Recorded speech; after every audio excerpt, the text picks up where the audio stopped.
part of the DK's government who will be here with us through the day. Also, of course, a couple of interesting voices. As far as the Gen Z is concerned, the buzzword, of course, currently across the country. So we have a very interesting panel with them as well.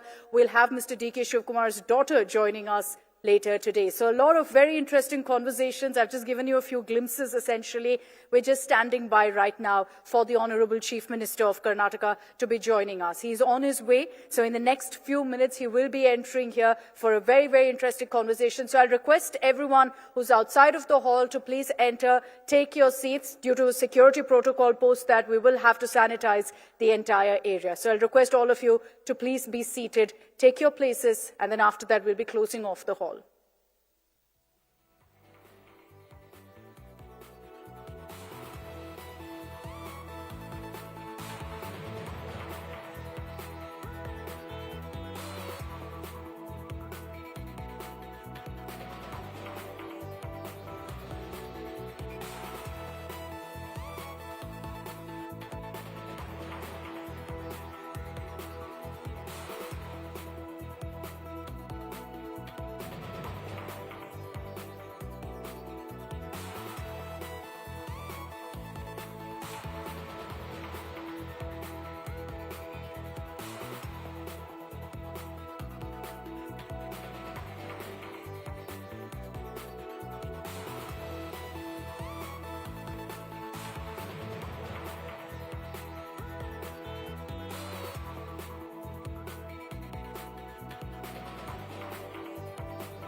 hear from him on his vision for Karnataka. I'll request all of you to also extend that warm welcome to him the moment he arrives. He's going to be entering any moment now, so I'll request everyone to please take their seats, be seated.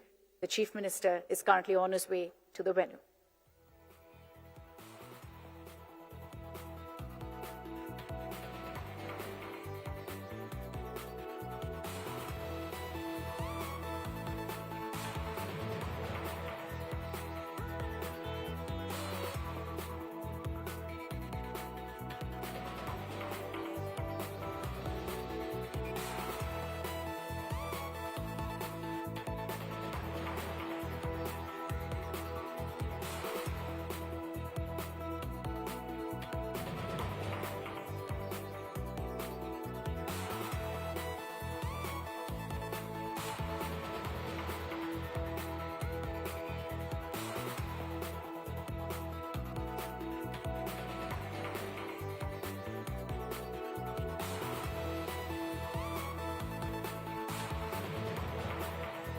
Ladies and gentlemen, please join me in welcoming the Honourable Chief Minister of Karnataka, Mr. D.K. Shivkumar, with a warm round of applause, please.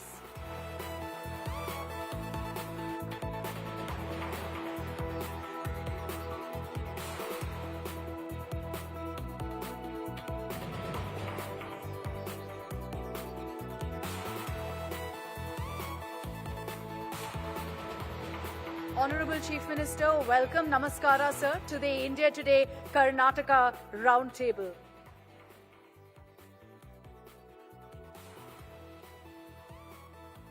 Can I request everyone to please take their seats?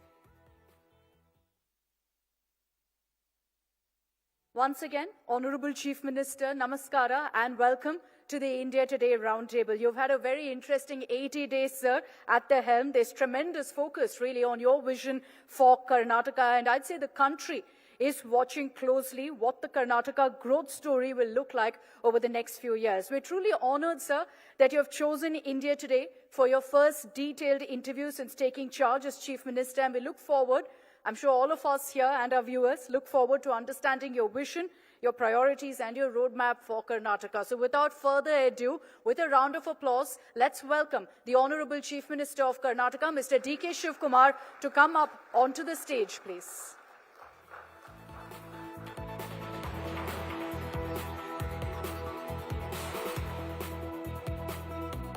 Honourable Chief Minister, can I request you to come onto the stage? I'd also like to invite onto the stage the moderator for this session, Mr. Rajdeep Sardesai, Consulting Editor of India Today TV. Alongside him, Nagarjun Dwarkanath, Editor and Head of South Bureau, India Today TV, and Sagar Raj, Editor of India Today.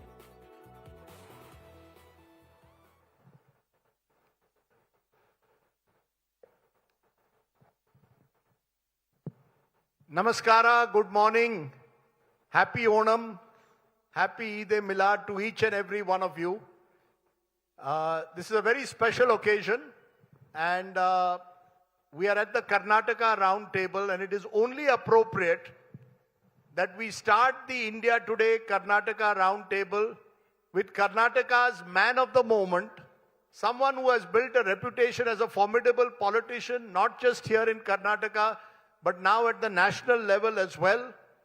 The 18th Chief Minister of Karnataka, who has yet to complete his 100 days, but has given his first interview here today to India Today. Please welcome the one and only D.K. Shivkumar.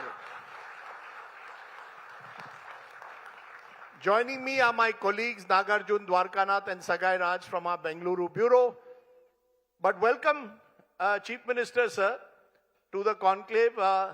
I don't know whether I am a lucky charm for you or not, but the last time you came on an India Today conclave, we were in Coimbatore, and that time I introduced you as Deputy Chief Minister of Karnataka. Now, 1 year later, you are the Chief Minister. I want an honest answer. What has changed between D.K. Shivkumar, Deputy Chief Minister, and Chief Minister D.K. Shivkumar? How has life changed for you? So, good morning, Rajdeep. So again, through this India Today, I would like to wish everyone a happy Onam. As you rightly said that this is my first interview after taking over as the Chief Minister of Karnataka. I had not gone to any media. I didn't have time, but I'll have to go now. You have broken the ice. I think I'll have to meet a lot of media friends now. Of course, I met you in Coimbatore. I was the Deputy CM then. Now I am the Chief Minister. My party, my leaders, and the people of Karnataka has given this opportunity. Now I'm a hurried man. You're a? Hurried man. So from a married man, you have become a harried man. Hurried man. Why? What do you mean by a harried man? Last time when you saw me with a lot of patience. Acha, man in a hurry. A man in a hurry. Okay. Because people of the Karnataka and my cadres in the country, they are too much having confidence on me, dependent, and I have to give a good governance. As I said you long back, it is not Karnataka growth itself. Only through Karnataka, India also has to grow. So in that, whatever time I have, with a good governance, I have to perform, build the party, send a message across the country, because this is one of the largest states in the country, among the Congress party running states. We have to set an example. I am confident that I will do that, do it.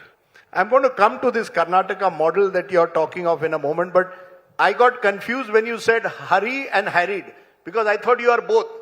You are a man in a hurry.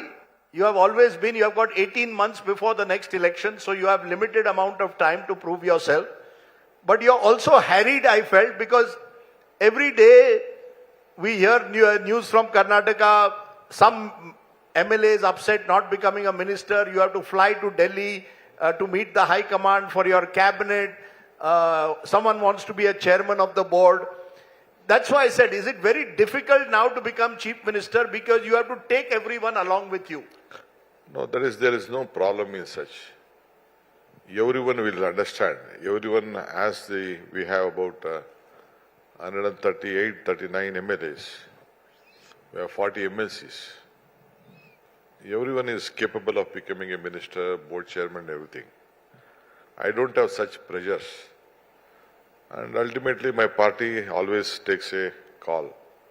They take us into confidence, they discuss. Of course, everyone can't be accommodated. You should know the history of Karnataka. Mr. Mallikarjun Kharge and Dharam Singh was not accommodated when Virendra Patil was the chief minister, including Bangarappa. He was also not accommodated. We were the MLAs that point of time in 1989. Bangarappa, Virendra Patil and Dharam Singh. All were not in the cabinet.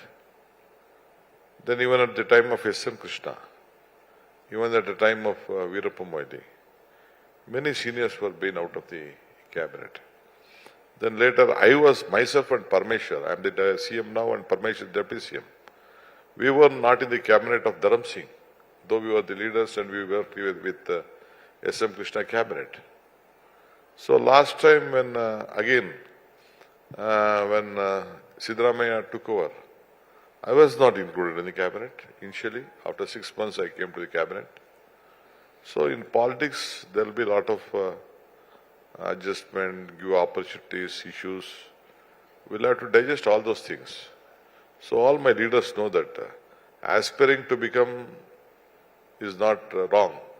It is their bound duty and their wish. Sometimes they know that party is very much important. The number is very less.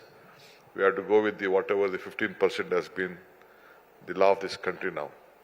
So I think everyone will agree, and there was a formula worked out, and all of them there. So the reason I ask you this, is you still don't have, Rahul Gandhi is speaking now about women's empowerment, but you still don't have a single woman in your cabinet. And this has led to question that when will DK Shiv Kumar or the Karnataka government walk the talk? Rahul Gandhi speaks about women's empowerment, but DK Shiv Kumar's cabinet doesn't have a single woman. It will definitely we will have. You will have. We will have, definitely we will have. Congress party is committed to the ideology. It is Sonia Gandhi only moved this resolution. At that point of time, we cleared it in the Rajya Sabha. We didn't have numbers. We did not do it in the Lok Sabha. But it is a party commitment. Definitely we will have, I think, next couple of days. There was a name which was being cleared, but ultimately some issue was there. So next couple of days, you will have a woman minister in Karnataka. It is our bound duty, we will have it. Before I hand over to my colleagues, I want to understand, you have to fill very big shoes. And one of the stories for the last 3 years was Siddaramaiah camp versus DK Shiv Kumar camp. Siddaramaiah is the longest serving Chief Minister of Karnataka. How is DK Shiv Kumar's governance going to be different from Siddaramaiah's governance? He would speak about always the 5 guarantees of the Congress party. How is your governance model? How are you going to be different from your predecessor? See, Rajdeep, you are a very senior journalist. You have not understood me and the Congress party. I don't believe in a camp. I don't believe in a camp. I don't think Siddaramaiah also had any of his camp. We had one camp, that is the Congress camp. We all are united. No day, even at the floor of the House, when my opposition leader questioned on this issue, I said that my number is 136, including Siddaramaiah. So I was a party president. I never entertained anyone to be a part of any camp. I don't want to also. I don't believe in it. In Congress party, these camp issues will not work out. BJP might have the camps, but our party doesn't have any camps. Only the Congress party, the leadership will have to work as the soldiers of the party. And all of them are doing the same. It's interesting you're saying that. And of course, you're entitled to say that. But what I found interesting, after you became Chief Minister, you went and met all the former Chief Ministers. And you also said, I am the Chief Minister for all 224 MLAs of Karnataka. Even when the Prime Minister came to Mysuru, you called him our leader. As a result, a lot of people said, is this a new DK Shiv Kumar trying to take everyone along with him? Each and every member you were trying, you said, even the BJP MLAs, I am their Chief Minister. See, of course, once we sit in a chair, we have to take every section of the society together, whether we like, whether we doesn't like. I have taken a vote. What I have taken to the vote? We have been elected to the constituency, from a constituency. Can I differentiate? I was a party president. We gave these guarantees. I have seen in Assam and different part of the state. They differentiate giving the guarantees to their own party cadres. But we did not do, whether they voted or not. We gave a program we have given to every section of the society who are eligible for that schemes.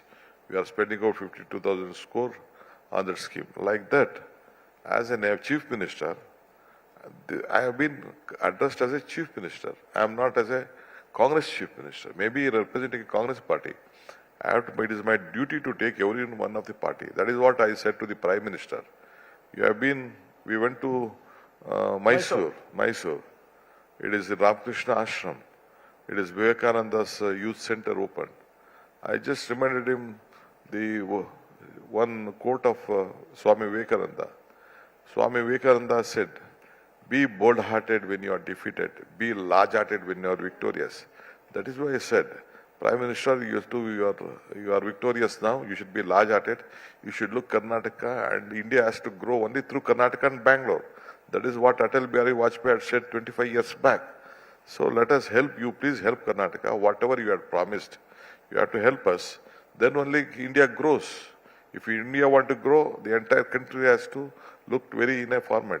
We, Karnataka and the southern India, we are contributing more than 39% on the national GDP and the taxes and whatever is there.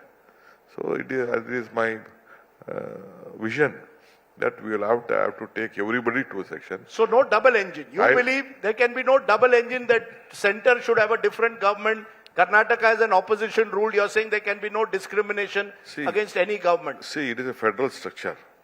We have a constitution. We have to work with the constitution and the federal structure. How can they discriminate? They can't discriminate. It is going on. Compared to the Maharashtra, compared to the Gujarat, compared to the other parts of the country, we have been, especially the southern state, has been discriminated. That is why I tell, justice has to be prevail. One who's sitting at the seat of justice, always sitting as a judge in the higher position, I always tell, injustice should not be flown from the seat of justice. When we sit here, we can't differentiate. I have to look everyone together.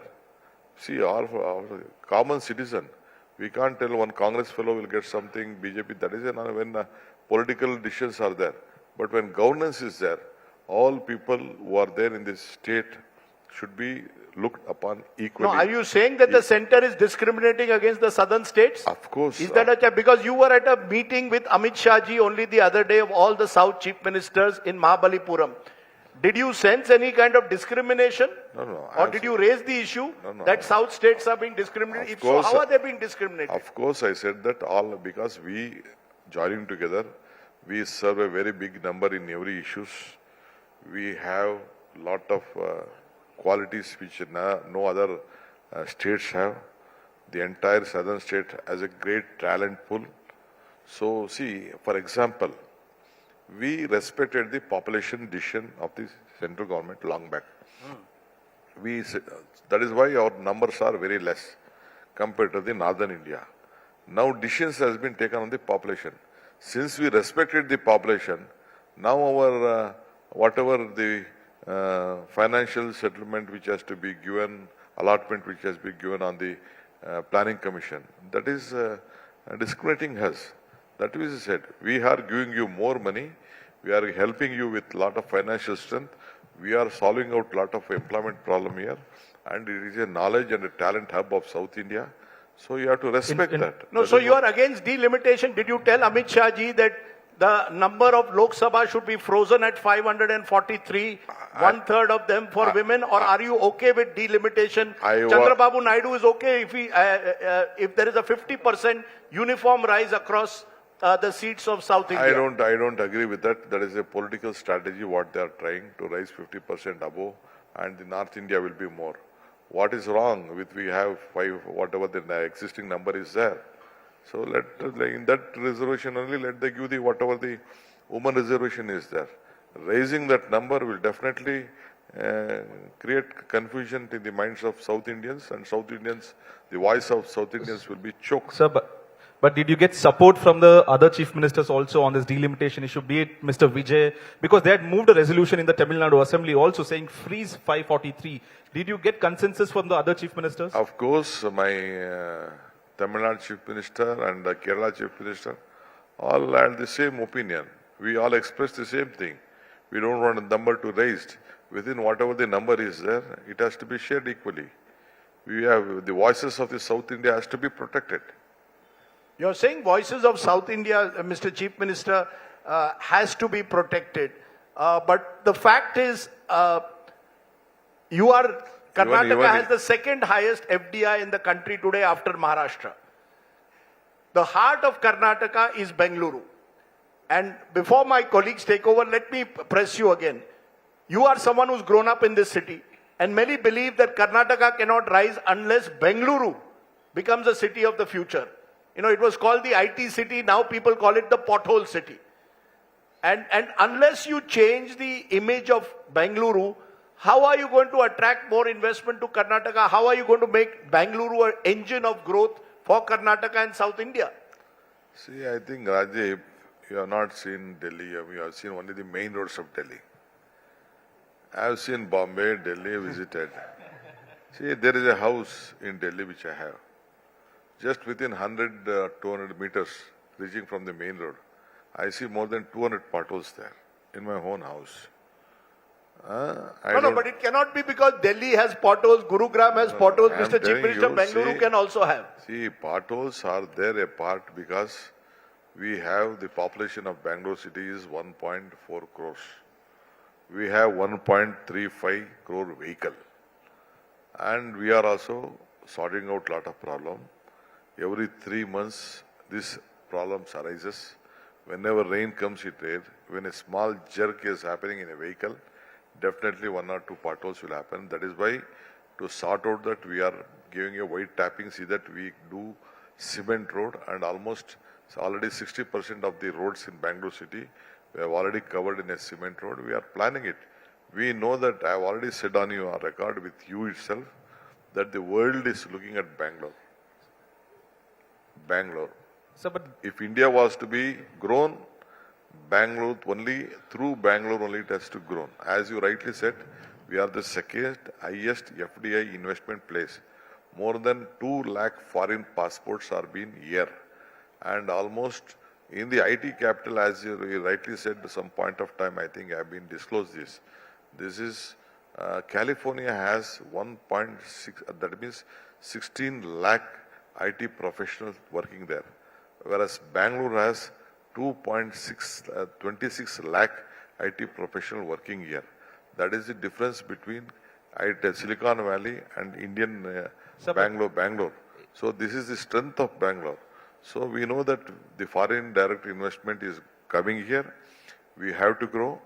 That is why when American ambassador also came here, had a meeting with us, discussion. First yearly 26 back when they had a meeting with us, when S.M. Krishna was the chief minister, they requested for the international schools, those point of time. India has about 140 international school.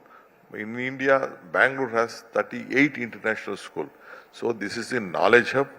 This is not only, I am telling you, not only in the field of IT, in whatever area you take, it may be manufacturing, it may be health, whatever you tell. This is the state and the country has to look at it, and we are there to support that. And Bangalore, as you rightly said, that Bangalore has given me everything, from education to politics to everything. Though I am from a rural constituency, rural thing, it is my bound duty. If Bangalore earns more, we can help the rural part of the state. When taxes have been much in Bangalore, so again we have to help the rural part, because the rural economy, after Rajasthan, it is the second largest state with highest agriculture sector in Karnataka. So we want Bangalore, at the same time the rural parts of Karnataka also to grow in a very I have 2 Bangaloreans with us, so they are going to ask, because they have to deal with the Bengaluru traffic every day. absolutely. No, irrespective of the government's Bangalore infrastructure crisis is still largely looming across the city also. When you spoke about, Chief Minister, about the asphalting of roads, cementing of the roads, that's a temporary fix. But what's your vision for the brand Bangalore that you dream of? There needs to be a permanent fix and futuristic fix. What is your agenda in the next 15 months for the brand Bangalore? See, I think, Dwarkanath, I know there is a big pressure on us, on mobility, on traffic. As I rightly said, that Bangalore has 1.35 crores vehicles. The roads are same. Bangalore is not a much planned city like Delhi. What is the option? So I worked out. I have traveled different parts of the country, different part of the states. The only solution was coming out with the tunnels and flyovers. This is what I have planned. I have planned about 150 kilometers of flyovers in the city and about 47 kilometers of tunnel in the city. Now already the tender is over. Now BJP, one member, a parliament member, and some of them are just, they are not seeing what BJP ruled states are doing. With Karnataka model, looking at Karnataka, even Delhi has taken our document. They are also coming out with some tunnel. Mumbai's are coming out with 6 to 7 tunnels. We are also coming out with 2 tunnels. So the only solution is who can pay, they will pay and they will travel in tunnel, because time is money. They doesn't want to waste money. So we are coming out with the flyers. No, but they're saying you're taking over parkland, that you will take over parkland for building all these tunnels and building all these flyovers, and you passed a cabinet resolution to that effect. No, it is not. We are not taking for any private purpose. It is not planned. See, earlier it is BJP government, when Yediyurappa was there, he has given many of the park to their party cadres, some sons and something, to do something. We are not doing like that. In some places where government is necessary, while widening the road or some issues, we have to we can't cut the private properties. So when there is a open space in some place, 5% of the spaces we will have to use for the public purpose, not creating a structure there. So that is what we are just coming with a legal bill. We don't want illegal encroachment buildings to happen. We want more parks. That is why at my tenure, I have decided to have 5 such type of parks like Lal Bagh, Kabban Park and all. I have requested the forest department. Forest department has agreed to give their place. We are coming with a tree park, and I am creating one more Lal Bagh, one more Kabban Park like that in Bangalore. All this will be done in 18 months? Of course, you see in that 18 months, when you go to the next election? You mark before 18 months, I will come out on your stage. I will see that I implement this. Whatever I have spoken, I will see that I will implement. Okay, we are recording that. We would love to have the Chief Minister once again in the next 18 months to see the reality check. So the other big challenge in the last 100 days has been the Water Resource Department. The moment you took on the Chief Minister's chair, unfortunately, the monsoon deficit happened, then Tamil Nadu moved the court. Is that been your biggest challenge, handling the Kaveri issue? Because it's legally inbound also, so it's not a free will decision that you have to make. See, I walked the streets of from Mekedatu to Bangalore. Why? Mekedatu project is not for Karnataka. It is for Tamil Nadu. 95% of the water, whatever will be stored in will be used only for Tamil Nadu.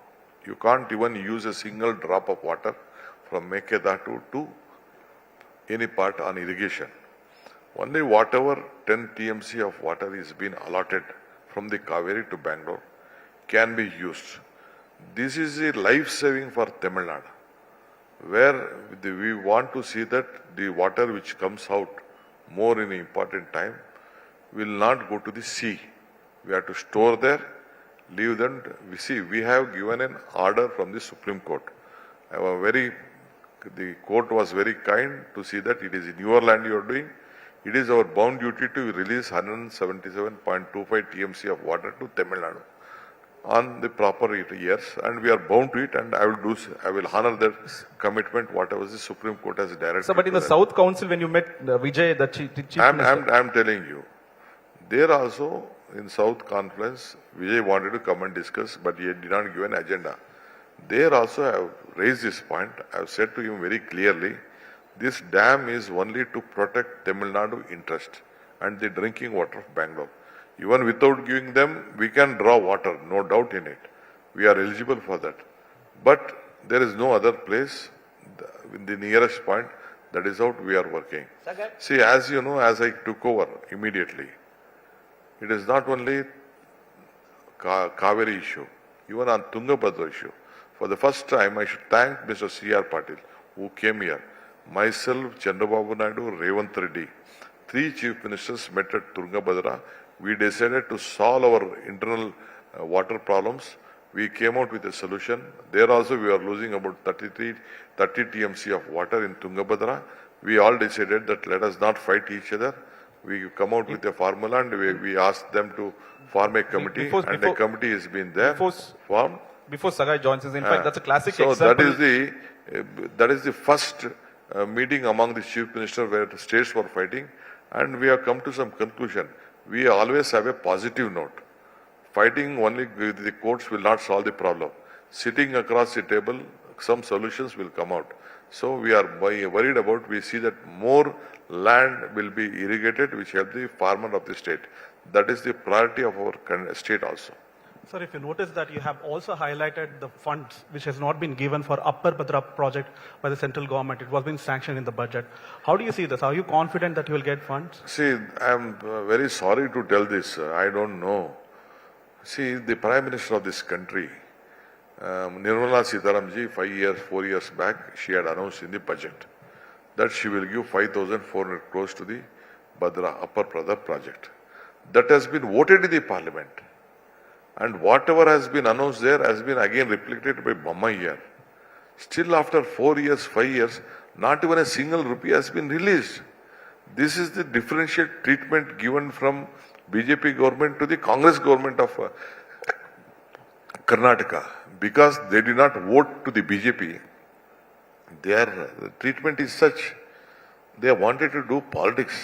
Some of the other way, they are just tiggering, not even a single rupee has been released. You will have to somehow meet them, ask this question. When they have voted in the parliament that 5,400 crores has to be given to the irrigation project, still they have not done. Is the treatment right? That is why I am telling. They are differentiating between Congress rule state and the BJP rule state. And your another biggest challenge in the recent times has been the Valmiki issue. In the recent assembly session, in fact, all the days were washed out with BJP protesting. In fact, next we'll have the leader of opposition also. What's your take on it? The demand from the BJP and the JDS is that DK Shivkumar should not have tainted mantris in his cabinet. Pardon? You see, one of the questions, and I'll follow up from what was just said by Nagarjun. You all came to power, sir, by targeting Mr. Bomai as pay CM, right? And that this was a 40% Sarkara government of BJP, 40% was being paid as commission to was being paid by contractors to the government. Now corruption is hitting your government. BJP is calling for the resignation of your minister, Mr. Nagendra, saying there is corruption in the Valmiki scheme. They ensured that the house did not run. Do you believe that corruption is something which in Karnataka is now permanently stained? Because the cost of fighting an election here is 50 crore plus. So therefore, corruption is part of your system. How are you different to the BJP? I don't know about the cost of the election. I don't know how you have got these numbers. Who gave you these numbers? I don't know. You have to ask the BJP friends. Sir, I got this number from many of your MLAs. Tell me that they have to pay a lot of money to fight an election. I am not aware of this, number one. As far as Nagendra issue is concerned, or what you are speaking, you please take out a list in the central cabinet, and various other ministers in the different part of the state, including the many chief minister. How many of them have cases? Why they are not open their mouth? Why they are being included in the cabinet? In my own state itself, there were ministers in the central cabinet last 5-6 years. You just take. I don't want to come out with the names. Where criminal cases have been there, they also been tainted. Why their resignation has not been asked till today? Even on Nagendra case, I myself, Siddaramaiah, we both spoke, and we took his resignation. Last 2 years, he was out of the cabinet. We discussed. We came to a conclusion. We got a report from our officers department that he was not been involved anywhere. That is why we included in the cabinet. Since after almost B report was almost signing, then Delhi wanted to do some politics. ED, CBI all entered. They could not find even a single rupee in his house, or any account was not been there. But my own state government information, whatever the police department inquired, and they collected whatever the money is there, 95% already they have been collected from the different sources. It was not Nagendra who did it. But still, Nagendra is a disciplined soldier of the party. In the interest of the party, whatever the party directs, he will do. But we don't want to unnecessarily fall into the trap of these BJP guys. And sir, do you think that the political dynamics has changed across the country after Gen Z protest? How do you see the Rahul Gandhi reaching out to youth, sir? And in fact, to add to that, sir, you have apparently told your MLAs in the CLP saying, watch out for Gen Z's aspiration. We need to be more open to talking to them. Of course, see, the youths are the voice of this country. Without youth, no country can survive. I've been here as I come out from a youth and a student leader. I know what my strength was, how I grew, our aspiration. Now the generation has changed. We are in the latest generation. Lot of every day the knowledge, various capacity has been increasing. So we have to see that the youths will always be engaged. We should not make their mind empty, and we should make them more employment. Apart from that, giving them employment, we should see that they create more employment. That is what we have to guide the youth of this country. If it doesn't guide the youth of the country, give them employment, give them opportunity, country can't grow. India is also a young nation. with lot of great talent. It's a That is young nation with old politicians. That is why Rajiv Gandhi at the parliament, there is a big debate. All the Jansangh, BJP and other Janata Party people were shouting against Rajiv Gandhi when he gave from 21 to 18. He said that, yes, I believe in that the youth of these students at the age of 16, we take them to the military, we give them gun, we ask them to protect our borders. Now at 18, why should we not? So that is why, this is what he said in the parliament. That is why from 21 to 18, the students were being given and youngsters were being given to voting right to elect from a panchayat to the parliament. Sir, you mentioned that is what we believe. So you mentioned Rajiv Gandhi. It's very interesting. One of the projects that you have announced since you became chief minister, this Rajiv Gandhi Bharat Jodo clubs, where in every village you are going to have youngsters coming together spreading the message of communal harmony. But the project has not taken off yet. No. Let me be very clear. In Karnataka, do you have the bandwidth to ensure that these projects can take off? Because you are spending so much money on your guarantees. About 60 to 80,000 crores of your revenues is going in guarantees. Now you want to set up Rajiv Gandhi Bharat Jodo clubs. Good idea. No, but how are you going to do it? It is not Rajiv Gandhi Bharat Jodo Club. It is only Bharat Jodo. Bharat Jodo clubs, but Bharat with Jodo Rajiv Club. Gandhi as your model in a way. See, of course, Rajiv Gandhi is my mentor, no doubt in it. Number one. See, that is Bharat Jodo Club. Why means we want to keep these youngsters to be engaged. So we should see that they say no to drugs. We should see that youngsters avoid drugs. And they should be involved in sports, culture, other activities on the national interest, and see that they will be engaged every evening. So, but they need jobs. Youngsters need jobs. Of course. How will you create jobs outside Bengaluru and other parts of Karnataka? See, I am not telling this is not job only in Bangalore city. It is throughout state, 10,000 clubs. We want to see that evening they should not go to other activities. It may be alcohol, it may be drugs or whatever may be. We have to keep them engaged socially, mentally. They should be so strong. So I believe that is why on the national integration, unity, whatever may be, they should look at what is the constitution, they should educate, we should create more leaders. A leader is one who creates leaders, not followers. We want leaders from the panchayat to parliament to come, so we want them to be engaged, not only in a political angle, even on social security, on social on culture, they should grow as a leaders. That is why I have decided that these youth clubs, Bharat Jodo, all with communal harmony. Why we should be?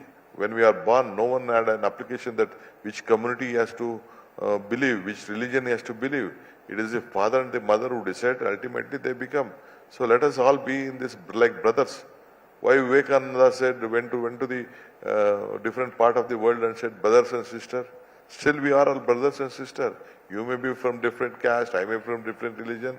Ultimately we are brothers on the same harmony. That is the Congress party ideology. That is the Congress strength, is country strength. Congress believes in every section of the society to keep everyone together. That is what we have to be. You don't accept the argument that Congress is engaging, which your critics continue, Muslim appeasement. You are a very devout man. Yesterday, in fact, when I tried to get you at your residence at midnight, you had gone to a temple.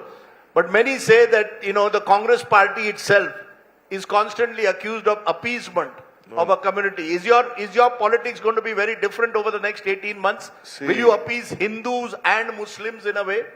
See, I am running a government. Can I close the minority department? Can union government or BJP government anywhere can close the Waqf board or minority department? Can they close? Whatever 18% or 20%, whatever the population in this country, whatever 18 to 20% the population in this country, we have to protect everyone. They are Indians. Basically, they are Indians. They have contributed in their own way, whatever they can. Why we selected Abdul Kalam? So many minority prime ministers were there. Sikh prime minister was there. This is a country with different diversity. So this appeasement of politics is going on with the BJP. We believe in every section of the society. That is what our ideology No, is. because you have seen the latest controversy over Vande Matram. Congress has been accused of only wanting to recite the first two stanzas. Here in Karnataka, you had all 6 stanzas on Independence Day. So I want to understand, are you someone who believes all 6 stanzas of Vande Mataram should be recited at public functions? I believe in my party that this is the ideology. Only whatever we have decided, I think without my knowledge in the wherever in the governor house it may happen. In the future, as far as any government programs, whatever we used to earlier have, it is the 2 standards. We'll stand by it. Sir, in fact, the biggest next challenge is of the SIR. In the next 3 months to 4 months, you will have the BBMP or the GBA elections. Almost 50% of the Bangalore population, voter population, has been erased off the SIR list. You have written to the Election Commission just yesterday. What's your take on it? How difficult or easy is the Congress looking at SIR process right now? See, my bound duty as a Chief Minister of the state, it is my bound duty. Whomever they vote, I don't know. But it is my bound duty, whoever are staying here, one man should have the right, voting right. Voting to right, voting to leave. So whatever the decision has been taken by the Election Commission, I don't agree on this SIR process. But still, I don't want them to lose their opportunity of their franchise. So I am requesting them, I am cooperating, I am requesting all the people of the state to see that the voting is there. That is why I decided from the cabinet also, I am giving them the residential certificate, I am giving them the caste certificate of 3.5 crores caste certificate which we have, income certificate we have, residence certificate we have, so that it helps them to prove that they are Kannadigas and they live in Bangalore and Karnataka. Sir, if you notice, there is a huge transformation from the Deputy Chief Minister to Karnataka Chief Minister. Many people, people across the state ask you about your spiritual guru, Ajaya, sir. How exactly it has helped you, sir? Pardon? Your spiritual Your guru, spiritual Ajay. Guru Ajay. Can you talk us through that? You believe him a lot. Of course, I believe in my spiritual activities. I believe in the guiding force. There are my spiritual guru who guides me, what is wrong, what is right. Even when I speak wrong, when I do something wrong also, like a parent, I have been guided. So after all, they guide for the society. There is no personal agenda with them. It is only for the guidance of the society.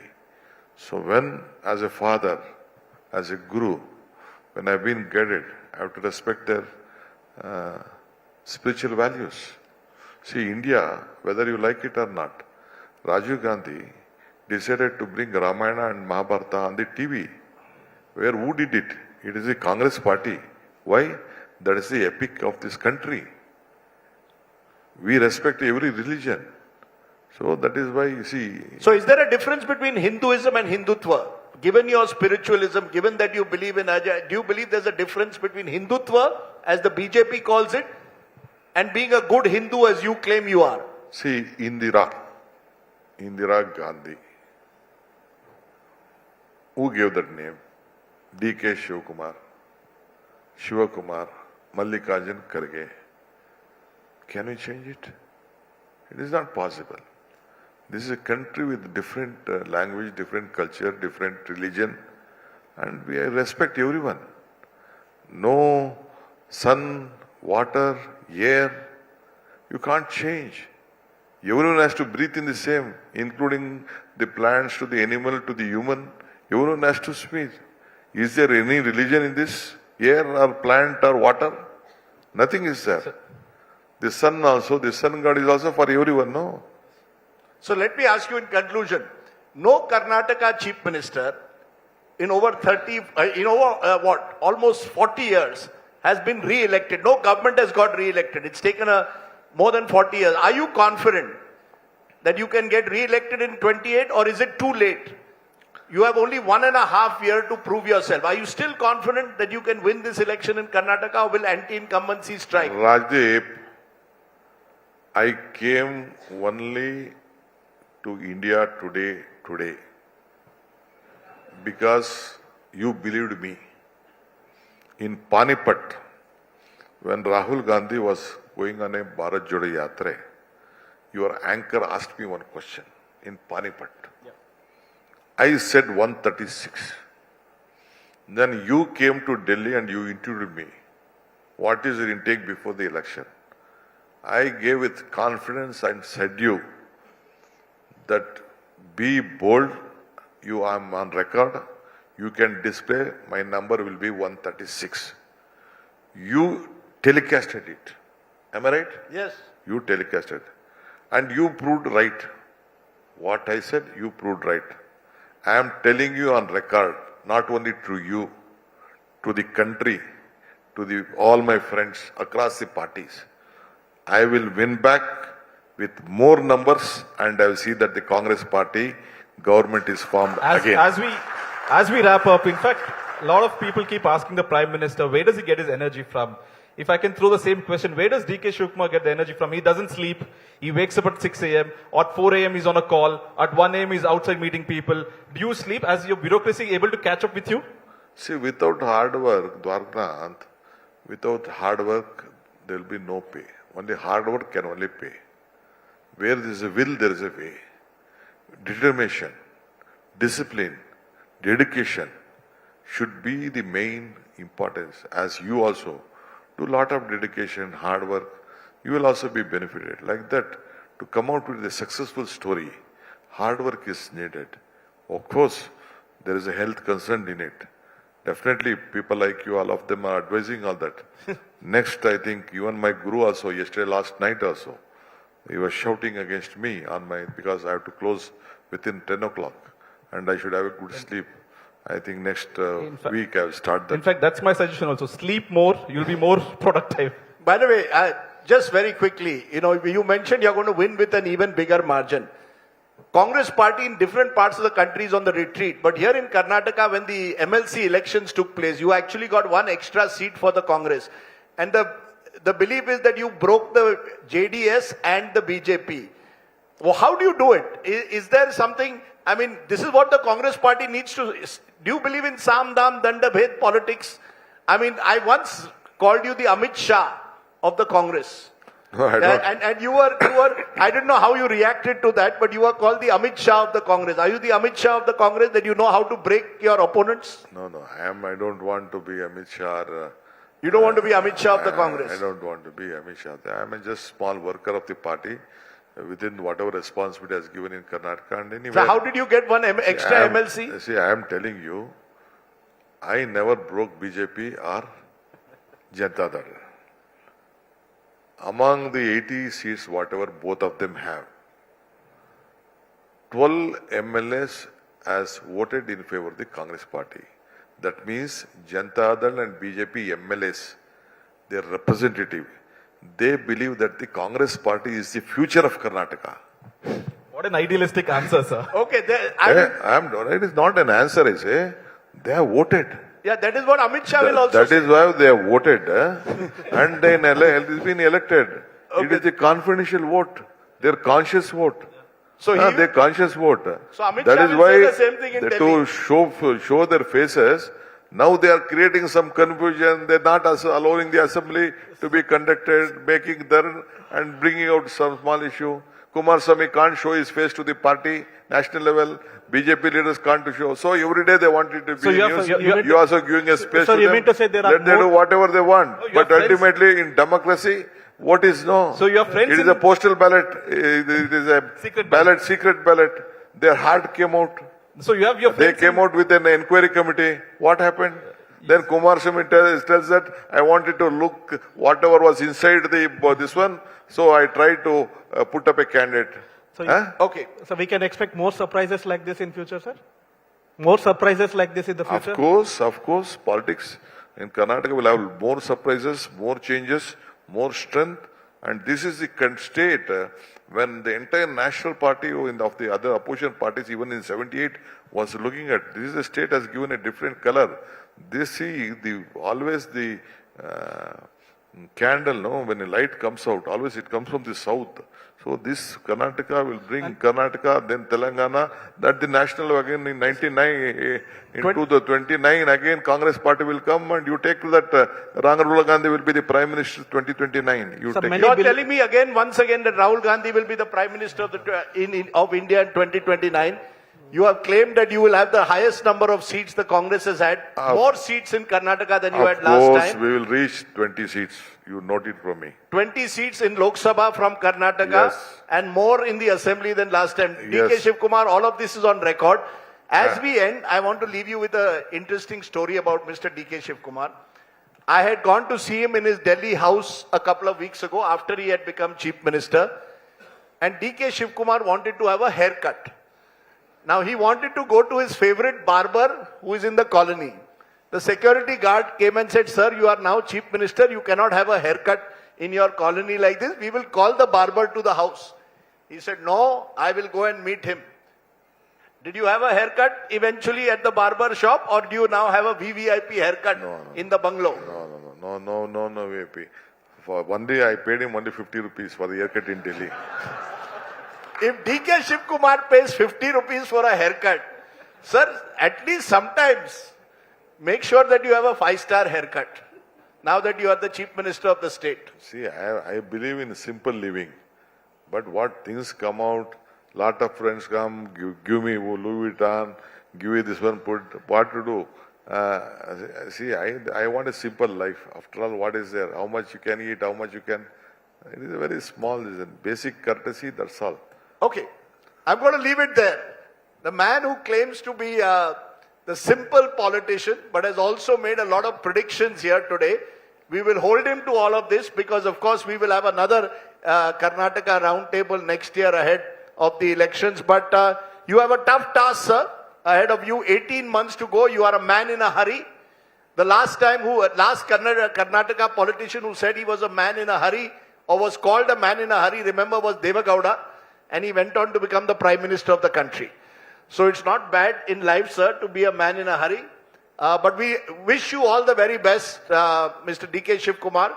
And we will track you very closely in the months ahead. Thank you very much. You remember one day I said with you, I dream, I desire for the team, I dedicate for the team, I discipline for the team. That is why my dream will always be very successful. And I'm confident Karnataka will grow very high. And I'll see that through Karnataka, India and the Congress party also will grow stronger. Okay. On that note, ladies and gentlemen, Chief Minister of Karnataka, DK Shiv Kumar, please give him a very big hand. His first interview since he became the Chief Minister 3 months ago. Thank you very much, sir. Thank you, Honourable Chief Minister. Can I request also News Director of India Today and Aaj Tak, Mr. Supriyo Prasad, to please come on stage and felicitate the Honourable Chief Minister for taking time out of his busy schedule and joining us here at the India Today Karnataka Roundtable. Thank you once again, Mr. DK Shiv Kumar, for joining us here at this event. A big round of applause, please, for the Honourable Chief Minister of Karnataka.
Ladies and gentlemen, can I request everyone to please settle down, be seated. We've had a great start, as you could make out, to the Karnataka Roundtable. And while you've heard really about the Karnataka growth story and the vision that Chief Minister D.K. Shivkumar has for the state of Karnataka, our next session is going to focus on the opposition game plan. And we'll be joined shortly here at the Karnataka Roundtable by Mr. R. Ashoka of the BJP.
Karnataka Legislative Assembly BJP leader. Please raise a warm applause to welcome Mr. R. Ashoka. Sir, can I have you up on the stage, please? For our session on the opposition game plan, I'd like to welcome on stage our session moderator, Nagarjun Dwarkanath, editor and head of South Bureau.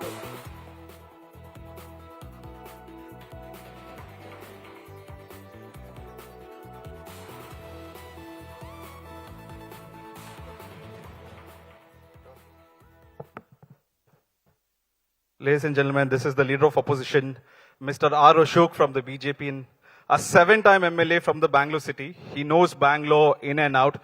He knows how the politics work. He knows D.K. Shivkumar in and out. He knows the Congress and the BJP in and out. So he has vast experience of being a politician.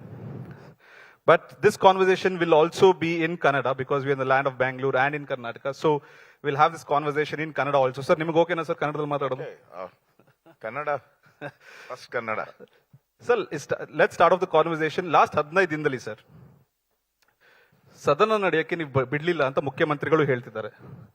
BJP ಅವರು ಬೇಡದಿದ್ದ reasons ತಗೊಂಡು ಸದನನ ಕಲಾಪಗಳನ್ನ ಅವಮಾನ ಮಾಡಿದ್ದಾರೆ ಹಾಗೂ ಸದನ ನಡೆಯಕ್ಕೆ ಬಿಟ್ಟಿಲ್ಲ. ಸದನ ಅನ್ನುವಂಥದ್ದು ಒಂದು ಪವಿತ್ರವಾದಂಥ ಜಾಗ. ಕರ್ನಾಟಕದ 7 ಕೋಟಿ ಜನ ನಮ್ಮನ್ನ ಆಯ್ಕೆ ಮಾಡಬೇಕಾದ್ರೆ ಒಳ್ಳೆ ವ್ಯಕ್ತಿಗಳು ಇವರು, ಒಳ್ಳೇದಾಗತ್ತೆ ಕರ್ನಾಟಕಕ್ಕೆ ಅಂತ ಆಯ್ಕೆ ಮಾಡಿ ನಮ್ಮನ್ನ ವಿಧಾನಸೌಧಕ್ಕೆ ಕಳಿಸ್ತಾರೆ.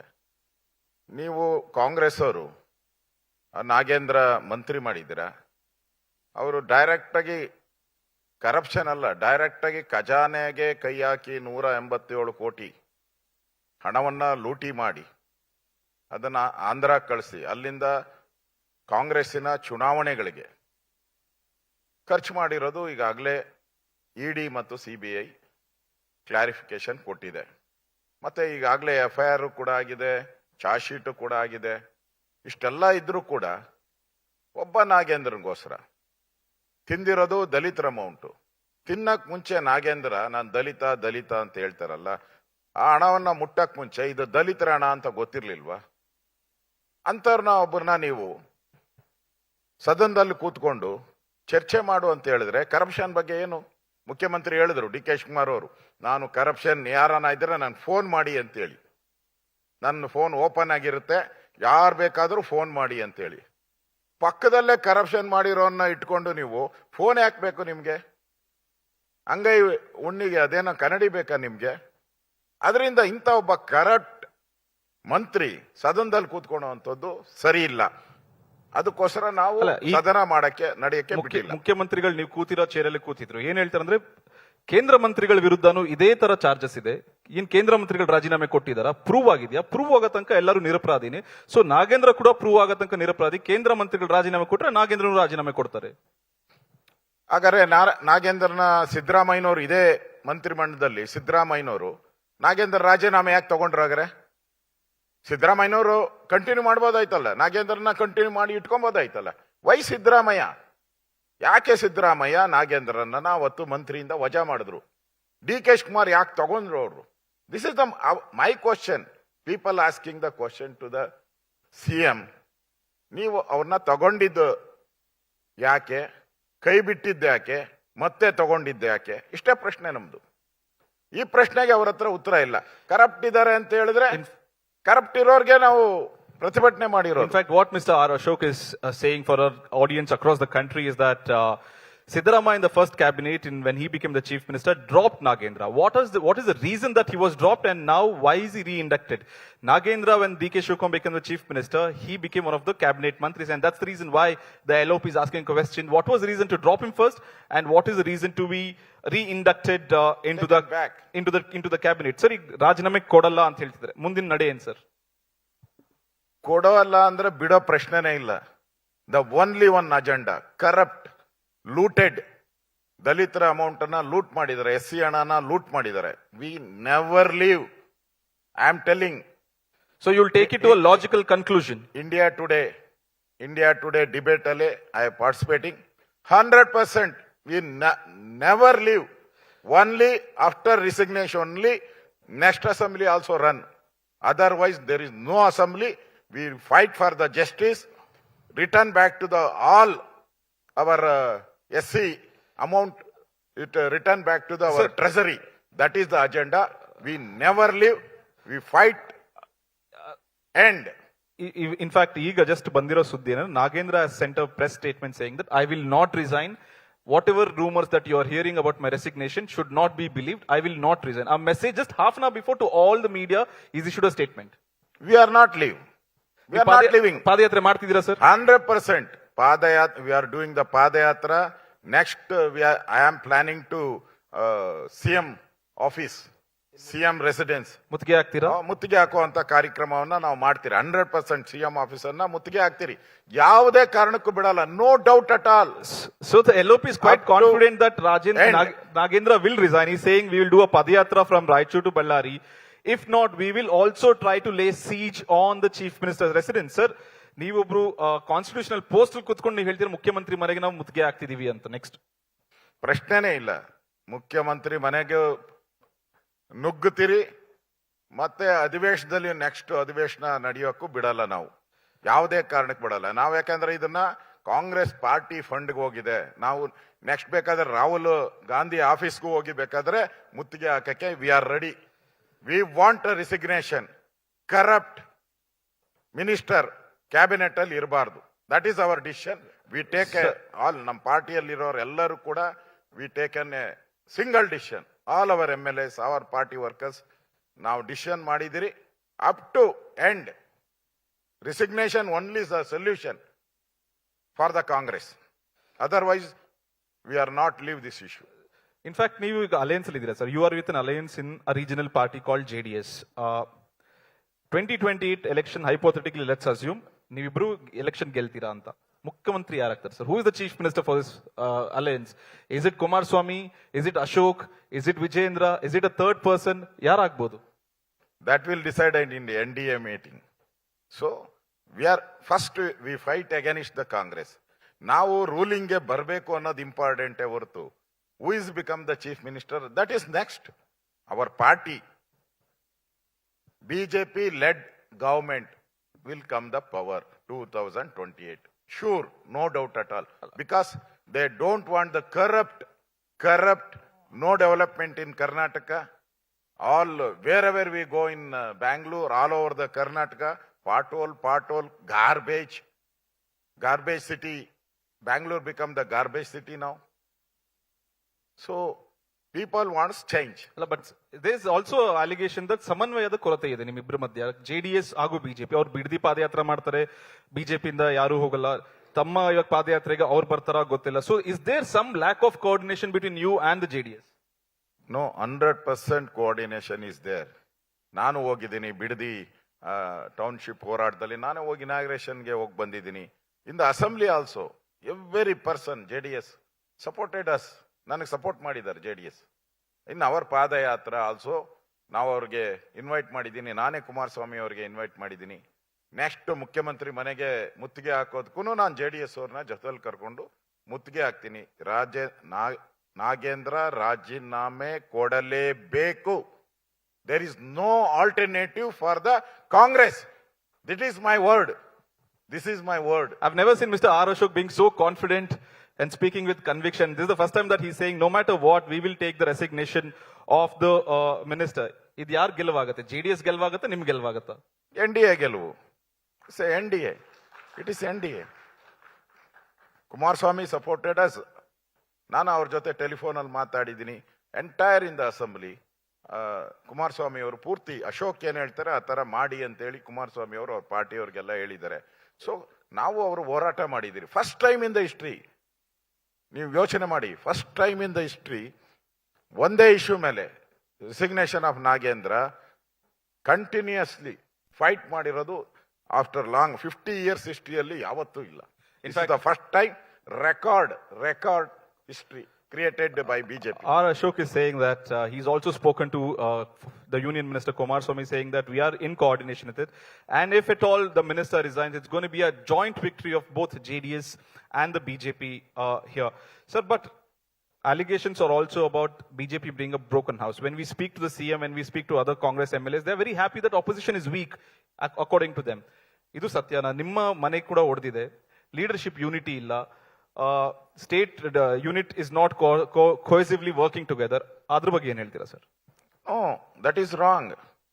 ನಾನು ನಮ್ಮ ಪಾರ್ಟಿ ಅಧ್ಯಕ್ಷರು ನಾವೆಲ್ಲ ಒಟ್ಟಿಗೆ ಫೈಟ್ ಮಾಡಿದ್ರಿಂದನೇ ಈಗ ಪಾದಯಾತ್ರೆ ಮಾಡ್ತಾ ಇದ್ದಾರೆ. ನಾವು ವಿ ಆರ್ ಗೋಯಿಂಗ್ ಟುಗೆದರ್ ಪಾದಯಾತ್ರೆ. Entire in the assembly all MLAs are one voice. There is no other voice with JDS also. Congress is divided because the swearing ceremony, Siddaramaiah is not attending. Siddaramaiah didn't come. It's a very, very important occasion for the Congress. Siddaramaiah is not attending. He's not attending the assembly also. Why? He's doing backward yatra, rally all over Karnataka. Once again he started.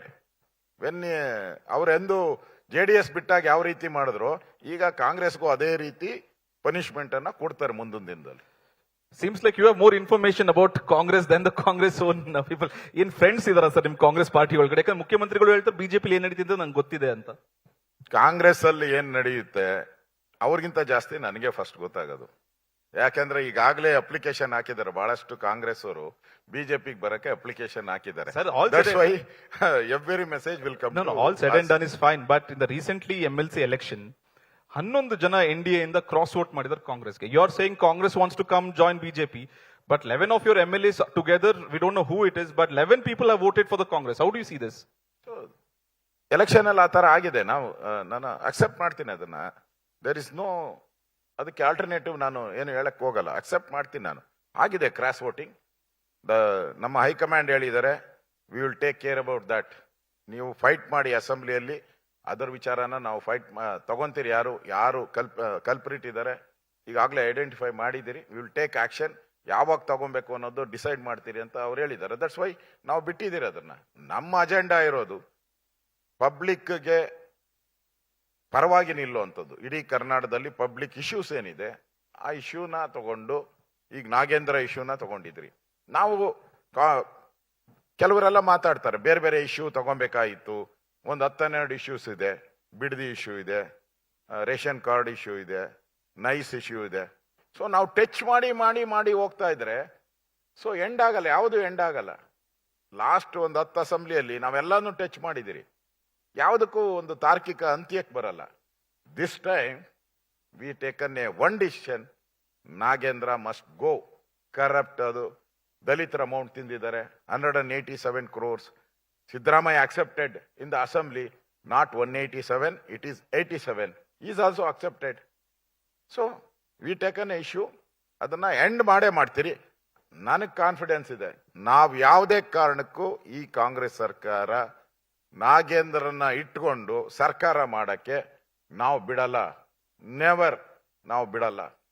ಅಲ್ಲ, ಮುಖ್ಯಮಂತ್ರಿಗಳು ಹೇಳ್ತಾರೆ ಎಷ್ಟೇ protest ಮಾಡಿದ್ರು ಕೊನೆಗೆ ಅಂತ್ಯ ಆಗ್ಲೇಬೇಕು. ಪಾದಯಾತ್ರೆ ಮಾಡ್ಲಿ, ಅಸೆಂಬ್ಲಿನ ತಡೆಗಟ್ಲಿ, ಕೊನೆಗೆ ಒಂದಿನ ಎಂಡ್ ಆಗ್ಲೇಬೇಕು. ನಾವು ಅನ್ಲೆಸ್ ದ ಚಾರ್ಜ್ ಶೀಟ್ ಮತ್ತೆ ಕನ್ವಿಕ್ಷನ್ ಆಗಂದಕ ನಾಗೇಂದ್ರ ಕಂಟಿನ್ಯೂ ಆಗ್ತಾರೆ. ಕೇಂದ್ರ ಮಂತ್ರಿಗಳೇ ಇದ್ದಾರೆ, ಸೊ ಹಂಗಾಗಿ ನಮ್ ಕ್ಯಾಬಿನೆಟ್ ಮಂತ್ರಿ ಇರೋದೇನ್ ತಪ್ಪಿಲ್ಲ ಅಂತ.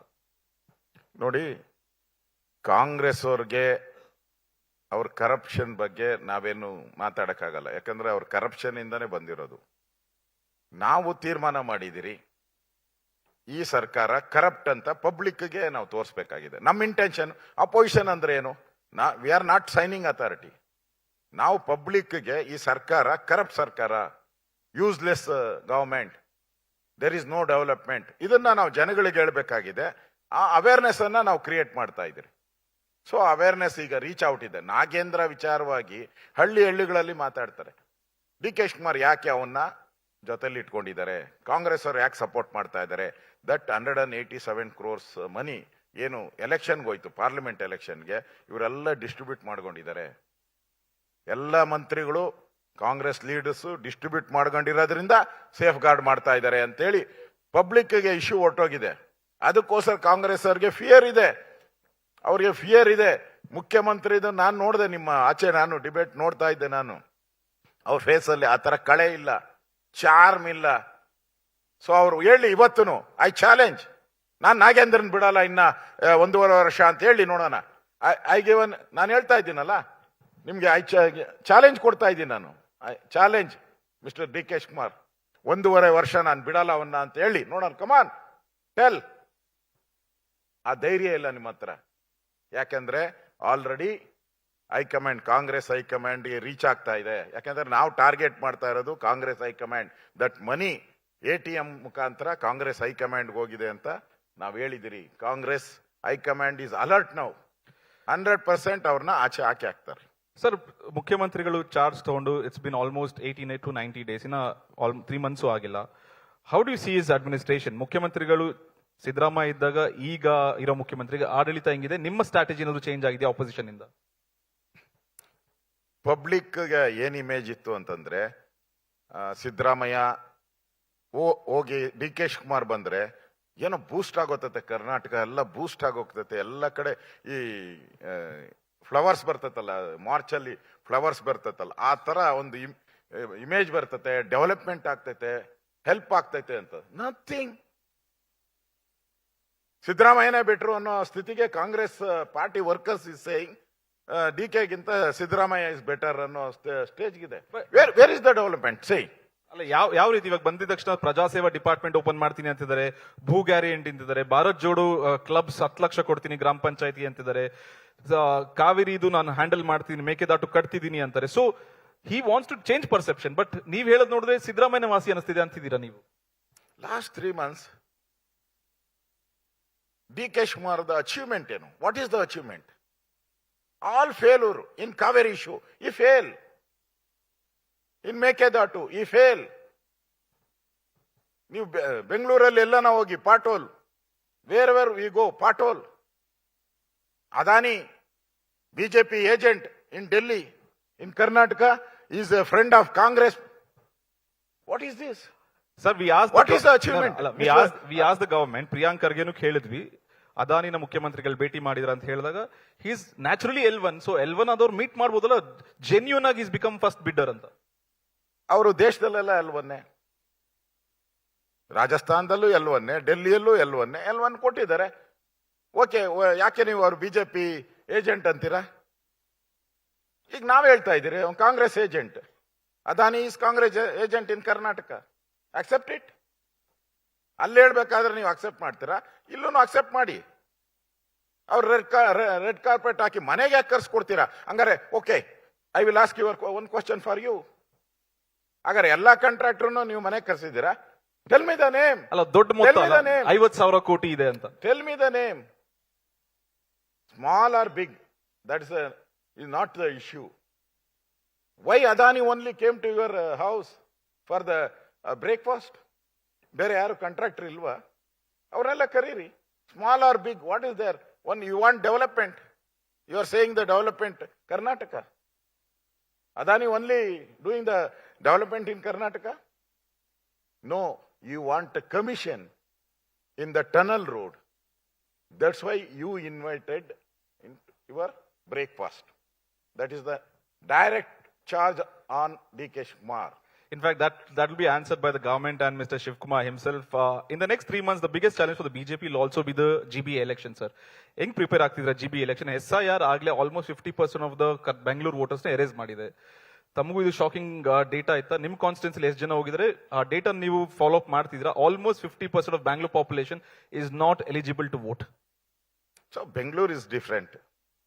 ಬೆಂಗಳೂರಲ್ಲಿ ಏನಾಗಿದೆ, ಔಟ್ಸೈಡರ್ಸ್ ಜಾಸ್ತಿ ಇದ್ದಾರೆ. ಸೊ ಸೆಲೆಕ್ಷನ್ ಬಂದಾಗ ದೇ ಸೆಲೆಕ್ಟೆಡ್ ಅಂದ್ರೆ ಚಿಕ್ಕಮಂಗ್ಳೂರು, ಕೊಡಗು, ಉತ್ತರ ಕರ್ನಾಟಕ, ಮೋರ್ ದೆನ್ ಆಂಧ್ರ ಪ್ರದೇಶ. ನಮ್ದು ಬೆಂಗಳೂರು ವೋಟಿಂಗ್ ಪರ್ಸೆಂಟೇಜ್ 48 to 55%. ಎಲ್ಲ ನೀವು ಟೋಟಲ್ ಎಲ್ಲ ಮಾಡಿದ್ರು ಇಷ್ಟೇ ಆವರೇಜ್ ಬರ್ತಾ ಇದ್ದು. ಅದು ಉಳಿದಿದೆ. ಈಗ ನೀವು ಹೇಳ್ತಾ ಇದ್ದೀರಾ you are ready for the election. Why? ನಾವ್ಯಾಕೆ ರೆಡಿ ಮಾಡ್ಬೇಕು? ಆಲ್ರೆಡಿ ಇಟ್ ಈಸ್ ಒಂಥರ ನಮ್ಗೆ ಚಿನ್ನದ ತಟ್ಟೆಯಲ್ಲಿ ಇಟ್ಕೊಟ್ಟಿದ್ದಾರೆ. ಸೊ ನೀವು ಮನೆ ಮುಂದೆ ನಿಮ್ಮ ಮನೆ ಮುಂದೆ ಕಾರ್ ನಿಲ್ಸಿದ್ರೆ ನೀವು 25,000 ಕೊಡ್ಬೇಕೀಗ ನಿಮ್ಮ ಮನೆ ಮುಂದೆ. ಗಾರ್ಬೇಜ್ಗೆ ಮೊದಲು ಟ್ಯಾಕ್ಸ್ ಕಲೆಕ್ಟ್ ಮಾಡ್ತೀರಾ. ಟ್ಯಾಕ್ಸ್ ಅಂದ್ರೆ ಏನು?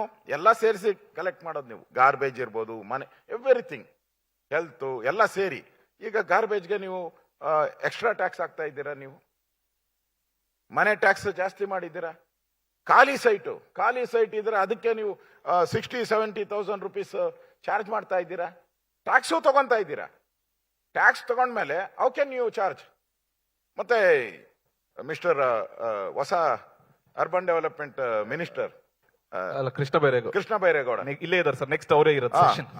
ಕೇಳ್ಬಿಡಿ ಅವ್ರ ಕ್ವಶನ್ ಕೇಳಿ. ಎಲ್ಲ ಕಾರುಗಳು ಆಚೆ ಹಾಕ್ತೀರಿ ಅಂತ All ಹೇಳಿದ್ರು. ಯಾವ್ಯಾವ್ದು abandoned cars will be put out. Shed ಅಲ್ಲಿ ಇದೆ ಅದೆಲ್ಲವನ್ನು ಆಚೆ ಅಂದ್ರೆ ಫುಟ್ಪಾತ್ ಅಲ್ಲಿ ಇರುವಂತ ಕಾರುಗಳನ್ನ 1 ವರ್ಷ 6 ತಿಂಗಳಿರೋ ಹಾಕ್ತೀರಿ ಅಂತ. ಸುಳ್ಳು, ಅದೆಲ್ಲ ಬೋಗಸ್. 4 ಕಾರ್ ತಗೊಂಡಿರೋದು, 1 ಲಕ್ಷ ಕಾರ್ ಇನ್ನೂ ಹಂಗೆ ಇದೆ. ಫುಟ್ಪಾತ್ ಅಲ್ಲಿರೋ ಅಂಗಡಿಗಳನ್ನೆಲ್ಲ ತೆರವು ಮಾಡ್ತೀನಿ ಅಂತ ಹೇಳಿದ್ರು. ಅವ್ರಾಗ್ಲೇ ಕೋರ್ಟಿಂದ ಸ್ಟೇ ತಂದವ್ರೆ ನಮ್ಮ ಮೆಜೆಸ್ಟಿಕ್ ಇದರಲ್ಲಿ KR ಮಾರ್ಕೆಟ್ ಅಲ್ಲಿ. ಇವರು ತೆರವು ಮಾಡ್ತಾರೆ, ಈವ್ನಿಂಗ್ ಬಂದು ಅಲ್ಲೇ ಮಾರ್ಕೆಟ್ ಹಾಕಿದ್ದಾರೆ. ಆಮೇಲೆ ಎಲ್ಲ ಗಾರ್ಬೇಜ್ ಅನ್ನ ಕ್ಲಿಯರ್, ಏನೋ ಸ್ವತಂತ್ರ Bengaluru, freedom freedom from garbage. Freedom from garbage. Garbage in Vidhana Soudha, garbage in Vidhana Soudha. ನೀವು ನೋಡಿ Vidhana Soudha street.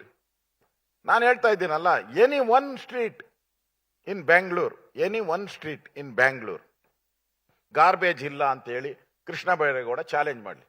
I will show, ನಾನು ಜೊತೆ ಬರಲಿ, ಐ ವಿಲ್ ಟೇಕ್, ತೋರಿಸ್ಲಿ ಈ ರೋಡಲ್ಲಿ ಗಾರ್ಬೇಜ್ ಇಲ್ಲ ಅಂತ. I will show the garbage. Sir, ಕೊನೆಯದಾಗಿ ನಿನ್ನ almost we are wrapping up. Funds ತಾರತಮ್ಯ ಆಗ್ತಿದೆ ಅಂತ ತಮ್ಮ MLAಗಳು ಹೇಳ್ತಿದ್ದಾರೆ, ಸರ್ಕಾರ ಫಂಡ್ಸ್ ಕೊಡ್ತಿಲ್ಲ ಅಂತ. But when we pose the same question to CM, he is saying that BJP did the same to us, we are following their footsteps. BJP ನಮ್ಮನ್ನ ಯಾವ ತರ ನೋಡ್ಕೊಂಡ್ರು, ನಾವು ಅದೇ ತರ ಅವ್ರನ್ನ ನೋಡ್ಕೊಂತಿದೀವಿ. ನೋಡಿ, ಕರ್ನಾಟಕ ಗವರ್ಮೆಂಟ್ ಫ್ರೀ ಬೀಸ್ ಅಂತ ಸ್ಟಾರ್ಟ್ ಮಾಡಿದ್ರು. There is no money, there is no plan. Freebies ಕೊಡ್ಬೇಕಾದ್ರೆ what are the income sources ನ ಐಡೆಂಟಿಫೈ ಮಾಡಬೇಕಾಯ್ತು, ಐಡೆಂಟಿಫೈ ಮಾಡಿಲ್ಲ. So every year there loan 1 lakh, more than 1 lakh, up to now 3 lakhs. Next year DK Shimar another 1 lakh, 4 lakh. Up to ನಮ್ದು 80 years freedom ಬಂದು 80 years ಅಲ್ಲಿ ನಾವು ಸಾಲ ಮಾಡಿದ್ದೆಷ್ಟು, ಅದಕ್ಕಿಂತ double ಇವ್ರೊಬ್ಬರೇ ಮಾಡ್ತಾ ಇದ್ದಾರೆ ಸಾಲ. Let's assume that you are coming to power, ನೀವೇ ಮುಖ್ಯಮಂತ್ರಿ ಆದ್ರೆ ಇದನ್ನ ಹೆಂಗ್ ಸಾರ್ಟ್ ಔಟ್ ಮಾಡ್ತೀರಾ?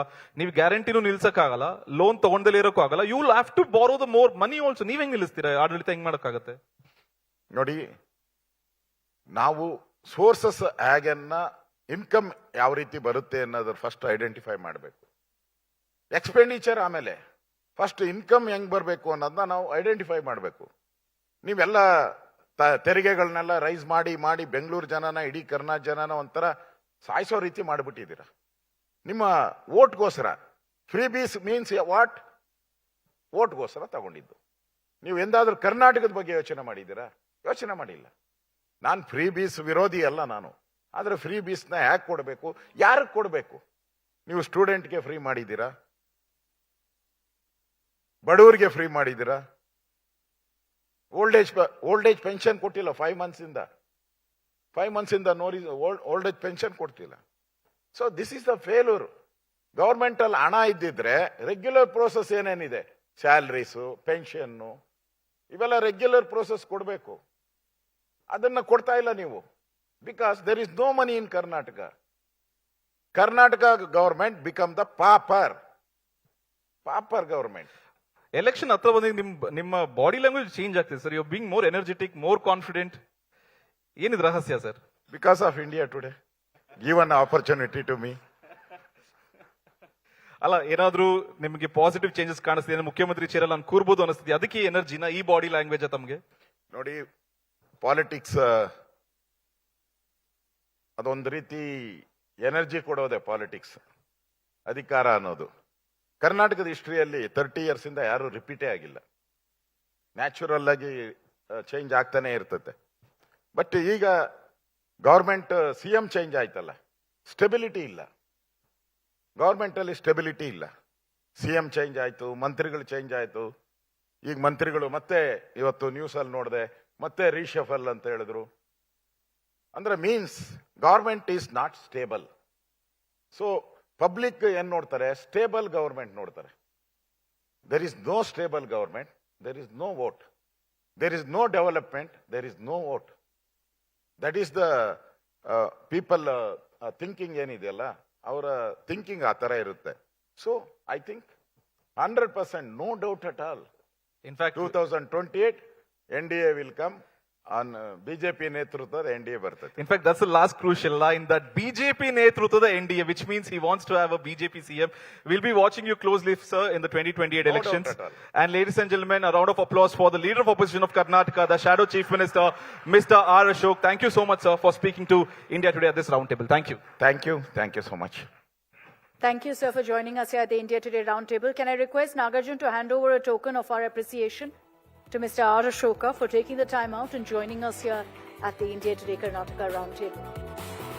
Once again, if we could raise a warm applause, please, for the leader of opposition in the Karnataka Assembly, Mr. R. Ashoka at his fiery best.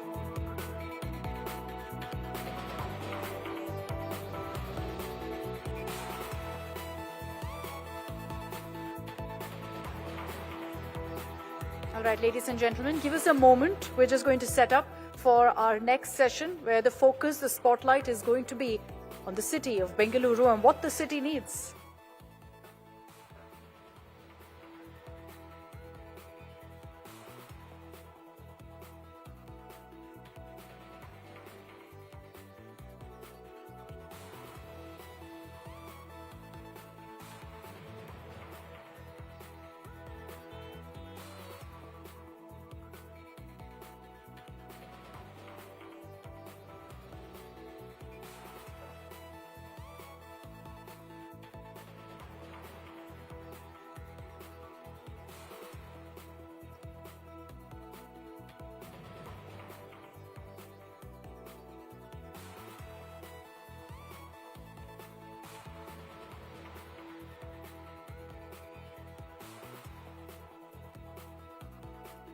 All right, ladies and gentlemen, we're all set for our next session.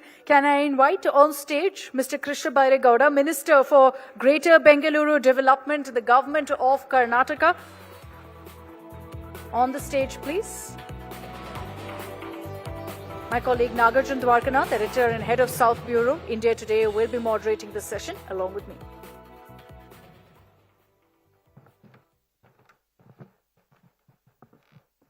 In fact, to start off this conversation, if I can say that he's been the most viral mantri in the last 90 days. A lot of people, in fact, your contemporaries have asked me, who's the PR who's handling Krishna Bairegowda's social media? And is it been a conscious decision that whatever you're doing, the way you're doing, is it been a conscious decision, sir?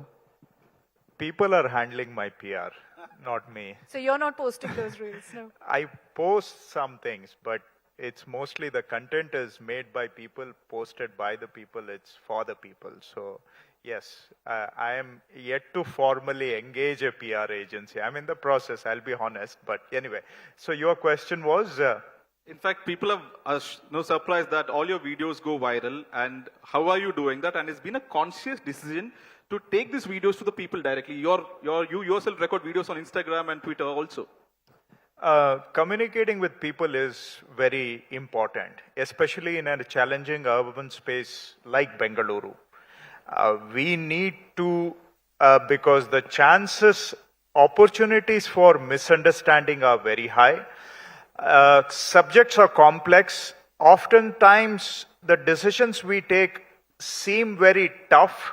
Then we need to explain why tough decisions are necessary and what are the reasons, consequences, benefits. So this requires certain amount of direct communication also. Conventional media plays a large role. They've always been the channel of communication. But given the dynamics of conventional media today, they look for a little bit more of the sensationalism. So in the process, sometimes miscommunication happens also. So we need to, make sure that the correct point of view gets out. Sometimes intentionally, unintentionally, there is a pick and choose. The larger context is left out. The facts are left out. So oftentimes the message can get distorted. It's not just the message. The purpose also gets distorted in the process. So conventional media is very important, but we also sometimes need to have direct channels of communication. In fact, the most controversial project in Bangalore city right now is the tunnel project. The opposition is saying that you agree that flyovers will not solve the traffic congestion in Karnataka or in Bangalore, especially in Bangalore. How will the same space underground solve the problems? In fact, Tejaswi, in a conversation with us, is asking that I had a conversation with Krishna Bairegowda. We both want to have Bangalore development, but the idea that if flyovers can't solve the same traffic, how can the tunnel solve the traffic? Okay, reply is going to be much longer because the question requires a very comprehensive understanding of complex challenges that Bengaluru faces. Without that, again, cherry picking a point and throwing is the easiest thing you can do. Before I get to explaining the background, so if criticizing is your only solution, if criticizing is your only contribution to Bengaluru, then you are part of the problem, you are not part of the solution. BJP in the last 15 years, they have been in power in Bengaluru for the last 9 years. So my simple question is, what did you do during those 9 years to solve these problems so that we today could have afforded to sit back and enjoy? You have dumped all the problems on us, and today what is your participation in this? It is just criticizing government. So what's your solution? When you are in power, what did you do?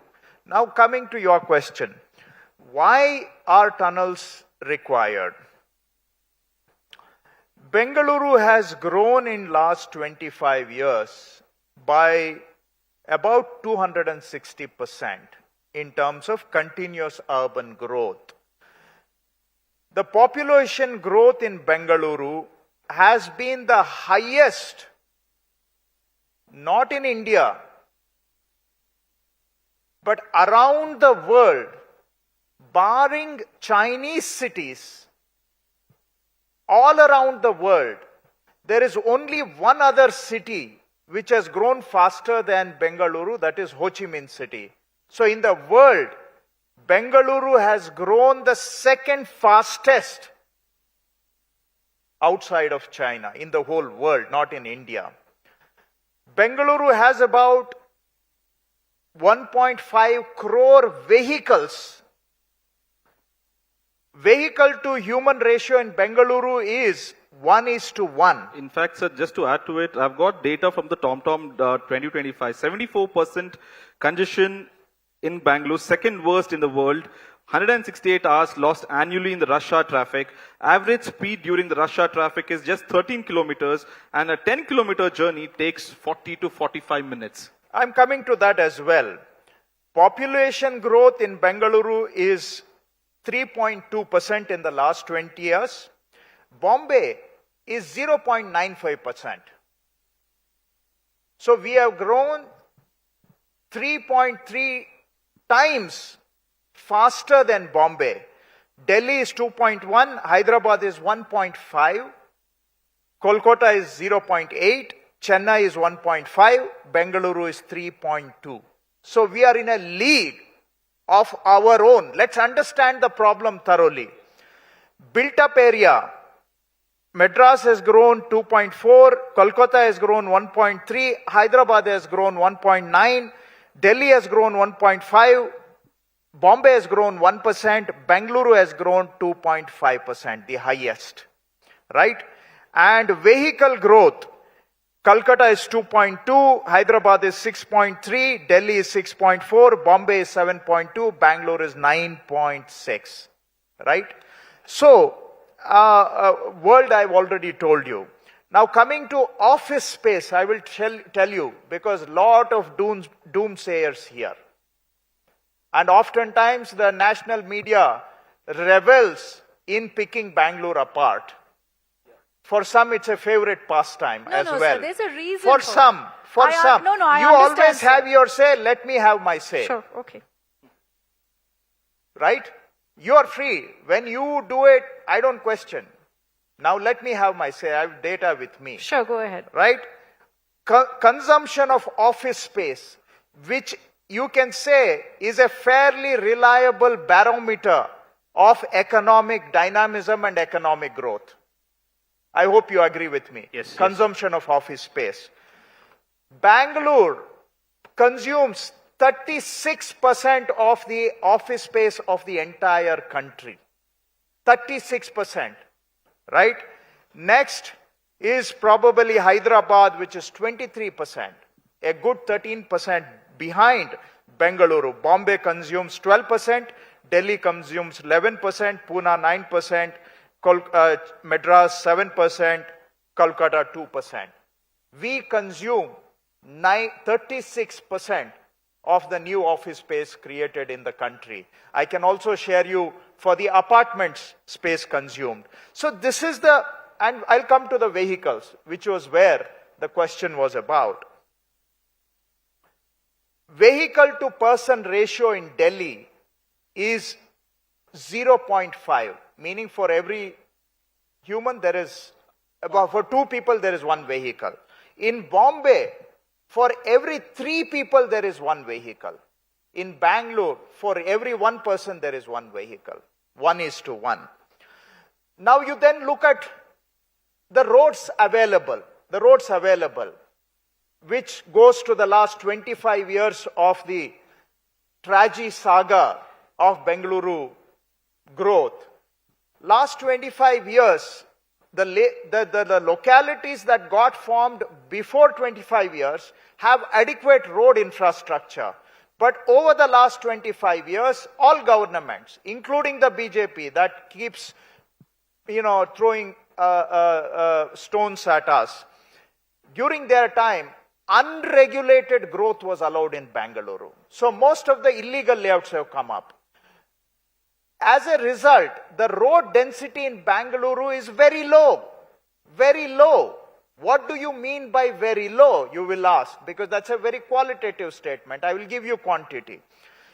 In Delhi, for every square kilometer of road, capacity, there are 50 to 60,000 vehicles. In Bombay, for every square kilometer of road, there are 60 to 70,000 vehicles. In Bangalore, for every square kilometer of road, there are 80 to 90,000 vehicles. That's why you have one of the worst congestions in Bengaluru. Now, I will illustrate the point. I'll give you the chance. I'll give you the opportunity. Sure. I feel I have the hot seat and Sir's the So moderator. that you but feel how is it to be on the other side of the mic. So I will take that. I will take it and I will answer it also. But you go ahead. will get your chance. So what do I mean by this? A Jayanagar locality, one of the best localities in the world, the best locality in Asia perhaps, in 100 acres, there are 23 acres are reserved for roads in Jayanagar. Now in the last 25 years, areas like eastern Bengaluru have developed because of unhindered growth of illegal layouts, unauthorized developments. The roads in eastern part of Bengaluru, where the highest complaints come, if you, out of the 750 square kilometers that is Bengaluru, right? If the eastern part of the Bengaluru contributes to about, let us say, 20% of the land area, but 75% of complaints come from eastern part of Bengaluru. You know why? Jayanagar has 23% roads, eastern Bengaluru has 8% roads. So the bottom line is, road capacity is limited. In the last 25 years, we didn't ensure, I admit myself, everybody, we didn't ensure that there was adequate road capacity in Bengaluru, right? So road capacity needs to increase. Now I will come to the final part of my answer to your question about the tunnels. Now, if somebody is thinking that our government is proposing tunnel as the only solution to Bengaluru, then they probably suffer from a jaundiced view. Then they're simply not listening to what we are talking. Or, as usual, they're cherry picking just to throw stones at us. What are we proposing? Now let's understand the set of proposals we have placed on the table. Bengaluru has currently about 7,000 BMTC buses, public buses. Mind you, this is the highest bus fleet in the whole country. We already have the largest bus fleet in the country. We are number one in terms of the current bus fleet size. We are proposing to add another 4,500 buses to our existing bus fleet. So, but that will also increase the traffic, but the metro and the other... No, okay, please understand. What are these people saying? Tunnel is not the solution, mass transit is the solution. The easiest mass transit, the fastest scalable mass transit is bus transport, right? So we are proposing, and that's the most affordable, that's the last mile connectivity is far better. Buses connect people far better than metro. Today, about 10 lakh people travel on metro on an average day. 45 lakh people in Bengaluru travel on buses on an average day, right? So bus is the nearest mass transit available to people. So we are proposing to add 4,500 buses, majority of them electric buses, to our bus fleet. Number two, we are proposing to expand our metro network aggressively. Currently it is 96, we want to take it to 170, we want to take it to 250. Our government is absolutely committed to expansion of metro. There is not even an iota of let there be no doubt about it. Our government is equally committed to suburban rail, also as a mass transit option. We are investing 23,000 crores into suburban rail. We propose to complete 148 kilometers of suburban rail by 2030. So, by 2030, we hope to have about close to 170 kilometers of metro, 148 kilometers of suburban rail. However, suburban rail, buses, metro are not enough to solve Bengaluru's traffic challenges. You still need road capacity because you have 1.5 crore vehicles already on the roads. Hence, additional road capacity is required. Now, the last line is, if additional road capacity is required, can you go break homes, throw families on the road and widen the roads? It's not possible. It's not the cost. Everybody talks about the cost of land acquisition. It's not the financial cost of land acquisition alone. It is breaking up families, throwing them on the road. Only people who have gone through that will understand. So that's not a scalable solution. Hence, in order to increase the road capacity, in addition to buses, in addition to metro, in addition to suburban rail, we need to increase the bus capacity. Hence, we are looking at about 120 kilometers of elevated roads and 40 kilometers of tunnels. So you have to see the tunnels and elevated road in the context of Bengaluru's legacy problems, in the context of a set of solutions we are proposing. All this together, metro, suburban rail, buses, roads, everything, we are proposing an investment of about 3 lakh crores.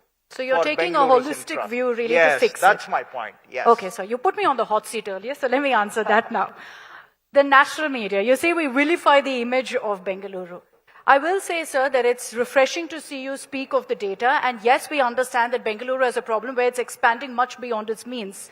Having said that, sir, I think the reason that constantly questions come up on Bengaluru is that there's always been a sense of lack of accountability.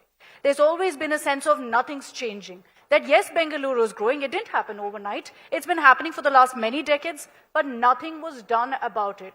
The reason, Minister, we're seeing so much talk about what you're doing right now is because there seems to be a sense of that accountability coming in. Do you think that's what it comes down to? That your term as minister, you're essentially trying to say, this is what I'm going to do, these are the results you will see. See, I will not comment on what you assess of me. That is for you to assess. But the rest of your statement/question, I agree with. There is no accountability. There has not been accountability in Bengaluru. Is that the change you want to bring on, sir? I'm trying. That people can ask you... I'm trying. I'm only trying. But yes, why did this happen? Because we allowed unauthorized development to happen in Bengaluru, uncontrolled growth. We thought that it was a poor thing because it is affordable, but nothing.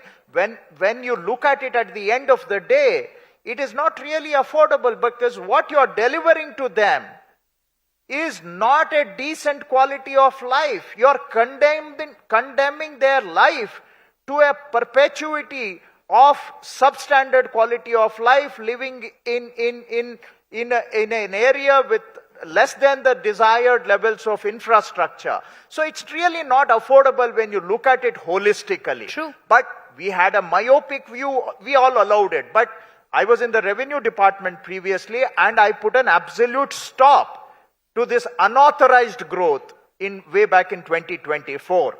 But the damage was already done. Now we need to deal with the damage that has already been done.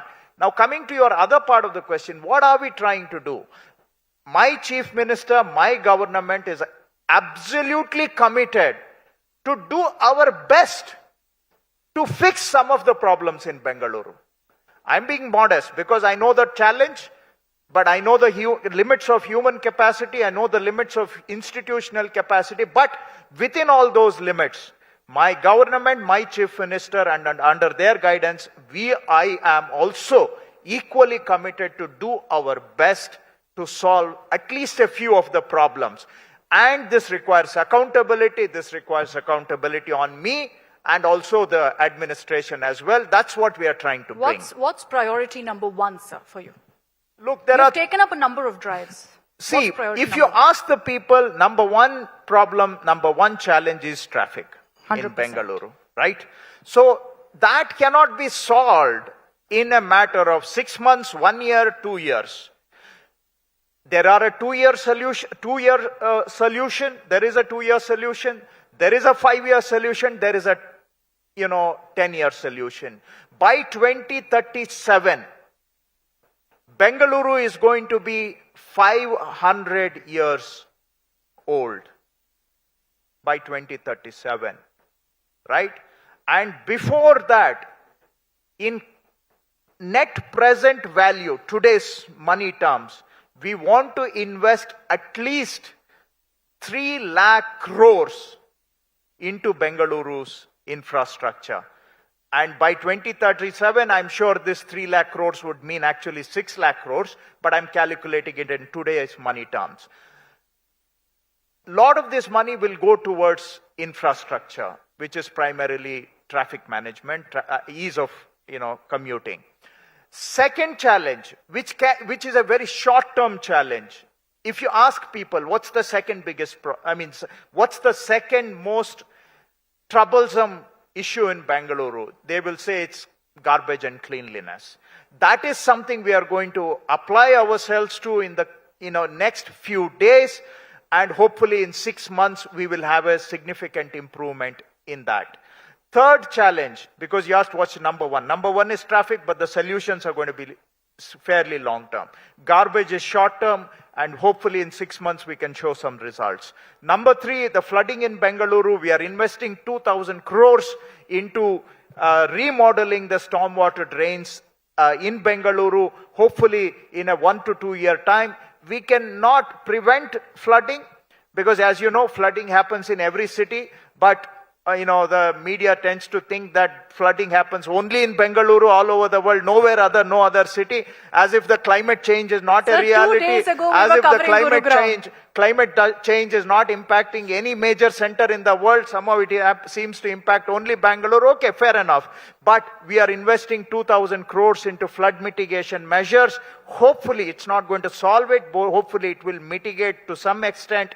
So these are some things in the pipeline. So these are the 3 things, but there are other things also in our pipeline. But, I will rest at 3 things. In fact, with that, we come to the end of today's session with the Bangalore Development Minister.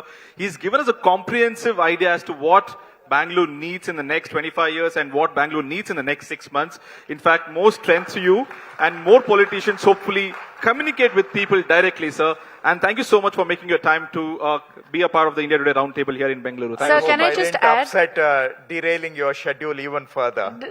No, I'll just add, sir, that the national media, I'm sorry, but we will continue to focus on Bengaluru. So I hope you don't mind that. You are welcome we will to focus. continue to focus on it the should city. be based because on I think we facts, should. objective and balanced. So we report what we see. And balanced. I do not pass judgment like you do in an instant Come on. whether you are balanced and objective or not. I appeal to you to be balanced and objective. So That's you all. have a beautiful airport, you have terrible traffic. But thank you. A minister on a mission, ladies and gentlemen, Mr. Krishna Bairegowda.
All right, ladies and gentlemen, can I request you all to please be seated?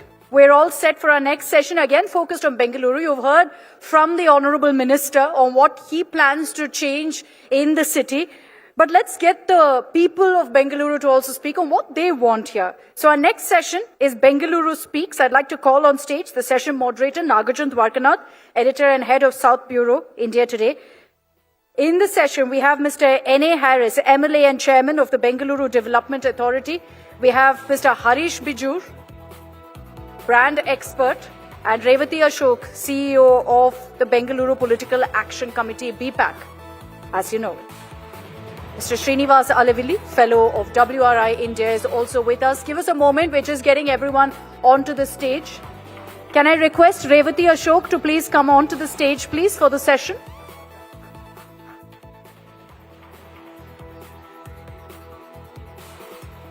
All right, there we are. Okay, Nagatsu with you.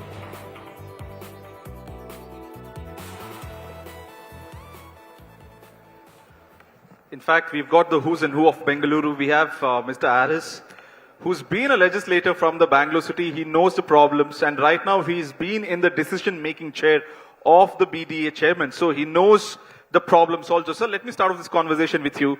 Is BDA guilty in the last 3 decades of seeing the problems of Bengaluru thoroughly? I don't think that question is a relevant question because BDA alone cannot be blamed. But the planning, as like No, Mr. Krishna Bairegowda was saying that in the last 25 years, the road development, in the sense road growth, has not been done adequately. See, you know how a government works. It doesn't only an organization, and when the responsibility is given, even it is not allowed to execute certain responsibilities. And to the reality, actually, to be very honest, Bangalore should have had a good master plan much earlier, not today. It should have happened around 30, 40 years back. And we never had that one. And that is the main reason for whatever we are facing today. But now we have taken up with the master plan and a lot of other things. Now, as our Chief Minister D.K. Shivkumar, he took the initiative of making GBA, the Greater Bangalore Authority. Yes. And now BDA is left out from the GBA. BDA is not anymore a planning authority for GBA. BDA will do it outside GBA. So there are a lot of things, technical things like that. But overall, for the development of Bangalore, I think we need to a lot of things. When can we see the next revised master plan for Bengaluru from the BDA, sir? Now, now it will be, GBA will do its own master plan. Correct, but outside the GBA premises? We will be doing, we already called for some, we have called for an international tender. We want to get in some international architecture or companies to come in to do the planning. Okay. So most likely, maybe another 4-5 months, we should be able to start with the work. Because there are a lot of things to be done before the plan is done. Maybe another year, we should get the master plan done. Mr. Harish Bijur, recently the GBA has been formed. So 5 new corporations, 5 new commissioners, a rebranded Bengaluru. Do you think this rebranding will change the way Bangalore is being looked at? And do you think this decentralization will have benefits of building Bangalore as a bigger brand? Well, firstly, I'd like to say that, of course, Bengaluru is being rebranded, and Bengaluru demands it desperately. I'd like to very quickly go to the fact that, we heard Chief Minister D.K. Shivakumar in the morning, and I'm meeting him for the first time after he's become the Chief Minister. And I told him that, I see a very big difference in you, sir. What do I see in D.K. Shivakumar today? The Bengaluru Development Minister, who became the Deputy Chief Minister and who is now the Chief Minister of Karnataka, seems to be emerging as a kind of a statesman Chief Minister of South India. And I think that's a terrific thing to happen. Because I think, he's looking at stuff with a greater statesmanly kind of a manner. Now, if you look at the GBA, and if you look at 5 city corporations, I think the task is very big. And I think the task is being attempted, but success is going to be far away. And I'm being a realist, because I walk on the streets. When the footpath thing happened, I did a footpath padiyatra of 23 kilometers in the city. I went across and tried to see whether things are happening on the ground or not, and spoke back about it. It's going to be a difficult challenge, because look at traffic. I think traffic, we just heard Krishna say that it's going to take some time to sort out. And we looked at garbage. It's going to take some time. None of us have attempted air quality. AQI in the city is 120 plus today. Okay, it used to be about 40, 35. That is the kind of level that we had. So, extremely important tasks. The State Pollution Control Board has a task. Everybody has a task. So, if you ask me, a rebranded Bengaluru is not about how you brand Bengaluru top down. It's about how Bengaluru is going to be perceived bottom up. What is the common man feeling, seeing, and touching? And I think those are the issues that need to be addressed first. So, I think Bengaluru needs tough love, and I think this Chief Minister is giving us tough love. Let's accept it, yeah. Because if you don't have tough love, we can't go forward. KBG is offering tough love to Bengaluru. He faced a lot of flack in terms of what happened with the footpath.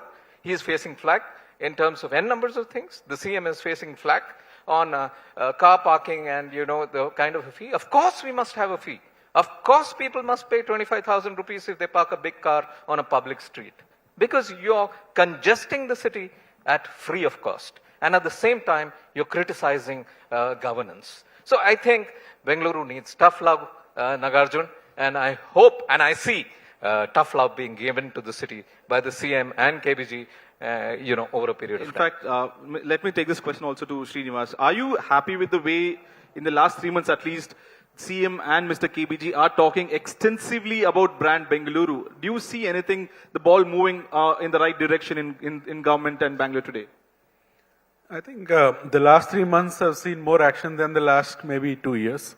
That's the level of energy and passion that I see coming into this, particularly with the new development minister who just spoke us to this audience. I think the main difference I see is that how he's holding everyone accountable. Not just the people in the government and all the officials and all of that, but also the citizens of the city. So he means his no words that you also have to play a role in it. You need to clean up your vacant plot. You need to pay for parking. So you need to participate in the waste segregation. You need to give waste when it comes to you.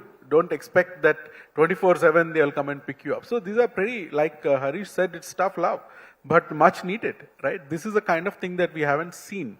What we have seen is status quo. Again and again, same kind of things happening. But Nagarjun, there's even a bigger positive I see in the last 3 years, actually, even more than the 3 months, which is that the city has got like a surgery done in terms of governance. We now have a completely new urban governance model that no other metropolitan city in India has. That is the GBA and the 5 corporations. And now one good way of measuring how decentralization happened is, and most of the media friends know this, you go to the BBMP office, you can't find parking. Now you go to the BBMP headquarters, you'll find parking. Why? Because there are 5 other corporations and the commissioners sit there and most of the files can be resolved there. So there you won't find parking in the South Corporation, in the North Corporation, but in the Central GBA Corporation, there is parking, which tells you symbolically how the decentralization has evolved, and that's just one part of it. In terms of mobility, which is a big topic, I'm sure you want to talk about it, Bangalore is witnessing a rapid growth in public transport ridership. No other city in the world has seen it. We used to be at 30 lakhs a day bus ridership. In 2023, today it's 45 to 48 lakhs. We used to be at 5 lakhs a day metro ridership. Today it is 11 lakh. So 65% more people are traveling by bus and metro. This has happened because of two reasons. One, Shakti, which brought so many women and others into the bus, and the growth of bus that Minister talked about, and metro lines. The moment you got the purple line to Whitefield, we went from 5 lakh to 8 lakh, 8 lakh to 10 lakh, yellow line, now 11 lakh. And guess what? The mother of all metro lines is coming, the blue line. Yes. So that is going to fundamentally change how people move in the city. So I see that also as a very positive growth story in the last 3 years that we don't talk about much. Combine that with the minister's proactive approach of holding officials accountable, all of that is important. I also have some issues that I would like to raise, but maybe in the next round. We'll take the conversation forward with Revati Ashok of the BPAC here. BPAC works very closely, you work very closely with the government agencies to give them inputs, your thoughts also. What is the primary concern today of Bengalurians? Is it traffic? Is it garbage? Is it parking congestions? What is the primary concern that BPAC sees through the people? I think our Bangalore Development Minister, Mr. Krishna Baregoda, articulated it absolutely perfectly. He has understood the pulse of Bangalore citizens extremely well. Mobility is the biggest concern today for people. Mobility also integrates infrastructure, bus availability, metro connectivity, last mile connectivity, parking. It's a complex subject. It's not just one item. And he is trying to address, and this is not something that can be solved in a hurry. BPAC had pushed 15,000 buses 10 years ago, and today we are hopefully getting to 12,000. So I'm glad he's making a very big push. In a single year to get such a large contingent of buses will actually transform, and he's the first person who has truly understood the power of, quick public transport solutions. Metro is required, suburban rail is required. In the short run, Bangalore can move people only with buses in the short run. And buses also have to be in various categories, stratified. If you want to move people away from cars, then you need to have high quality buses with high reliability, with smart bus stops, which have integrated, you have all the data, just like you go to the airport, you have all the data in terms of when the bus is scheduled. Today, there are some isolated pockets where there is LED bus stops. But if it will say that the bus arrives in 3 minutes, but the bus doesn't come for 15 minutes. So the person is at a loss, right? So they have to bring up reliability to the extent that Metro is able to bring. Then you will see even a larger issue, larger number of people converting. The other point is, he also alluded to it. We have a large road network when you compare it to the population. But the arterial network, if you look at Bengaluru, we have arterial network around 10%. Whereas if you look at Mumbai, it is 18%. When you look at Delhi, it is 25%. So do we require road infrastructure? Of course we require, because we don't have arterial network.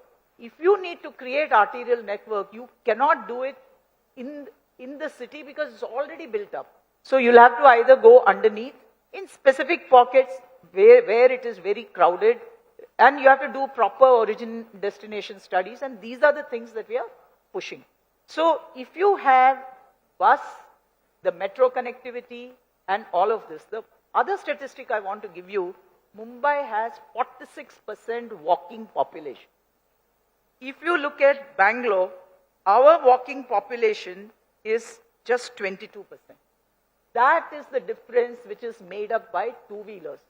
And that is the big change that you see in fact, the city. We can take a show of hands. That is the real, and it also leads to lot of road safety issues, accident issues, because people are traveling long distance. How many of you in the audience can you raise your hands that you walk every day either to a shop or your college or whatever workplace and not take two-wheeler? Please have a raise of hands. So that's 50% at least that they're raising the hands, that they're walking and not taking vehicles. But actual data and statistics, these are people who are interested, that's why they're all here. But if you look at the common population, these numbers are actual data available for public to see. So it's 22% walking, whereas, Yeah. so the work that we are now doing on walkability and pushing footpath availability, I think those are all things Right. in the right direction. I would want to take this question to Harris also. He's been not just a BDA chairman, but a legislator from the Bangalore city. Shantinagar falls right in the middle heart of the city. So we have spoken about the solutions. We need metros, we need tunnels, we need elevated corridors. But you're also part of the government. Where is the money coming from? Because you also have 60,000 crores of guarantees going every year. Is Bangalore lacking that financial solutions that the government can produce? Krishna Bairagad was talking about 3 lakh crores. Where will the money come from? See, now, let us, as you rightly said, let us think about how it has to come. See, first, who has to give us money? They are blocking it. The central government itself is not giving whatever our share is there. So once that has to come. And then the guarantee part, you've been talking, I heard when CM also was there, you were talking about it. See, the guarantees has actually increased the GDP of our state. The circulation of fund has directly gone to the people and it has increased the GDP. So it is helping the growth of, financial growth of the state. Okay.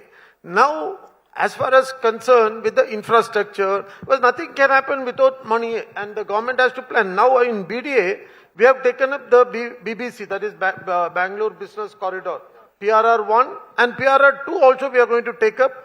We are raising in loan from HUDCO 27,000 crores for the PRR 1. And we may not use so much money, but then we have already got it sanctioned and PRR 1 will almost connect some 73 kilometers of the ring road. And PRR 2 will do another 52 kilometers. So together it will be a necklace around Bangalore city. And already we have completed 10.77 kilometers of that stretch between Magadi and Mysore Road. Yes, so we just inaugurated that also in the name of SM Krishna Road. So this outer, this peripheral ring road will ease out traffic, mobility again. See, again mobility. See, now the biggest issue is we are all sitting here to blame on the other person. What are you doing? Now here you ask few people, they just raise their hand. Who raised their hand, they are also looking to buy a car or a two-wheeler. Okay. Are they going to permanently walk? No. Now when myself, I go to London, I do maximum 91% is walking only. Yeah. We don't get into any car, we don't, or the train. We use two of them, that is the public In fact, transport. you went to Japan recently and you went live showing how the urban mobility is working there. Exactly. What I'm trying to tell is, until unless we don't decide, we will bring in a change. Nothing will work. We will be only putting a blame game. We get an opportunity like this, we will talk something good and we get away. So that is not what we need. We need to understand, every Bangalorean need to understand, I'll bring the change. And if we start walking today, I can proudly say in my constituency, I have a good kilometer of nice, good stretch of footpath where you can walk actually. Revati is from my constituency, she will also I'm from your constituency, sir. No, so we have good footpath, but we don't find people walking on it. The problem is that, and we are trying to clear the footpath, we are trying to see even those vendors sitting on footpath, I have many times told, don't encourage them. Some people come and tell, sir, poor people. I said, yes, poor people. We have a lot of schemes for them. We don't want to let them be poor. But then how do we clear the footpath? How do we clear the roads? How do we work on that? So that again, we need to work together. So you agree that footpath needs to be cleared and the poor or pushcart vendors need to see a shop elsewhere? We need to make a hawker zone for them. Wherever the land is available, the heart of the city, we don't have, corporation doesn't have land to make a hawker zone. So at least where it is available, we can make a hawker zone, allow them to do it. But then footpath be kept for people to walk, road be kept for vehicles to move. That makes a big difference. See, today we are being blocked because of a lot of these unwanted, some roads, you can't even go with your vehicle, you can't even walk. So, do we agree to that? So again, public only has to decide that. See, me sitting here as a chairman of BDA or as an MLA, sometimes people come and tell, sir, we will not vote for you. I said, you don't vote or you vote, that's a different subject. What can we do to make the place better is the question. So infrastructure, government working, and people like Harish and Srinivas, all of them talk about everything and they're right, whatever they say. But then how can we change the mindset of people to fall into place is very important. See, public transport is there. Are all of us using that? No. I personally use metro train when I have to go to Vijayanagar for a wedding. I use it for Whitefield. Yeah, Whitefield, Vijayanagar, we use that. But how many of us will use it is the question. If we all can use, that brings a bigger difference. So here it is not that the blame we should come out of the blame game and we should take it up seriously. How this difference can be made by me? The government is ready, minister is fighting, chief minister himself is fighting, all are ready. And people like you are also there to advise us to do.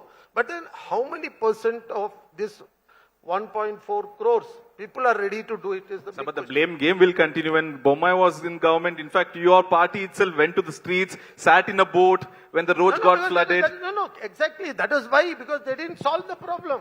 See, what did they do to solve the problem? Again, they made a blame on us. So that is not going to help us. Will that help Bangalore? No. In fact, Harish, irrespective of what the solutions are, the temporary fix cannot happen immediately, right? It needs a longer vision. But the flooding will still continue. The potholes will still exist. This will definitely take a toll on, Mr. Krishna Bairaga was talking about how the economic development is happening because of office spaces. Do you think when people want to invest, and when you speak to clients, how do they look at Bangalore? Do they think it's a city of traffic congestion? It's synonymous with traffic congestion, potholes. Is it still attractive city to come live here? Harish, can I Well, just take one sure, second? sure. Yes, sir, yes, please. Mr. Nagarjun, tell me, is the traffic issue only in Bangalore in the world? Definitely not. Now, only when you talk about Bangalore, you talk about traffic. Is it only Bangalore? We travel to every city and everywhere there is a problem. In Delhi, we are stuck in traffic for hours together. And you don't make a news of it. Only when it comes to Bangalore, that's very sad. Okay, I'm going to start with a supporting point for Harris. Okay. Firstly, we need to accept that Bengaluru is in good hands. Yeah? We have Harris on BDA and we have KBG with the heart of the city in his hands and of course the CM. So in on fact, top. all the three panelists are giving you a positive note. Since the beginning, they have been opening very positive remarks on the government. Yeah. But you know, living in Bengaluru has the good, the bad and the ugly. All three come together. And what Harris says is absolutely right. Bengaluru is always, beaten and berated, when something goes wrong. I have a theory on this, that there's something called Bengaluru jealousy, okay, within the cities. So whatever happens in Bengaluru is, really broadcast in a different manner as opposed to anything else. But let's leave that aside. Let's come to the fact that, there is a key issue in this city. We are a city which possibly has 165 lakh people in the city. The census of India 2027 will prove it. Let's look at that. We still talk about 143 lakhs. I think it's 167. Now, if you look at 167 lakh, this city can actually afford only 72 lakhs as per a straight line study of horizontal living. But we have gone vertical. But when we go vertical, roads are just the same. And, you can't do much. And therefore, I think living in Bengaluru is living a life of constraints. Right. And corporate India understands that. Corporate India still wants to come to Bengaluru because Bengaluru is a magnet city. And I think into this city come big corporates, more and more are coming. Everybody wants to slap on a Bengaluru experience in the tech industry. 26 lakh people as people who work in tech. I mean, everybody from every part of India wants to come here. And when everybody comes here, everybody wants a slice of Bengaluru also. You want a slice of the nightlife of Bengaluru, day life of Bengaluru, a piece of the property market of Bengaluru, etc., etc., etc. So I think, Bengaluru is getting congested. We're becoming a magnet city. There's only one solution, Nagarjun. And this is a hard, tough love solution. What's the solution? Demagnetize Bengaluru. Okay? In the sense that, come on, we magnetize Bengaluru But it's too your much. backbone, right? At This least is your- stop it. Stop magnetizing Bengaluru. I know we are trying to do a lot more around Bengaluru. There's something called a Greater Bengaluru area, which is all around us. And Greater Bengaluru stretches right up to Mysuru. Now, I don't wish Mysuru to go bad, because, Mysuru must not follow the Bengaluru development model. It must follow a model of its own. And the old model was that let's keep, outside the ring road development versus inside the ring road development. So if you look at it, the only solution is don't magnetize Bengaluru more than Bengaluru can afford to get magnetized. Srinivas is not agreeing to that point, in fact, Yeah. of not demagnetizing Bengaluru and having tier 2, tier 3 cities flourish across the state. No, no. The demagnetization is different from decentralization. They're two different things. I think what Harish is saying is about don't keep on attracting more and more investments into the same place, right? And that's really not in anyone's hands. People want to invest where there is success. People want to come to Bangalore because of, all the great things about our city. We should be immensely proud of it. What is the biggest challenge of our country and our state? Employment. There is no bigger challenge to our country than creating jobs. And guess which city is the best and the biggest in the entire country for that? That is Bengaluru. And Bengaluru has been creating jobs for everybody, from Kashmir to Kanyakumari and from Gujarat to Arunachal Pradesh. Everyone comes here. So we should be immensely proud of it. And the tax revenue that we generate, not for the state but also center, should be plowed back into the state. If you look at the Metro 3 approvals, they're stuck. Suburban train is 30 years late, Nagarjun, 30 years. Imagine if we had suburban train 10 years ago, 20 years ago, our city would have been like Chennai or Mumbai with a local train. We fought for it for decades and now finally it is moving. But it's a missed opportunity. So there are a lot of things that you can do, and in terms of further growing Bengaluru's economy, you already decentralized into 5 corporations. Now there is a Bengaluru region, rightly pointed out. So how do you leverage these things? The Ramnagaras, the Kanakpuras, the Hoskote, all of them can be part of it. None of it need to come at the expense of some other city of Karnataka. Mangaluru is doing quite well nowadays. Mysuru is also picking up, and those things keep happening. Hubli Dharwad, I believe, now has a big thriving Infosys campus. So things happen at their own pace based on the business decisions that companies make. But everyone wants Bengaluru. So why would I tell people not to come to Bengaluru or demagnetize it or not attract more? I want to attract a lot more. I want Bengaluru to become twice the size of what it is today. But what happened is your infrastructure growth is not able to keep pace with the job growth and the population growth. Now we are talking about, Harrison was talking about master plan, BDA plan, there is GBA plan. What GBA is planning is GBA limits. What BDA is planning is outside the GBA limits. So now that you've learned all these lessons, you know that people are living in apartments without a sewer line or water line. Yeah. You need to fix that now. You need to figure out how to address your water issue. You need to figure out how to issue your waste issue before you grow. Nagarjun, I just have a repartee to what Srinivas rightly puts across. I just like to say that, we've all been taken on a long journey with the term called greed is good. Now, greed is good is an Americanism, okay? Now, greed is good, but greed up to a limitation is good. A city can afford a particular size of population in it. A city can afford a certain kind of horizontal growth in it. A city can afford a certain number of encroachments onto lakes. A city can afford a certain number of things. When push comes to shove, we need to be careful. So the toughest love you can give Bengaluru is to say, hey, listen, we've reached this 167 lakh people. Let's take care of this 167 lakh people. Let's give them better. Let's sort out issues for them. But let's not get greedy to have 200 lakhs the difference, in the city. Quick point, 10 seconds. The thing is, if you go to see any greatest cities of this world, whether it's London or New York City or San Francisco or Los Angeles, the core cities are small. The cities develop in a different fashion. When we come to Bangalore, we can't think beyond Richmond Road and, this area, Sadashiv Nagar is the north border for us, Jayanagar is end of the city. That is old news. We now need to think about Ramnagara as another great city, well connected to suburban. We need to look at Hoskote as another city, connected perhaps with metro and local train. All of these things has to be part of this greater Bengaluru. It's not one city that keeps growing. That's not the vision that we should have. Revati, in fact, I wanted to get in, touch upon this topic also, that earlier there used to be a synchronization problem. If BWSSB digs a road, BBMP would not know it. If BESCOM is digging something, BWSSB would not know it. The moment the road is asphalted, someone else is digging. In this new GBA, have you seen better synchronization in the last 3 months? I think that's a difficult question to answer. I would say that the Bangalore Development Minister really wants to fix it.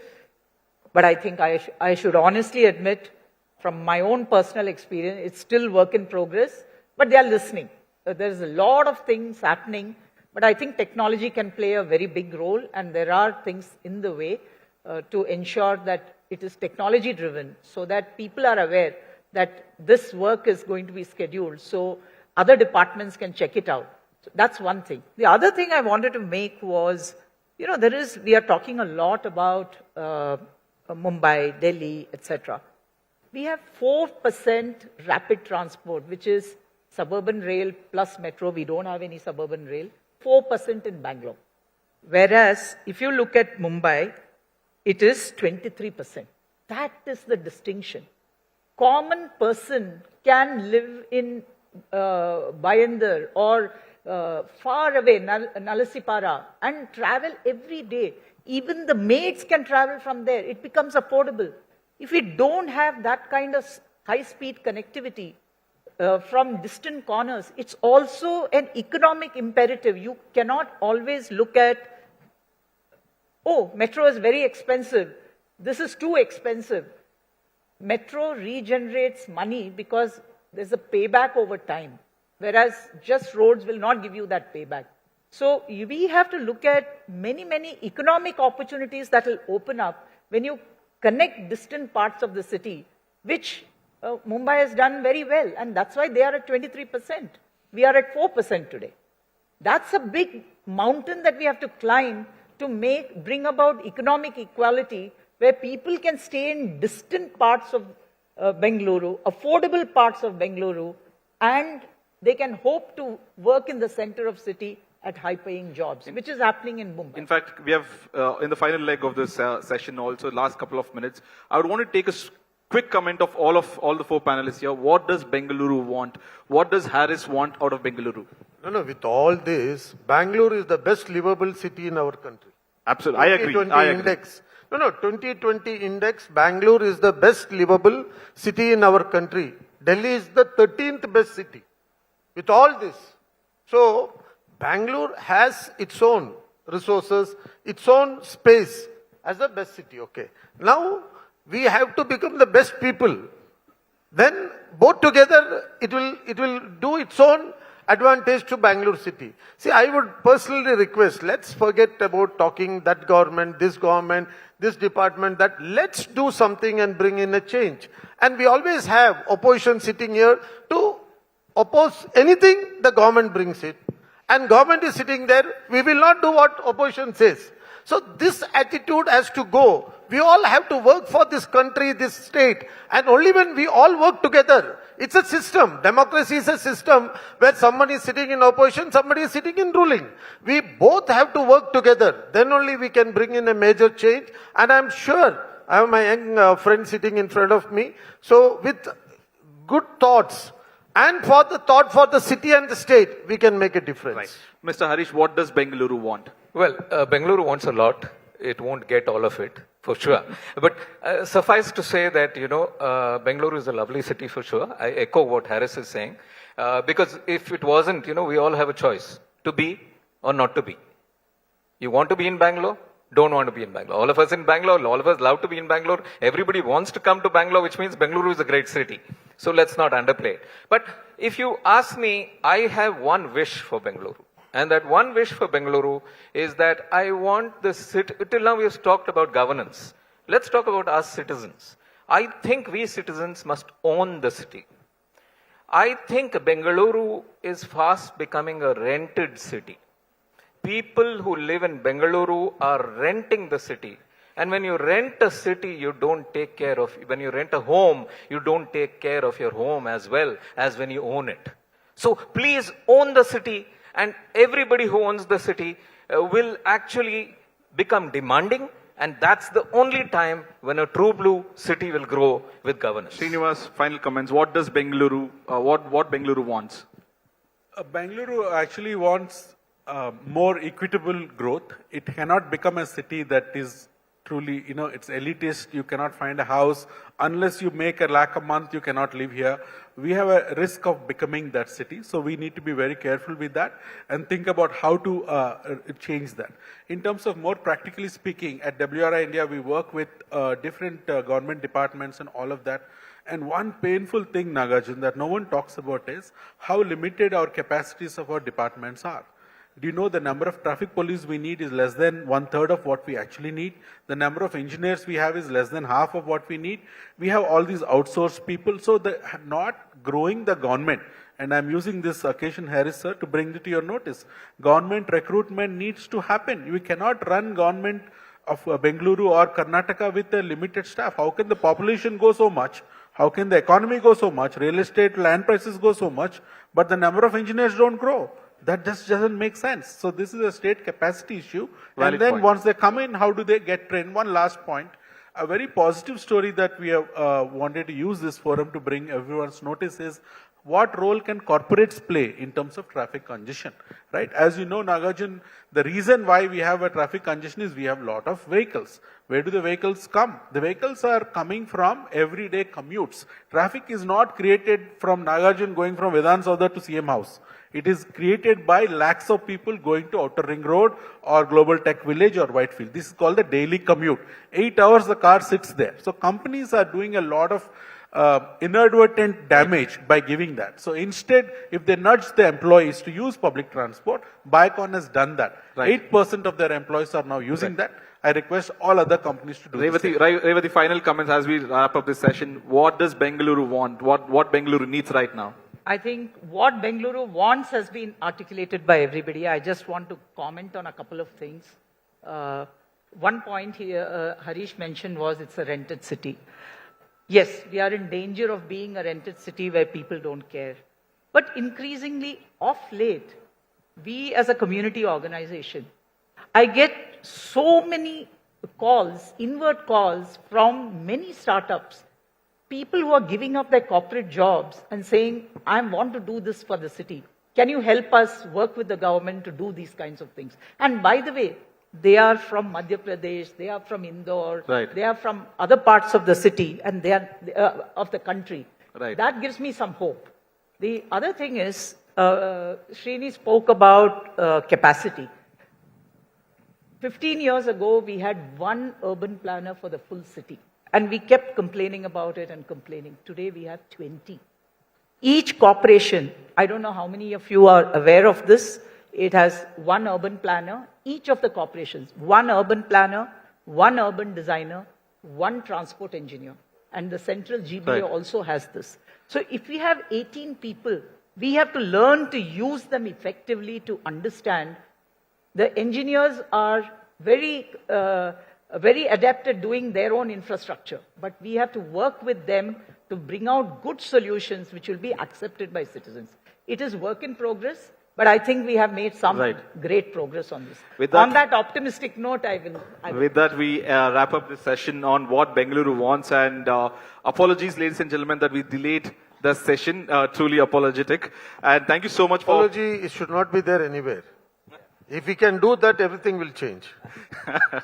And thank you so much for sharing your thoughts on Bengaluru and the progress in Bengaluru infrastructure also. Thank you so much. Thank you. Thank you very much for joining us here at the India Today Roundtable. Nagarjun, I'll just request you to also hand over a token of our appreciation to our panelists.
All right, ladies and gentlemen, we're all set for our next session with Member of Parliament from the BJP MP for Bengaluru South, Tejasvi Surya.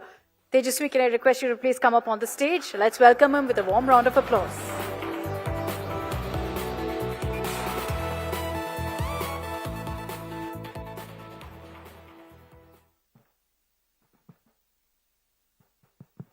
Welcome, Tejasvi, to the India Today Roundtable. I think the last 2-3 sessions have been about Bengaluru. You caught the last bit of our session where you had all of the panelists speak about what Bengaluru needs, what Bengaluru wants. They all speak of infrastructure. They all speak of the need to be able to address the booming population of Bengaluru. And I'm going to come right to it. The government says that's what the tunnel project is all about, that it will help in providing the infrastructure that Bengaluru needs. Well, thank you, Akshita. Bengaluru needs infrastructure, no two questions about it. The question is, what is the kind of infrastructure Bengaluru needs? Infrastructure should solve the congestion problem of Bengaluru. Does the tunnel road solve Bengaluru's congestion problem? No, it does not. Who says this? The DPR made by the state government itself says that this is not going to solve the traffic. An independent study was done, a traffic simulation was conducted by IISc. They said that this is not going to solve the traffic of Bangalore. It is only going to make it even worse. But still the government wants to go ahead with this project. Let me tell you what this project is. This project is not a transportation project.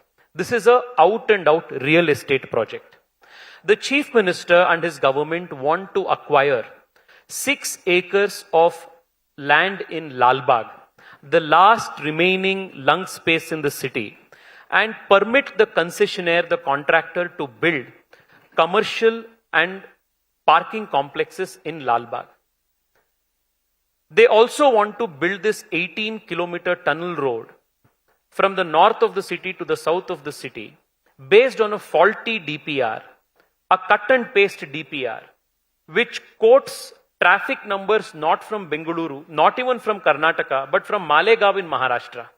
When people pointed this mistake out, BBMP officials imposed a 5 lakh rupee fine on the consultant, but stuck to the same DPR.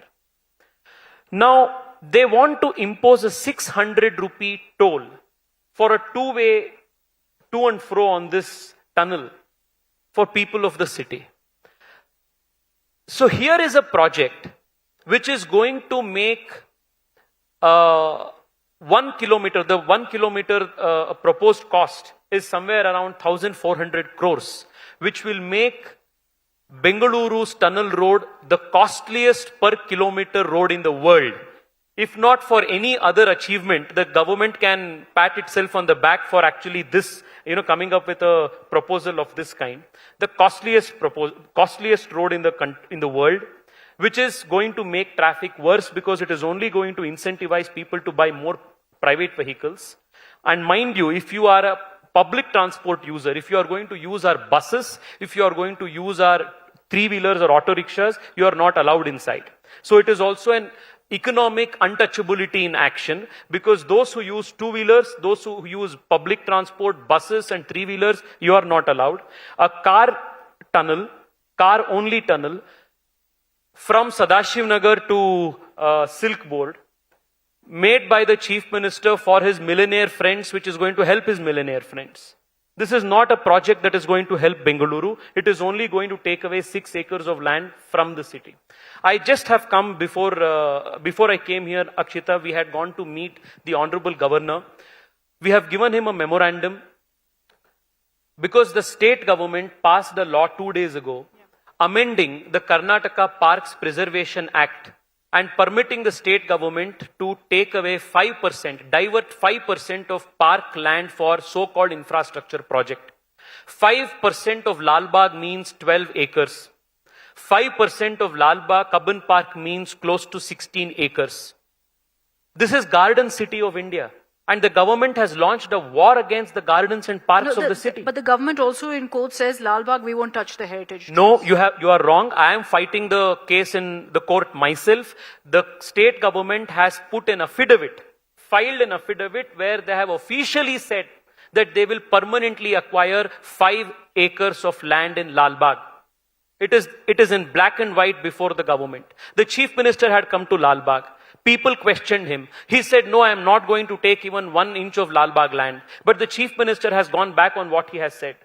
His government has now passed this Karnataka the Parks Preservation Act Amendment Bill only with the intent. Sole intent is to acquire land in Lal Bagh. No, but let me flip this around and let me play devil's advocate here. What choice does the government have? We had Krishna Bairagowda here, who says, look, there's limited land available in Bengaluru for any development, and highlighted the fact that there's a lack of roads in the city, which is why you see the traffic mess. And he says, we can't go about, demolishing homes and building roads. You can't do that, which is why they've come up with this kind of a project. What is the solution? It was easy to oppose. What's the solution? What is the solution for Bangalore's traffic? The solution is public transport. So he said that we've done that too. Sorry? We've done that too. He's saying What that have the BJP is looking at it only as tunnel project. 1 second. What we've done is we've ramped Akshita, up public transport coupled with the tunnel project. Let me give you a few numbers. I wish, Mr. Krishna Bairagowda was here. There are a few good things that he is doing, for which all of us are in support. His campaign to make Bengaluru a clean city, 100% support. His campaign to clear encroachments from footpath, 100% we are supporting. I have in fact taken meetings in my constituency to push these campaigns that the government has launched. A responsible opposition has 2 responsibilities: to support what is good and to oppose what is bad. I am doing both. When the government is doing the right thing, we are in fact supporting it more vocally than even the Congress ministers and Congress MLAs are doing. You go and see my tweets in support of Krishna Bairagowda. You see my your tweets in support of the Bangalore Business Corridor project that the chief minister is championing. But that doesn't mean you can have a carte blanche approach where unconditionally we will support everything in the name of development. Snatching away 6 acres of Lal Bagh land in a city that is crying for some public space is not development. Now you ask what is the solution? Yeah. And where's the land then for development? Because they have to build roads. You asked what is the solution? Yeah. I met with the chief minister when he was the deputy chief minister about 6 months ago, and I gave him a 100-page report on alternatives for Bengaluru. How do we solve Bengaluru's traffic? There is already a comprehensive mobility plan in action in Bengaluru, which says that the city must aim to get close to 70% of its population to travel by public transport. Now, what does that mean? It means we need to, on a fast pace, increase the metro connectivity in the city. Are we doing that? No. Since this government has come in the last 3.5 years, not one single, I'm underlining this, not one single new proposal for a new metro line has been given to the center. Is this their battle for public transport? The suburban rail project in the last 3.5 years is stuck, moving at a snail's pace because the state is not cooperating with land acquisition. It has not supported with the adequate funds and support needed. The state is duty bound to increase the number of buses in the city. What is the state of BMTC today? They are unable to even pay salaries to the employees in BMTC. Bengaluru needs, according to the comprehensive mobility plan, somewhere close to 15,000 buses. How many buses does the city have? 6,000 buses. Now people speak of building roads. World over, Akshita, you are also well traveled. No city in the world has ever solved traffic by increasing the road space or increasing the availability of roads.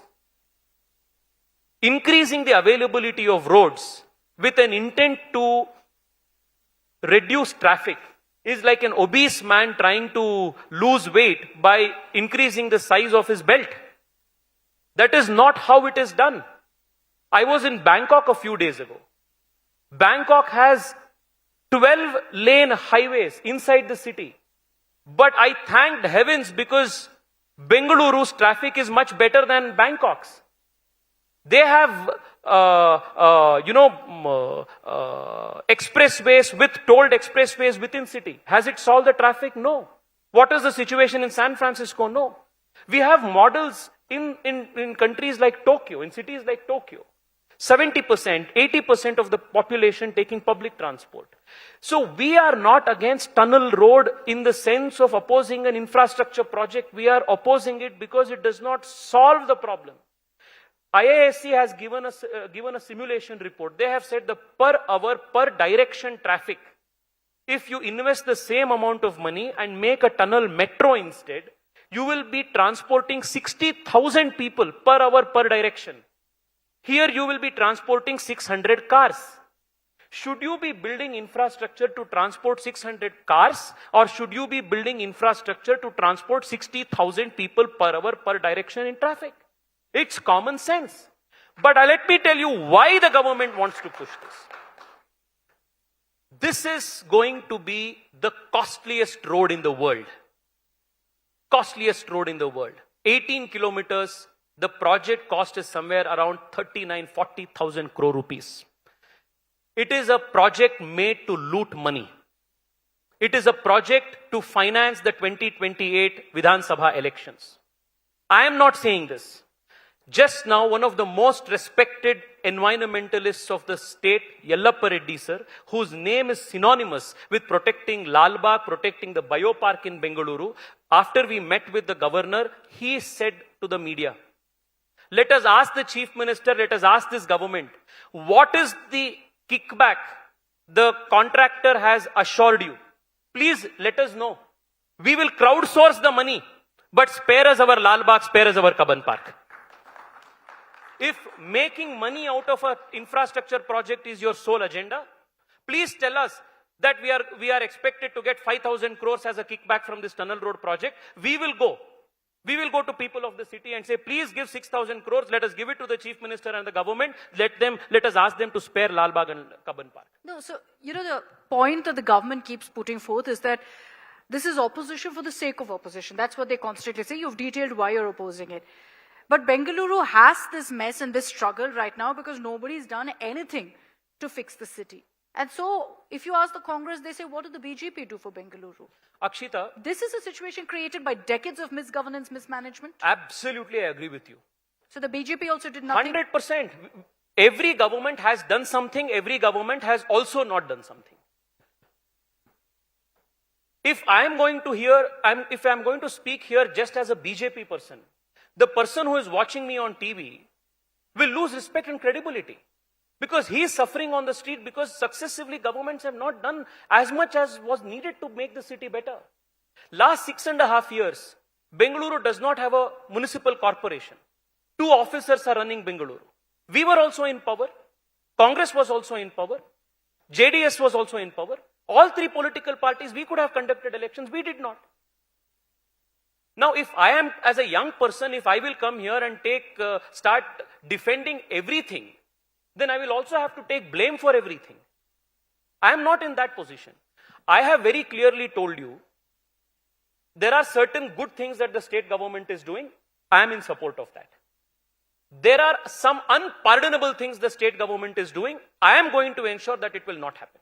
That is our responsibility. People have elected me to do good and also to oppose bad. I will do both of it. This is not opposition for the sake of opposition.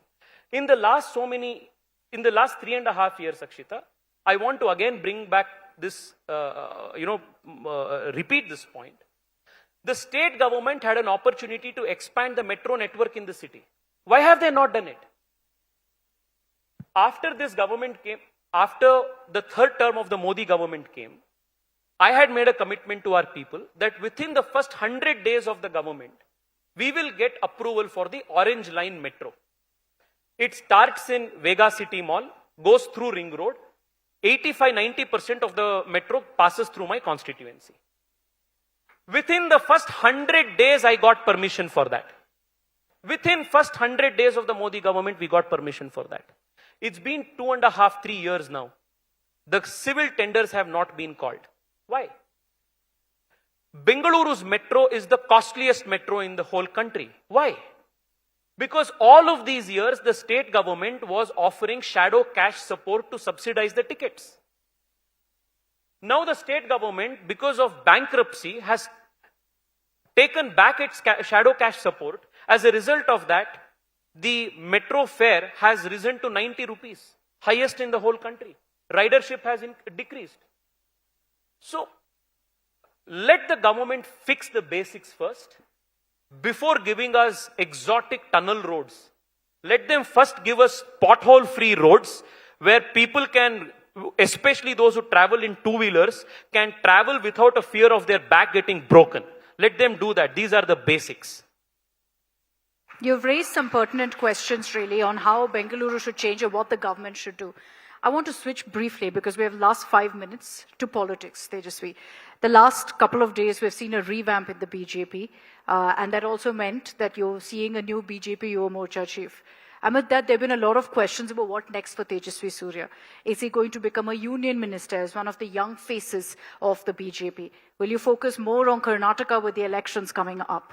What exactly is the game plan?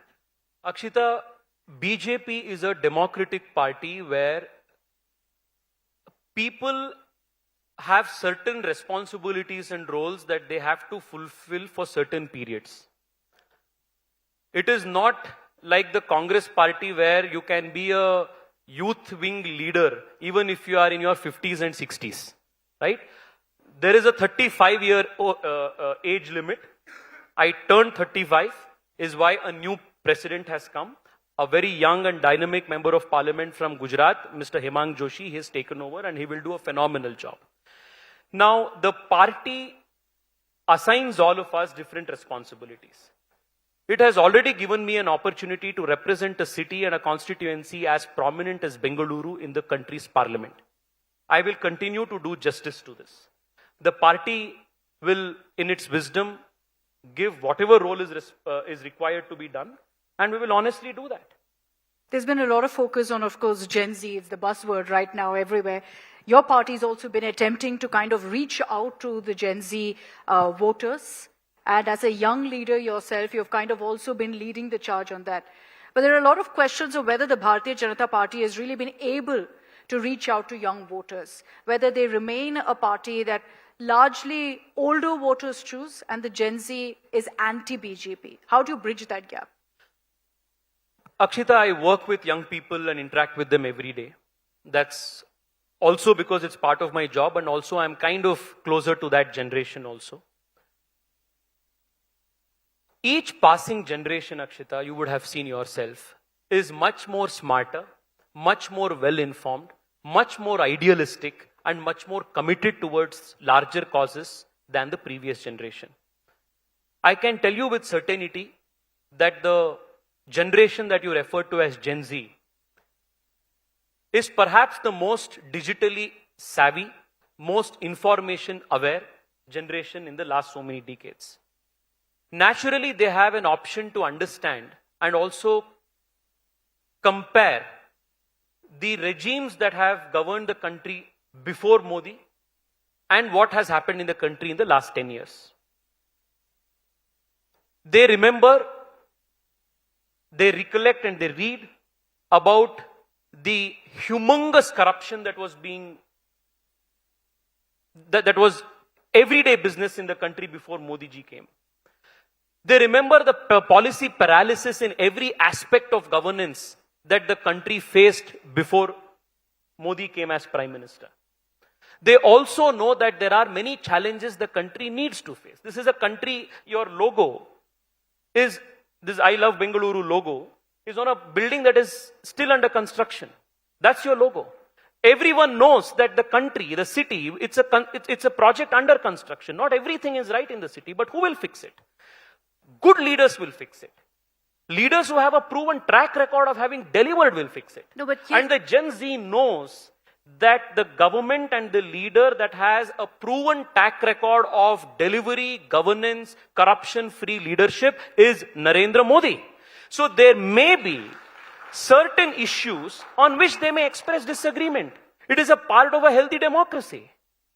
That doesn't mean, I said this even in Parliament, if the opposition thinks that because of one or two issues where the Gen Z or the young people have vocally expressed disagreement with the government, if because of that the opposition thinks that the young generation is in favor of them, then the opposition is in a big delulu. No, but what about also the government and the BJP? You know, if you think an outreach to Gen Zs by posting reels, it's simply not just that. You know, yes, a digital push helps, but what is the game plan here to reach out to the Gen Z? You've seen a massive protest, which was largely driven by youngsters. What do young people want? Young people want good governance. They want the issues addressed. Exactly. That is what is good governance. They want the issues to be addressed. They want their education system to deliver them jobs and opportunities that will build them to address the challenges of tomorrow. They want the economy to be functioning properly. This is a government that has consistently in the last 1 decade delivered 7-8% growth year on year. The young people are the ones who are going to be benefited from this. Every single FTA that the government signs, whether it is with Australia or New Zealand or with the European Union, it is young people of India who are going to be presented with new opportunities. The fact that India remains the fastest growing economy in a world faced with economic improbabilities and challenges is a testament to good governance the government has provided in the last 1 decade. So young people want action.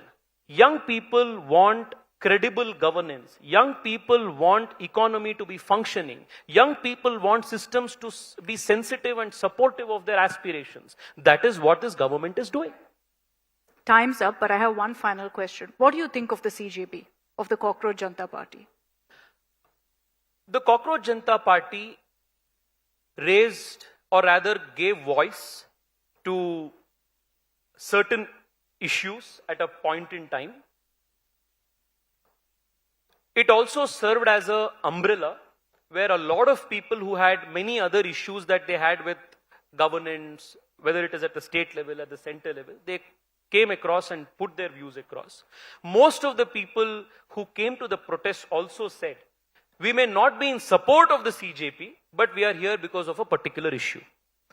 So they have given platform to young people, certain sections of young people to raise voice. In that sense, it is a welcome thing in a democracy. But it is a political movement, it is a political issue. If they continue to want to maintain their independence or maintain their credibility, then the CJP will seriously have to do some serious introspection.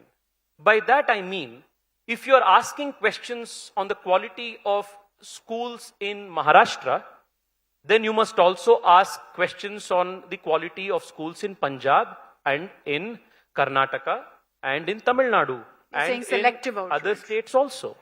So the CJP now has an option. If they want to remain a non-political, if they want to remain a credible, independent platform, then they have to show independence in the issues they choose and in the way they pursue their politics or their policies. They cannot be selective. They cannot be asking questions selectively based on the political complexion of who is ruling which state in which part of the country. So let us see, there is still time. We will answer, if it takes a political turn in a particular manner, the answer will be political. Okay. Tejasvi Surya, you have spoken very passionately about Bengaluru. So one final question. As far as your ambitions go, have you ever considered focusing on Karnataka politics? Would you ever be in the race to be Karnataka Chief Minister? Politics, Akshita, is more variables than your controllables. I focus on doing my job honestly every single day. People have given me this opportunity at a very young age to represent the city in Bengaluru. Every single day, every waking hour, I work towards making this city better. That's my focus. Thank you so much. Thank you. Thank you, Tejasvi Surya, for joining us here at the India Today Roundtable.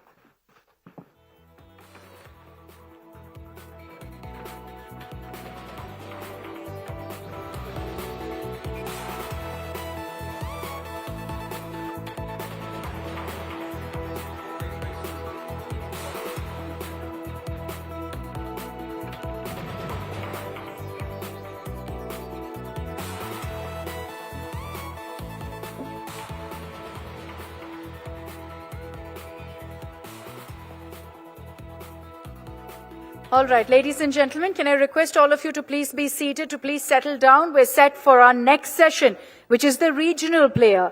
I'd like to invite on stage Nikhil Kumaraswamy, State Youth President of Janata Dal Secular, and to moderate this session, Nagarjun Dwarkanath, Editor and Head of South Bureau, India Today.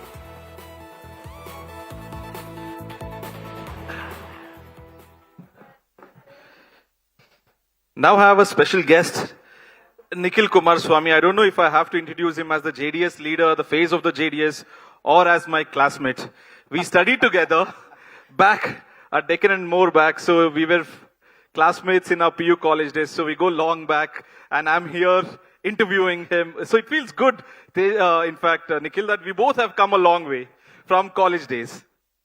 Of course, it feels to be good. I would like to thank India Today and Nagarjuna, of course, for inviting me, giving this opportunity to talk about various issues, to express my views on various issues. Yes, thank you so much. Nikhil, the biggest concern right now, I asked R. Ashok also, is of Nagendra. Your party also was a part of the protest that happened within Vidhan Sabha. Assembly session didn't run for last 10 days. The government is blaming the JDS and the BJP, saying that there are charges against Kumaraswamy, there are charges against Prahlad Joshi, but they're not resigning. But why does Nagendra has to resign? What's your take on it? See, Nagendra's charges, it is not a new issue which has cropped up now. It's been more than a year. The ex-CM, when Siddaramaiah ji was the Chief Minister of Karnataka, we still remember in the floor of the House, Chief Minister admitting it is not 187 crores, which is like inappropriate funds which is being managed. More like 87 crores which was accepted by Siddaramaiah ji himself. See, it is a clear indication that the corruption has taken place, and especially when it comes to the Valmiki, it is purely for the backward class upliftment, and when the minister has clearly gotten caught in the floor of the House, the ex-chief minister accepting the point. So I think it is a very clear indication. All I have to ask the government is, isn't there any other efficient ministers available in the cabinet? Why Nagendra again? And there are so many other issues. In fact, there was drought issues which has taken place all over the state from past 2-3 months. It has been a big issue where the farmers have been gotten affected, the lives have been gotten affected. Biddi issue was there. There was nice issue which could have been taken up. But why didn't the Congress come out and give a proper answer in the assembly, on the floor of the House? And also moving on to the next topic is that a lot of youngsters are watching this show and are a part of this as well. JDS is seen as a dynastic political party, grandfather to father to the grandson now. Do you think you can still strike a chord with the Gen Zs? Can Gen Zs look at JDS as a party for them? See, I would like to put it across in this manner that Gen Zs are very aspirational. The thing about Gen Zs is they're very clear about their thoughts. I think because of the exposure what they have in today's social media world, and of course the other platforms also. But with the Gen Zs, they're so much in clear with their mind. Their priorities and their mindset is totally different from the millennials. Of course, the next Gen Alpha, it will vary and differ from generations to generation. But at the end of the day, it is left on a political party and the political leader to really assess what the Gen Zs really need. What is the thing that they're asking for? What is the change that they're wanting to see in Karnataka or even in fact in India? So that has to be respected, understood, and probably we have to be more sensitive and sensible when we interact with them. You said you have to be more sensitive to their aspirations, but your critics say that this party is a family party. Workers can't get reliable posts and can't get in the ranks of the party. How do you see this critic? Well, boss, every regional party you see, it is run, as a family dynasty. It's just not about Karnataka here. I mean, you look at Congress, or you look at Andhra Pradesh, or you look at any other state for that matter. See, I still feel, of course, the family dynasty is kind of a strength and kind of a weakness for any political party.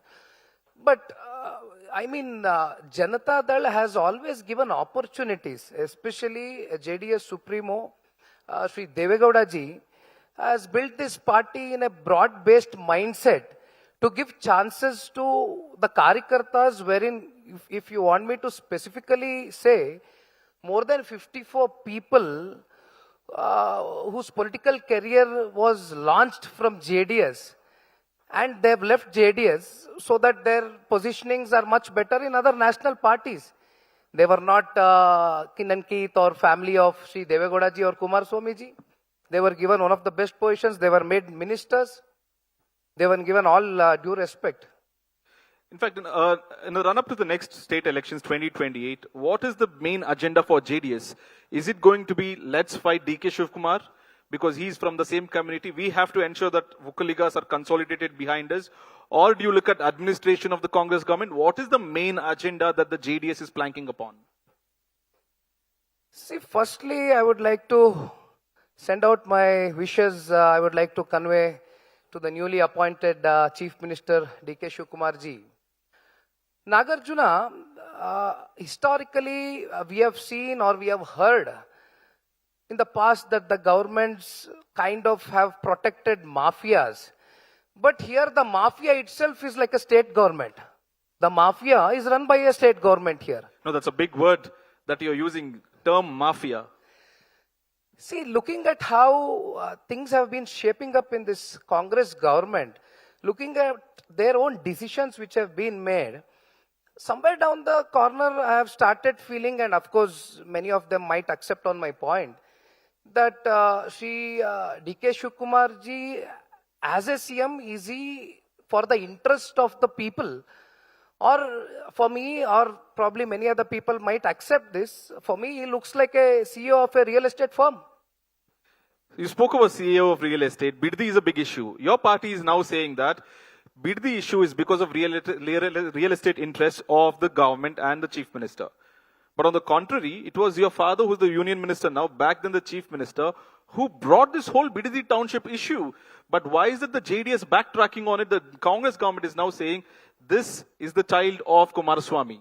Boss, let me make it very clear.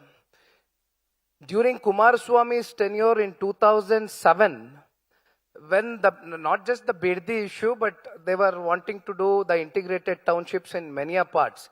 But back then it is Kumaraswamy ji who brought in the proposal and concept, but he didn't implement it. He didn't do any land acquisitions. He didn't notify any farmer's land. 2023 is when the GBDA was constituted. Under GBDA, the Kuda Act under GBDA was constitution, and then the GBIT was brought in. So this whole project, whatever the GBID ka AI city or smart city, whatever they're claiming that they want to do here, why are you forcefully trying to grab the lands of the farmers? It is shameful that the agrarian community from past 500 days, they've been sitting on the streets. And no single key representative from the state government has turned around. They have no empathy to ask them what the real concerns of the farmers are. When I did the Biddi Padayatre, I was stopped. I was not let inside Bangalore. But this has not stopped me. We have always been the voice of the farmers and will remain to do so. And the only thing here, Nagarjuna, is, see, you cannot forcefully take the land. You cannot forcefully do the acquisition. 2013 LARR Act, which was implemented by UPA government itself. Why didn't you do that 80% consent through that? But also, Nikhil, the development has to happen in and around Bengaluru. Let us assume that we need to decongest Bangalore. Electronic City 30 years back happened. Now we see what Electronic City is about. If Biddi becomes a AI city, 30 years later, maybe Bangalore will move more forward than Biddi. Somewhere or the other, people will have to give up their land. That's the devil's advocate version in the sense, where else will you take the development? We can't go to northern Karnataka, we can't go to coastal Karnataka. In and around Bengaluru is where we need to increase. Boss, KDB, now they have done acquisition of more than 1.5 lakh acres. And it is in and around Bangalore only. It doesn't mean the AI city or the smart city should not come up. We are not against development. We need sustainable urban development. I am with it. But you can do it anywhere. Why the fertile land? That is the generational, that's the generational land of the farmers, wherein their whole economic life has been dependent on that land. Why are you forcefully doing it, that particular area? You can still do it. There's a Queen City. There's more than 7,000 acres which has been under acquisition already. So you can come up with a AI city or a smart city there. Why specifically in Biddi? What is the special interest you want to do it in Biddi? We have seen you have contested 3 elections. What is the biggest lesson that you have learned? Of course, there was no political benefit out of it. You tried hard as Mandya candidate, then Ramnagara. What is the biggest takeaway that you have learned? And would you be contesting the 2028 Assembly or the 29 Lok Sabha? See, I might have faced electoral defeats at a very early career in politics, but that has not let me set aside. I am here for the upliftment of the society. I am here to be a voice of each and every Kannadiga, so that our Karnataka prospers in the future days. So, and we power the vision to Vikasit Bharat in 2047. So that is what Nikhil Kumaraswamy is thinking. But see, at the end of the day, leading the organization, JDS point of view, it is a transitional period. It's a transitional phase to build the party. And I have made sure that I have traveled 12,000 kilometers across Karnataka in many regions, so that I get connected with my cadre, so that I build some confidence within my cadre. I'm not sitting in 4 walls. I'm not sitting in the AC room. So you're willing to learn from the ground. Of course, your presence should be felt in the ground. That's what I believe in. At the end of the day, it is people who decide when the elections come. Of course, you asked me, your last question was 2028, whether you're going to contest. Definitely I'm going to contest. I'm going to contest from my home ground where I was defeated in Ramnagar. I made it clear on many of occasions. I'll clear it here also. A bit tricky wicket because you have lost an election there already. Now you're saying, I will go back to the same place and contest election. That's a big challenge that you're taking upon yourself. Usually people would look for other safer seats, but you're saying, I'll go back to the home district. No, I'm not a coward. I mean, wins and losses happen in electoral politics. But that doesn't mean people's mindset will not change. People will give me an opportunity. It has been more than 30 years, more than 3 decades since Sri Devegowda ji entered Ramanagara in 1994, and he was the chief minister from there. And Kumaraswamy ji represented Ramnagara, and he was the chief minister from there. We have delivered, we have given our whole and soul for the development. Why should I run away from Ramnagara? Why should I run away from one defeat? How does JDS see or Nikhil Kumaraswamy see the recent protest in Jantar Mantar? The CJP's, in fact, protest, and then a union minister resigned. How does Nikhil and JDS see CJP? See, the thing with CJP is initially, when things started off, we have clearly seen this as a social media moment. But then later on, when Gen Zs came down to Jantar Mantar, and the movement got much stronger. But here, of course, the minister had to resign. I mean, looking at all these things, one thing we will have to understand is initially when I told Gen Zs are very aspirational. So you have to understand that what is the change which they are asking. They need a systemic change. That is what the Gen Zs want. So if that is the case, then if any political party or a political leader should understand what that systemic change should bring for our country or for the growth of our state. So, I mean, CJP, I don't know how far politically they might go in the future days, but I think we'll have to give a little bit of time and see how even people who are leading the CJP will take the show on. You met the governor yesterday, the Lok Bhavan here, on the NICE issue. The courts also have come down heavily on the NICE project itself. In fact, if I have to quote the court's directive, it says, nothing nice about the NICE project.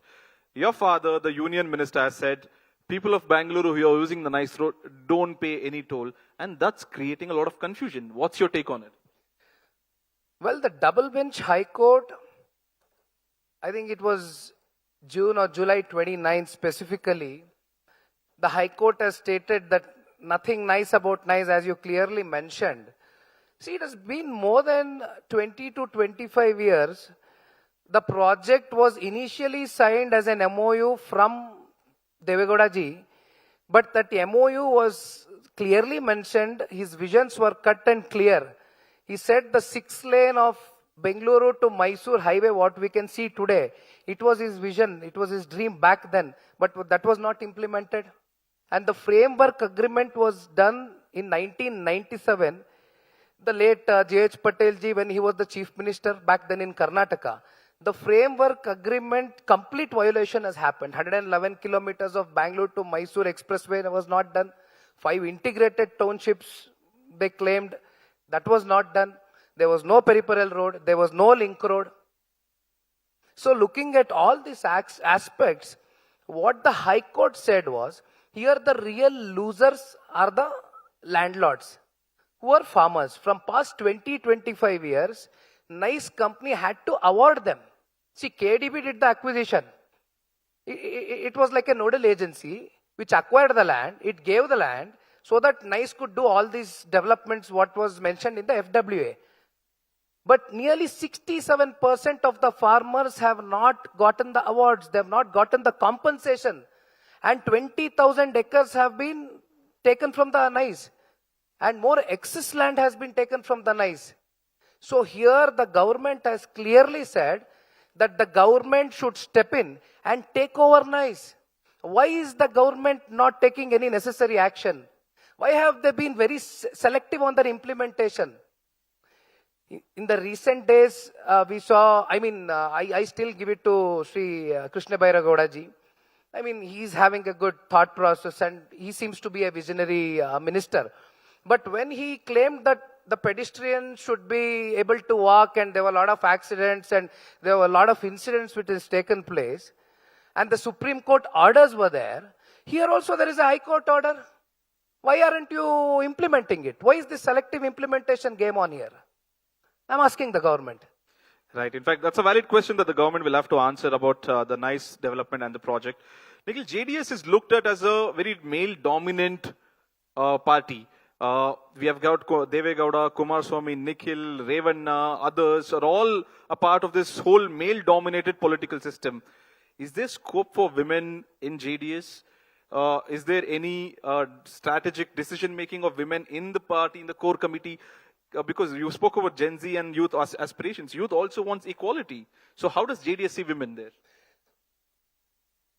See, the Honorable Prime Minister Shri Narendra Modi ji's vision of implementing 33% ka reservation for women was thought back then by the former Prime Minister Shri H.D. Devegowda ji. He wanted to implement 33% reservation for women when it comes to assembly or when it comes to Lok Sabha. He wanted to see women take in charge and he wanted to really empower women by doing so. But back then, Sri Devegowda ji didn't have the numbers. So basically, the bill couldn't pass. I think it was in Lok Sabha, the bill was passed, and the Rajya Sabha, the bill didn't pass because of lacking of numbers. Right. So it is a clear indication, and even our party symbol is that of woman. Yeah. So we are cut and clear, we'll give our opportunities. 33% women reservation, once it is implemented, then it is definitely a default that every political party should practically give opportunities to women to contest the elections and be in an electoral role. In fact, because I'm asking this because Rahul Gandhi just now in recent times in Pune addressed a big rally of women, Chatron ki Gunj, and saying smash this patriarchy, and he wore a badge called Girl Power. So is all political parties now looking at women as the target audience? See, just by wearing a badge and portraying yourself that you're going to empower women doesn't make sense, boss. At the end of the day, here, recently, I mean, off late, the cabinet induction happened. And how many of the women are representing Congress? Not even one? Not given opportunity to even one single lady here? Is it so that there is no efficient or able person in Congress to represent as a minister in Congress in this present government? You talk about giving freebies.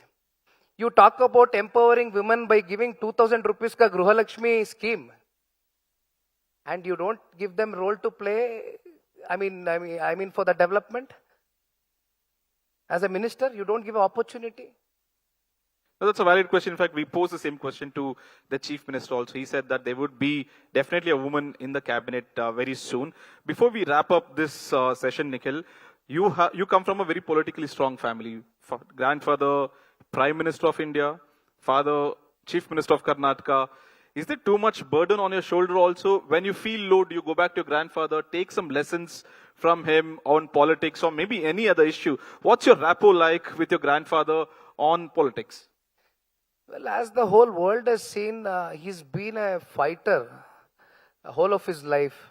A 94-year-old man, I mean, he was in Rajya Sabha until now. We have seen him fight for the welfare of Karnataka, the welfare of our country, voicing out at this particular age. But when I look at his political good long career, I mean, he's a very dedicated man. He's dedicated his whole life. Especially when you talk about JDS, our base is out of farmers. But I mean, there are many other things also which I kind of discuss with my grandfather, because when it comes to collecting the documents, when it comes to talking technically and sensibly, so I think there's nobody to beat Sri Devegowda ji. Definitely I go every now and then whenever I feel I want some suggestions. So, of course, he gives some time. It's just not for Nikhil Kumaraswamy. Come on, he gives time for anybody today. His doors are open for any Karyakarta or any common man. Anybody can go and approach Sri Devegowda ji. That's how he is. Right, with that, we wrap up this session. Nikhil, thank you so much for speaking. Ladies and gentlemen, Nikhil Kumaraswamy, the JDS Youth President, and also very firm saying that I'll go back to my home ground and fight because I'm not a covered. Thank you, Nikhil, for speaking to India Today and making time for this India Today Roundtable. Thanks for your time. Thank you so much.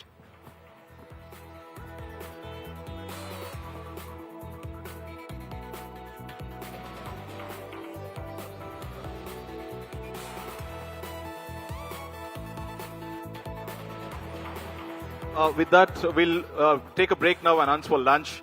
So we'll reconvene here in 15 minutes.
jobs, employment generation, those are the fronts that need to be addressed. The youth of the country are getting restless. They want answers.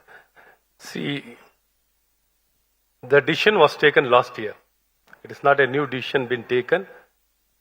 The Congress party is trying to confuse. They are trying to rake up these entire issues. Their loss of issues. They are not able to, counter the ruling party in a better way. So it has been raked up by Congress party. It is not by us. It's all the controversy started. See, the decision to sing only 2 stanzas was decided in the year 1935 to please the Muslim League. It was to Muslim League to bring everybody on one platform. Any differences with regard to the entire song, that differences. So to accommodate them, now the division of the nation has happened. On what theory? On what basis the division of the nation happened? Over the time, it is our nation, it is our belief, our faith. It is a decision of the entire country. But why it is a force the decision Congress once it is party taken, to ask- whether you like it or not. But why should anybody be forced to undergo this patriotism and nationalism test right now? Why not? Is that the most important issue in the See, country the today? popular government, it is a responsibility of a popular government to respond to the aspiration of the people. It is a duty. It is a duty of this national government. That is what people have voted. Bharatiya Janata Party removed the Congress party. Congress party was going against the national interest. They were more getting into the interest against the nation. So it is very clear. The national aspiration of Please go ahead, starting respond. from many issues. Let it be 370, let it be entire song of the Vande Mataram or the Ram Mandir. All these were the national issues of our people of our country. That is what people are looking for. I have serious objection. That's why they brought BJP into power. I have serious objection to what my friend Ashwat Narayan has said. The irony is the people who had no courage to sing Vande Mataram against Britishers, their ideological children are today bringing in a law to protect Vande Mataram as if Vande Mataram was never sung. No, let me finish, please. I have listened. I'll not disturb And you have said that Make your statement Congress simple. party has done things which are anti-national. So what is anti-national? China coming into our territory, occupying kilometers and kilometers of our territory, and your government is sitting pretty, not doing anything. Is that a nationalistic government? That is during Congress tenure. Let me finish. Your tenure. No. It is your tenure. 12 years it is During your the government. Mr. Modi, It is a headless Modi government. is the prime minister No, for no. last 12 years. How many During- years does he during want the China tenure, to it started- throw out China from our territory? How many years Modi wants? You talk about 2047 now. You don't talk about 2026 because you have not delivered anything in last 12 years. Mr. Modi's rhetoric, Mr. Modi's speeches, Mr. Modi's promises, and whatever Mr. Modi has been telling, he has not been able to deliver anything. That's why Vande Mataram law divert all these issues. But Rizwan... See, if they're talking... Maria... Okay, one moment. Yeah. If what See, it's talking the about the Congress Working performance. Committee- Yes, pseudo to the performance of the Modi government. Let me clarify. What is it all about the Modi government? How Modi government has performed? I how just the said UPA government how performed? anti-national Modi government is. From fragile How 10 anti-national economy, Modi from government fragile is. 10 economy, it became a strong. It came within 4 strong economy across the world. Okay, if that's so, 10 when we handed over power to you, the Yes. rupee per dollar was 58. Today it is 96 rupees. So is even this your before economy? you Is this should your go to the during state the of the independence. economy? You should go during the Today- independence time. 1 rupee today- was equivalent to $1. No, today, One today- rupee was to- equivalent to to- $1. Today, Who is responsible? today Who we is have the responsible? We have the highest Who is employment responsible rate in for the the last energy 40 years. Who is responsible for the energy crisis in this country?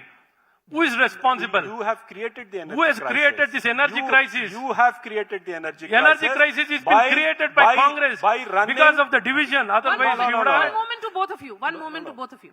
My question is, Rizwan Arshad, that the Congress Working Committee has reaffirmed the decision it took in 1937, and it has said that it will stick to its 2 stanzas at party events, something that you have been saying, so it's continuity for you. Nationalism is a pitch that the Congress has not really played well on in the last 12 years of Mr. Modi's government. Why are you playing on that pitch again? See, nationalism has never been a political issue for Congress party.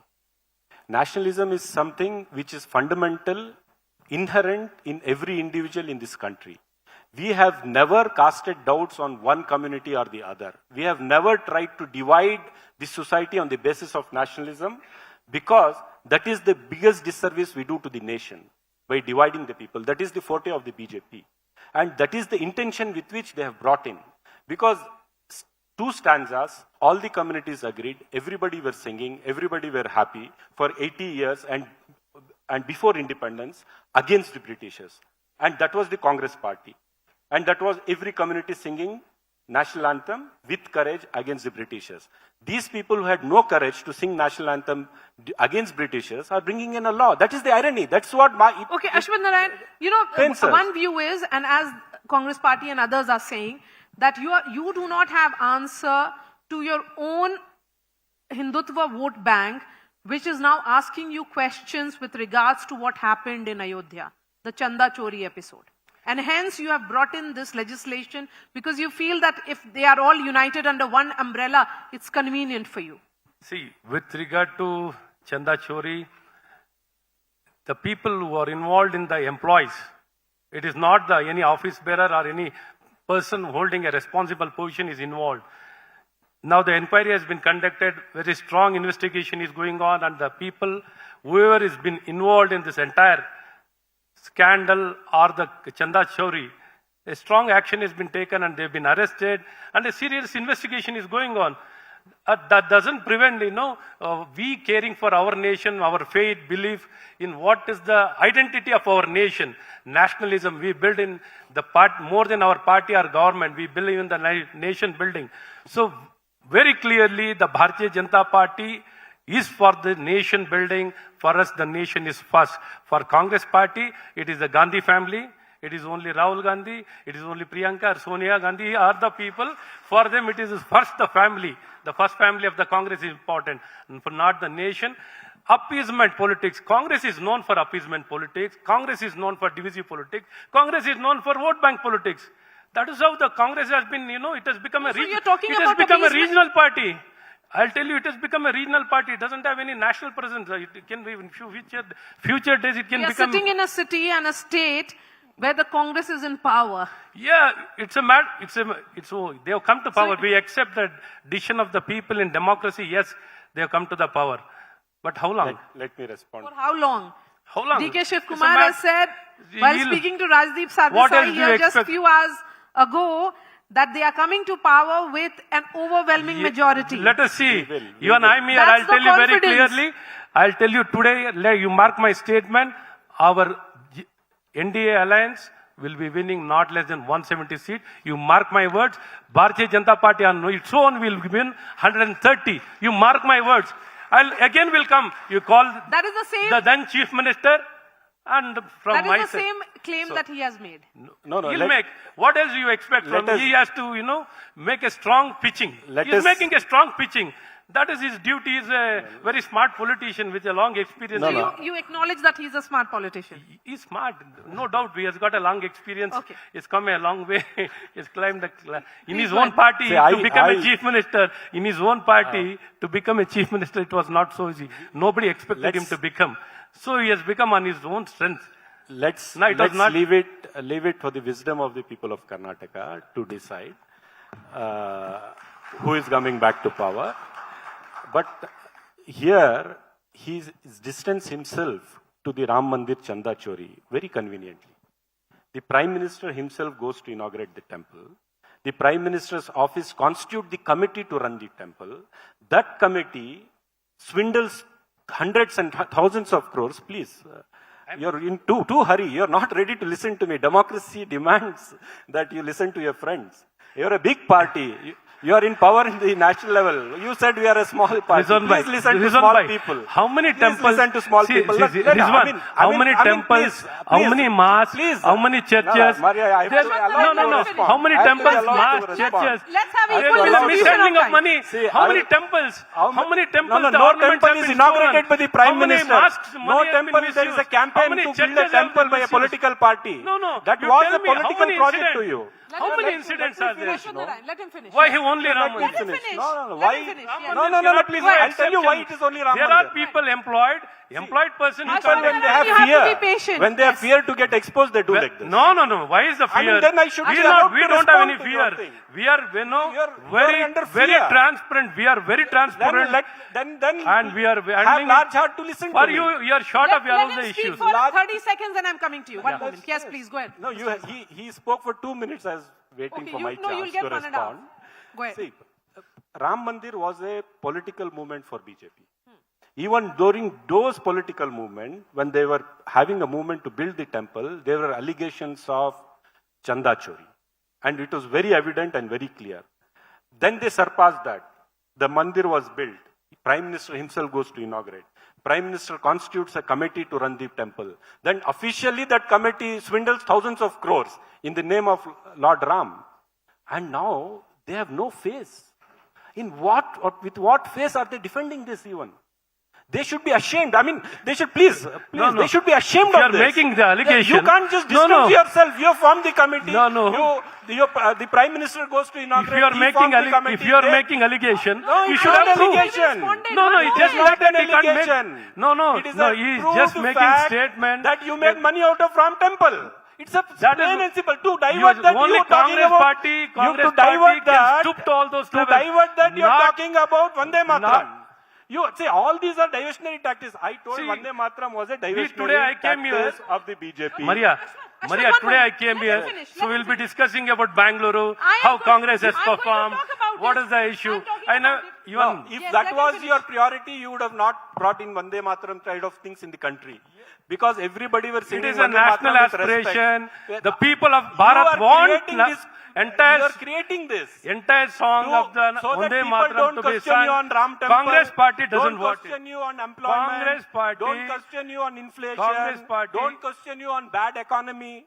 Yeah, question on economy. I mean, Come that's on, why talk you about brought in all economy. these Come on, diversionary talk tactics. about economic, That is talk the about only development, thing talk about you're governance. capable of. Yes, talk about governance, talk about education policy, You talk don't about allow health that. policy. You policy you want to people talk? to Please talk. discuss on Hindu-Muslim issue, You want to communal talk about issue, food policy? Vande Mataram after No, you want 80 to years talk we about got food independence. policy? You are Now you want welcome. Vande Mataram to Okay, be discussed. so let's Let put him- the spotlight. As a minister, let him take any No, but subject. Ashwath Narayan, the fact is that if in this important session of Parliament, one of the important legislations which is passed is with regards to Vande Mataram, that certainly shows the priority of this government. That cannot be taken away. We are proud of it. Yes, you're proud of very it. proud And that's of why But it we is being sang talked Vande about Mataram against the everywhere. Britishers. We sang Vande Mataram against the Britishers, my So forefather. all the We are proud of Bharatiyas, that. all You the were with the Bharatiyas. Britishers. What is Congress party? You were with the Britishers. How the national that time you interest? had no courage to sing Vande Mataram. All now the you are bringing Bharatiyas, law to protect all Vande the Mataram. Bharatiyas, even now you are we proud stand. of this law. Now what is You are preventing proud Congress? of singing Vande Mataram Now against what is- Britishers. what is preventing now people Congress? will judge. People will judge. What is preventing Do you remember Congress the now to entire sing the Vande entire Mataram? thing? Ashwath Narayan, do you remember the entire Vande Mataram? No, definitely I can't. Definitely no. You remember two stanzas, like but most of us. That doesn't prevent the entire nation to sing the entire national Vande Mataram. Yes. Yes. That doesn't prevent. That need not be made mockery of this. No, I'm not. Yes, See, nobody is making I don't know mockery whether of it. you are Nobody for it or not. I don't know. I don't know whether you are for it or not. But entire Bharat is for the entire national No, Vande we have Mataram an song. audience. We can do a hand This count. entire nation will talk. I don't know No, who but is I will not do who it. is your But audience. I will don't not know do who it. is your I will audience. not do it because Maria, it's I law don't of know the land. your audience. No, who has come Ashwath what. Narayan, The I entire will not do Bharat, entire people of Bharat have given the mandate to the Bharatiya Janata Party to They didn't implement even muster the a entire clear Vande majority. Mataram They are to be talking sung. about mandate. They didn't Yes. get even a clear Government, how majority. else you expect Under in a Mr. Modi in democratic 2024 system? How do you Lok expect Sabha in a election. democratic system? You The didn't even Congress muster party, a majority. Congress You're talking party is about now whole ruling. Bharat. Whole Congress Bharat party is includes ruling. everybody. All those Based youngsters on who are mandate protesting in Jantar Mantar. All that is also whole Bharat. Since I have young ministers on the dais, both of you will be in that category of young ministers, a former deputy chief minister and the present minister. Let's talk about Gen Z. Please. Is there a realization? Please. Is there a Yeah. realization also in Karnataka Please. BJP, Ashwath Yes, Narayan, yes. that this is a generation that you have not been able to connect well? So far, I agree that there has been course correction. I agree that the BJP is very responsive, and you are responding. See, Maria, if but you are there talking, is- Maria, let Yes. me just give some clarification. Are you talking about the state of Karnataka? Gen Z. Between the Congress government and the BJP government with regard to the Gen Z? Why don't you compare between the Congress government and the BJP government in the state of Karnataka? Yes, you can ask whatever questions you want. Okay. You're most welcome. Do that? Yeah, please. Both of I'm you are looking in that forward. category of Gen Z ministers. Yes. Gen Z leaders. Please. Respond Because I was to each handling, other. because I was handling that ministry. Yes, you were Please ask me. We can compare between the Congress and Bharatiya Janata Party, how we are able to perform with regard to the younger generation, Gen Z, what we did, what Congress party has been doing. Let us, Congress government has been doing. Let us discuss. You're You'll most ask welcome. him a question or he'll ask you a question. No, I'll just see. Yes. He is welcome to ask me questions. How many? Can I respond, sir? Yeah, please, sir. If you keep your mic down, sir. So, what BJP has done to Gen Z, how they have handled them, how they have treated them, the whole world has seen. I don't need to speak against the BJP. Their actions have shown about in your Jantar government, Mantar. sir. Sir, let me. Congress sir. government Let in me. the Why state are of you shying Karnataka. away, sir? I'm talking about the national government. Shying away. I am not talking shying away. about You the are national shying away as a government. government. I mean, let me. Please stop. Gen Z is usually more patient. Yeah. They listen. So we have seen how the BJP has handled the Gen Z. So the anger in them, the kind of situations they've faced in last 12 years. What is the anger in the Gen Z? Because we in the power, whoever it is, if we don't work towards creating employment for them, we don't work towards creating an environment which secures their future. We don't work towards creating a society which binds everybody together. There they get agitated. There they come out. Have you been able to live up to the expectations in Karnataka? Definitely yes. Definitely yes. Because we as a party don't create differences in different sections of society. We as a party are working towards creating more jobs, creating more development.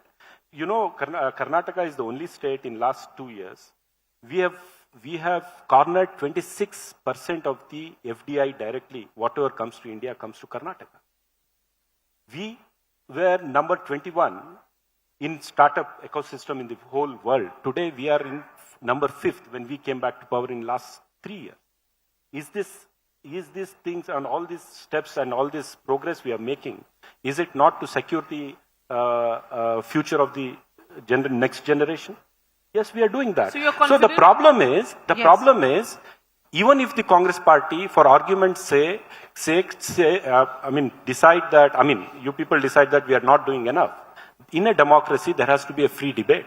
In a democracy, there has to be an open environment to talk on the real issues facing by the people and the youngsters. The problem with my friend's party, the BJP, is they bring in some kind of a law which will divert the whole attention, and what had to be sung against the Britishers, that becomes an issue today, so that the coming generation don't talk about their future. Okay. We talk about Babur, we talk about some 1,000-year-old history, we talk about Vande Mataram, we talk about the past, we don't talk about the future. Okay. That is the frustration Gen Z has about. We talk about the future. That's the difference between the BJP and the Congress party. More than criticizing Congress government, let me tell you what we did during our tenure. So with regard to the education policy, the third national education policy was implemented in the state of Karnataka. We were the first state to implement the national education policy. You know, the best thing at present, they are not implementing national education policy or not the state education policy. They have created complete confusion. They're playing around with the future of the entire young generation.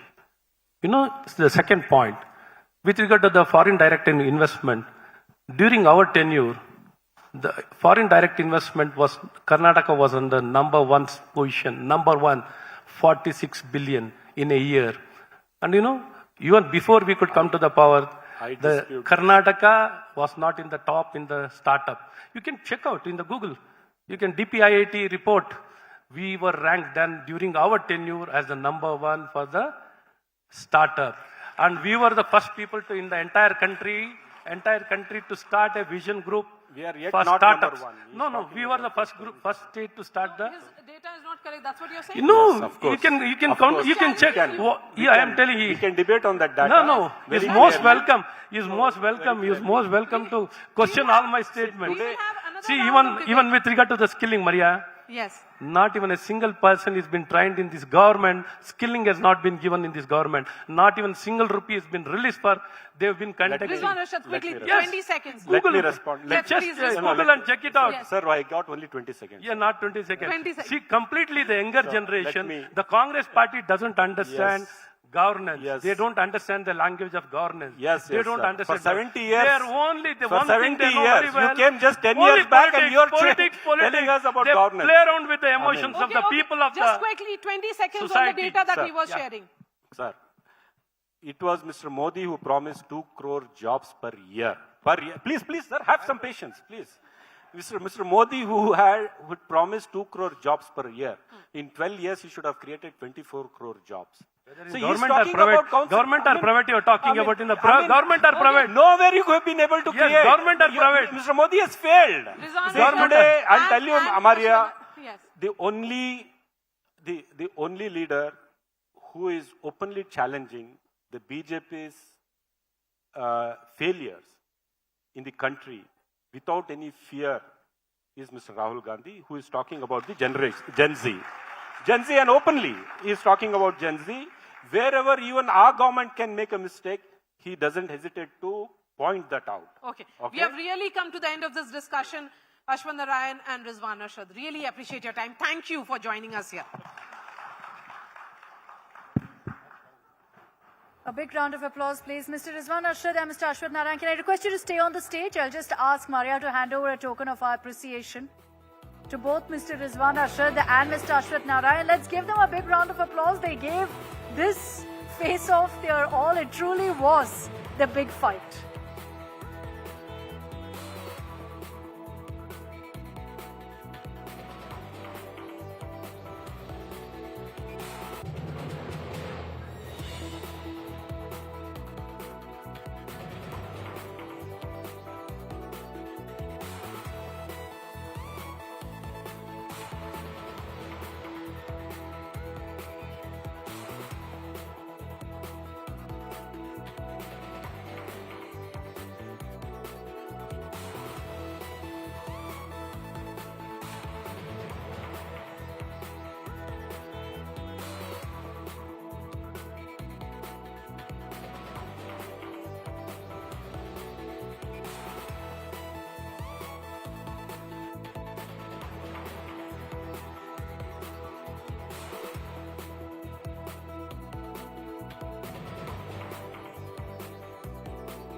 Okay, ladies and gentlemen, can I request everyone to please settle down? Please be seated.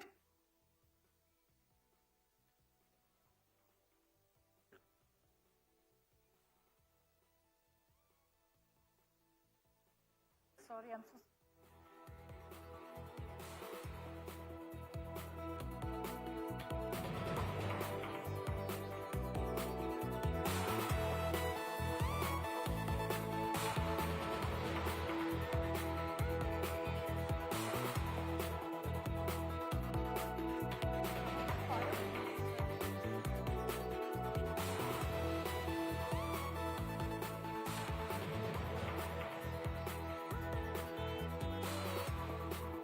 All right, ladies and gentlemen, our next session is called Health Check. We've got Mr. U.T. Khader, Minister for Health and Family Welfare, Government of Karnataka. Can I request Mr. U.T. Khader to please come on stage? And I'll also request Maria Shakil to once again moderate this session for us. Everyone in the hall, please be seated. Please settle down. We're starting with our next session.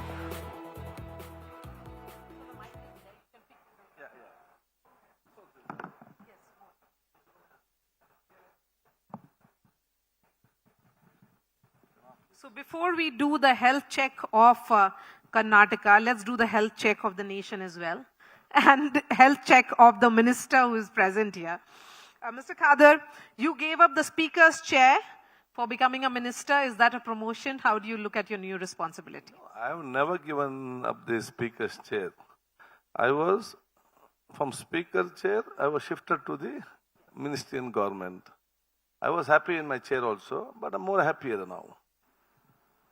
And this entire debate which is happening in the country right now with regards to Vande Mataram. When you were the speaker, you were called by the BJP, the Muslim speaker.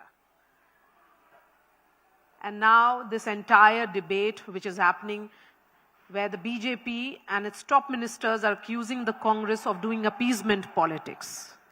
How do you look at Vande Mataram debate? Is it necessary? Or would you say that India of today has far more important issues to tackle, to handle? See, for a united India and a stronger India, what we discussed before independence, what are the issues, always discuss. Concerning this Vande Mataram also, it is discussed in those days only, and the final conclusion has come on those days. After that, BJP has come for how many years? This is third term. So many years, there is no subject, they are forgotten. Huh? If that was a very much interest for the nation country, why did they keep it quiet up to 13 years, 12 years? Only during Calcutta election time, they remember something. Then they wanted to get only with the interest of having some discussion or having politically some benefit or some of the different opinion, other different opinion comes between the citizens of this country, and to distract the mind of the people, that is the main intention of the government. It is not a good intention. No one has got nothing against anything. After all, one family will have one father, one boss. One nation will have one national anthem. Look, we can't tell everything as a national anthem, no. One should be there and one we have respects, and that is come from the traditions. What we don't have any problem in anything. Those who want will sing or they will keep quiet. That's next question. Ultimately, why they have to come into the discussion? Why they have to argue? Ultimately, they have bought it. We don't have any different way. They have bought it. Then what is stopping the Congress party from learning the entire national anthem? All the stanzas. Why stick to 2 stanzas only? See, national anthem is Jana Gana Mana is the national anthem. I said one country, one national anthem. One country, there cannot be 2 national anthem. One family, one is a boss. Every cannot be a boss there. So one family, one man, the one supreme. One country, one nation, one national anthem is the. So, and that is Jana Gana Mana Vayavatu, it's a national anthem. One, we have to give the respect for that first. You can't overtake that by something else whenever we want. This national anthem, everything is bought during our, those days only. It was discussed, everyone has agreed, and that way everyone in the country have accepted it. One that is there for so many years. And you have come to power between Vajpayee had come in power, Morarji Desai was in power in 1970s, Vajpayee was there in power. Others, these have supported VP Singh. On those days, they had come to power. After the BJP had come in 2014 to 2026, 12 years into power. Why, if there's such a big national interest, why that was not first only brought into discussion and something decision has come? Ultimately, we want a united India. For a united India, we have to sacrifice everything. We don't have any. Now, if they brought, yes, we will sing when the government function is there. Everyone will sing on that. When the oath taking, the Congress government was there. When the oath taking ceremony was there, full stanza of Vande Mataram was sung. No one has objected. And when in our Belgaum, when we had the exhibition of the national flag, you can take on record. It was 6, not 1 now. It is 1 year back. I was a speaker. When the Vande Mataram was taken place, it was full stanzas were there, stanzas when those time also. Now it is in my house, or in a private function, another function, again national anthem is there. In Vande Mataram, whether it is 2 stanza, 4 stanza, that organization will take a decision on that. What is your problem? Government function, did anyone object? Did anyone object in the government function? Everyone Senior ministers in the Union cabinet say that 1937 split actually sowed the seeds of partition, and that was essentially appeasement. And hence, you are sticking to two stanzas and not going with the full Vande Mataram, which is now the law of the land, that you have to speak the full one. That is what You have I'm to telling recite you. the full. I'm telling you, if you think backward, you'll go backward. If you think forward, you'll go forward. Ultimately, whatever the discussion was there in 1937, everything was resolved, and national anthem was Jana Gana Mana, and our national gun was Vande Mataram. Was two stanzas were there. We as a student, youngsters, what do we know? What has happened those days? It has come continuously till so many years. We have learned that things, and we have respected that. And after that also, even BJP has ruled so many times during Vajpayee time, VP Singh's time, Moraji Desai time was there, Chandrasekhar time BJP supported. Why they had kept at that time? That time they not have, no patriotic was there within them, no national patriotic was there within their blood at that time. Only now when Calcutta election came, they wanted some to divide on discussions on this subject, to blame the Congress on the appeasement. They wanted that time. After that they bought it. Now, who's objecting is? No one is objecting it. Every government function, it is full stanzas of Vande Mataram sung and respected each and every one. I gave you the example when we are done in Vidhan Savda, the full song was there. The other day, last 2 months back, the oath-taking ceremony took him Raj Bhavan. All our government was there. Who objected? No one. All sang all stanzas respected. So you see this largely unnecessary. You see this entire debate around it as unnecessary. It is unnecessary debate. They want to create some confusion. This doesn't help our society and our country to go forward. When they ordered, government has ordered, this is the Vande Mataram, finished. All have agreed, all have singing, all have respecting the stances in all government function, all government program. But in your house, in your private program, in your function, it is left to you how you should sing. Okay, let's move ahead and talk about another issue which is now being discussed a lot, which is about the mood of the nation in terms of what is the Gen Z thinking. As the health minister of the state, have you got the pulse of the Gen Z of the state right? Do you understand their pulse well? Yeah, when we were young, Rajiv Gandhi had understand the pulse of the youngsters. He had given voting right for 18 years old. Today, if Gen Zs are actually taking part in the social and political activities, we all Gen Zs and students, youngsters to think and thank Rajiv Gandhi, because he is the one who first brought this voting right for 18 years. At that time, all these BJP people, they were against opposition leaders. What they were coming to us there, Rajiv Gandhi is giving voting right for the young students and is spoiling this country. That was the comment of the opposition leader in the house of Lok Sabha. At that time, Rajiv Gandhi who stood up and told, if we have the confidence of giving gun to the 18 years old youngster and asking him to be even the soldier in the border of our country, I am sure that the youths of and the country will never harm this, do anything which will harm this country. There is a confidence on younger generation. Those days, Rajiv Gandhi has kept. Because that we have got each and every one right. And now the younger generation more actually participating it. So at that time, Gen Z was there. Now also Gen Z is there. Only name was not there. Younger thinking was there, no?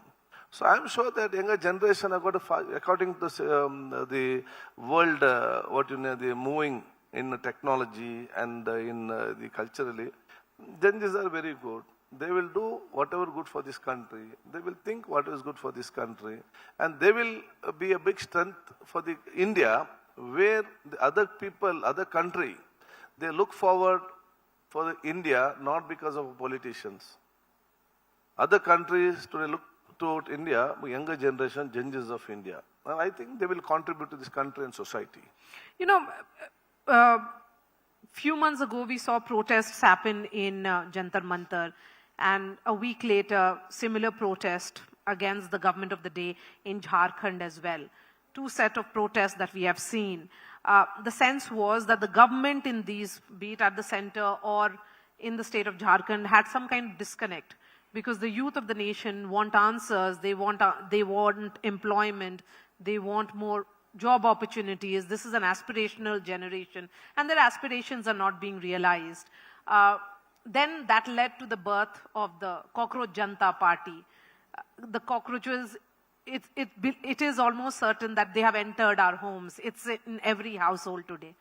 What will you be telling the cockroaches as one of the veteran politicians of the country? See, protest is the beauty of Indian democracy. There's nothing wrong in protest. But what is the demand is most important.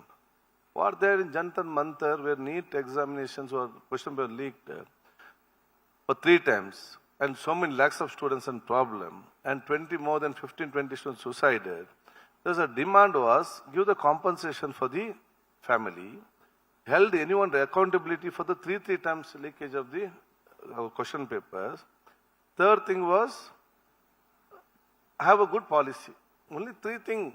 If that was demand was given, was fulfilled by this central government, there's no issue at all. But instead of that, we went against the sentimental image of the parents of the students' generation, where no one is asking for the 20 students who were suicided because of this case, and no one is held accountability, and they are having their discussions and their protest. How you can go and hit them? How you can? What is this? But a union minister resigned. Dharmendra Pradhan had to resign. Later on, after everything has happened, then he was forced to resign. He did not resign. He was forced to resign. That is the Gen Z of India forced to resign. And not only the people who are in Jantar Mantar, throughout India woke up. When injustice been seen, no one should keep quiet. In Mahatma Gandhi's India, no one should be silent when injustice is done. When injustice is done to someone, everyone has to raise his voice. That has happened in that case. But Mr. Khadar, paper leaks happen across the country because, state governments also conduct public examinations, and it has happened also in Karnataka. There is this sense that you can't really control it. What is it to make this entire examination system leak-proof? What have you done in your state? Because I'm sure you have health-related public examinations here as well. No, we have got NEET direct examinations, all India examination. There's nothing leaked like that. And when this was bought in India, first time in India only, in Karnataka, CET in those days, Veerap Moily was the chief minister. He is the one who bought this. And so many years it ran on state only. Not even once the paper was leaked. Not even complaint was there. When this concept was taken by the central level, NEET, then when the Congress government was there, not even once the paper leak was there. Now it is continuously, and the biggest problem is, who is the main kingpin? He has a good photo with the top of the top politicians. This is the problem, no? Let them take action. Who said no? Why should everything we should think politically? And in Jharkhand, they let them do. It's their problem. What do we have to do? Then how do you plug it? Because the government says that they are making efforts. They have set up this high-level task force which has Nandan Nilikani and Professor Kamakoti and others. It is now, no. After 3 times it was leaked. After 20 students' death took place, after the Gen Z protested, and you go and hitting them, smashing them, torturing like the enemies. After that, no, the awakening was there. There is a need for a more consultative process here, where states are taken on board. State health ministers are taken on board as well for these examinations. Yes, no, now it already is there. I'm to see, as you say, something's happened in society. But the one who's sitting in the position, he should react immediately, no? We should react immediately, and we should see something happens. When some incident happens, when I'm in a responsible place, so I don't do anything, then only this all problem arises. So the responsible government should react immediately to cool it down. Then this problem doesn't arise. Then let them do in Jharkhand, anywhere, it's their right, they have to do. The intention should be very clear. But do you think the governments will now be more alert? They'll be more alert if students are voicing their concerns. You cannot brush it under the carpet anymore. Of course, you said it rightly, that the government at the center perhaps allowed it to fester. For 20 days, the protesters were sitting in a Jantar Mantar, and it was seen largely as social media protest. But now governments, be it your government here, will be more alert. If there are reports coming in of any kind of anger, any kind of concern of the students, you will be addressing it immediately. See, we are always concerned about the people of the state, including youth, students, general. In Davangere, when 50,000 youngsters, Gen Zs, went on a protest due to the unemployment, within one day was a protest. Next day, the government approved that 50,000 jobs will be called, and immediately next cabinet was approved, and it is getting implemented now. That is what government. When the situation arises, we have to solve the problem. That is what we have done. Immediately. And that process is going on. Okay, so to the Gen Z who are sitting here, what will you be telling them? The Gen Z of Karnataka, the Gen Z of I wish them Bengaluru. all the best. We may be engineer, doctor, advocate, police, or anything. Be a good citizen of India. Journalists are very important. So be a good citizen of India. That is much more important. Think twice, thrice before giving any decision. And don't have any other intention. Only see that a faithful society, a stronger India should be our main motto. Okay, Rajdeep has a question, sir. Yes, yeah. I got here. Sir. So one very small question. In your health minister of Karnataka, and now you are trying to enforce hygiene rules across Karnataka. Even the Vidhan Saudha canteen you have had checked. In Mumbai, we have Tukaram Munde, who is becoming the Singham of Mumbai, going from one restaurant to the other. Is that what you want to do? Because it has become a big talking point in Karnataka that finally there's a minister who has decided to enforce food hygiene. And tomorrow, if in the Indira canteens or the Vidhan Saudha you find a cockroach, are you going to shut them down? Are you going to suspend their license? See, already we have raided Indira canteen from the 5-star hotel to the big clubs. For me, whether it's a 5-star hotel, whether Indira canteen or whether big clubs, not important. For me, people of Karnataka is important. Whoever goes to eat there should have a healthy food. Why can't they give? See, you go to a gold shop, you'll bargain less on it. You go to a cloth shop, you'll bargain. But no one will go to a hotel, they will bargain. Whatever bill he gives, he'll pay the money and give tips also. When people are so obedient and giving the bill, what's the problem with you people having? Why can't you keep a hygienic kitchen and a good storage and a healthy food? In Bangalore city, 1 kilometer you go, all shops will get. Why can't you get fresh items and give? Why to keep What did you find in the Vidhan Saudha? Did you find cockroaches there? Cockroach on the plate only. On the plate. So how do you look at Mr. Tukaram? What he is doing in Maharashtra? No, it is, see, anyone doing good work is very nice. But we are not against all these establishments. We want such people, we want such institutions, hotels and clubs, everything is needed for the development of the state and this country. But we want to show them what's going on in their system.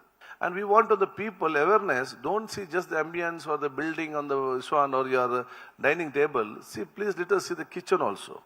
And yesterday we have seen raided all these big clubs, including in Mangalore, all the major clubs.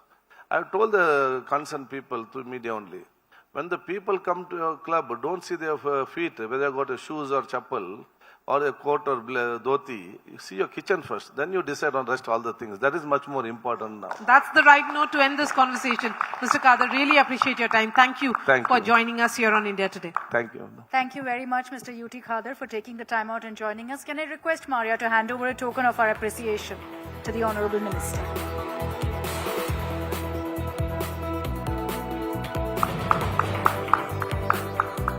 Thank you very much, sir, for joining us here at the India Today Karnataka Roundtable. Ladies and gentlemen, give us a few moments. We'll just set up for our next session. What youth want. I know all of you are dying to also speak out, but we've got a very fun panel coming your way.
want.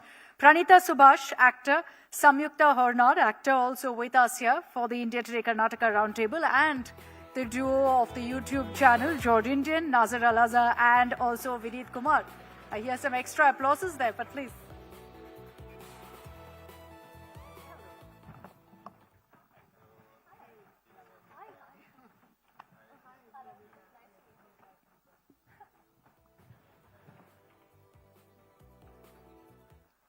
So we've brought this panel together to ask a question I think the entire country right now, especially our politicians, suddenly seem to be asking: what youth want? What do the Gen Z want?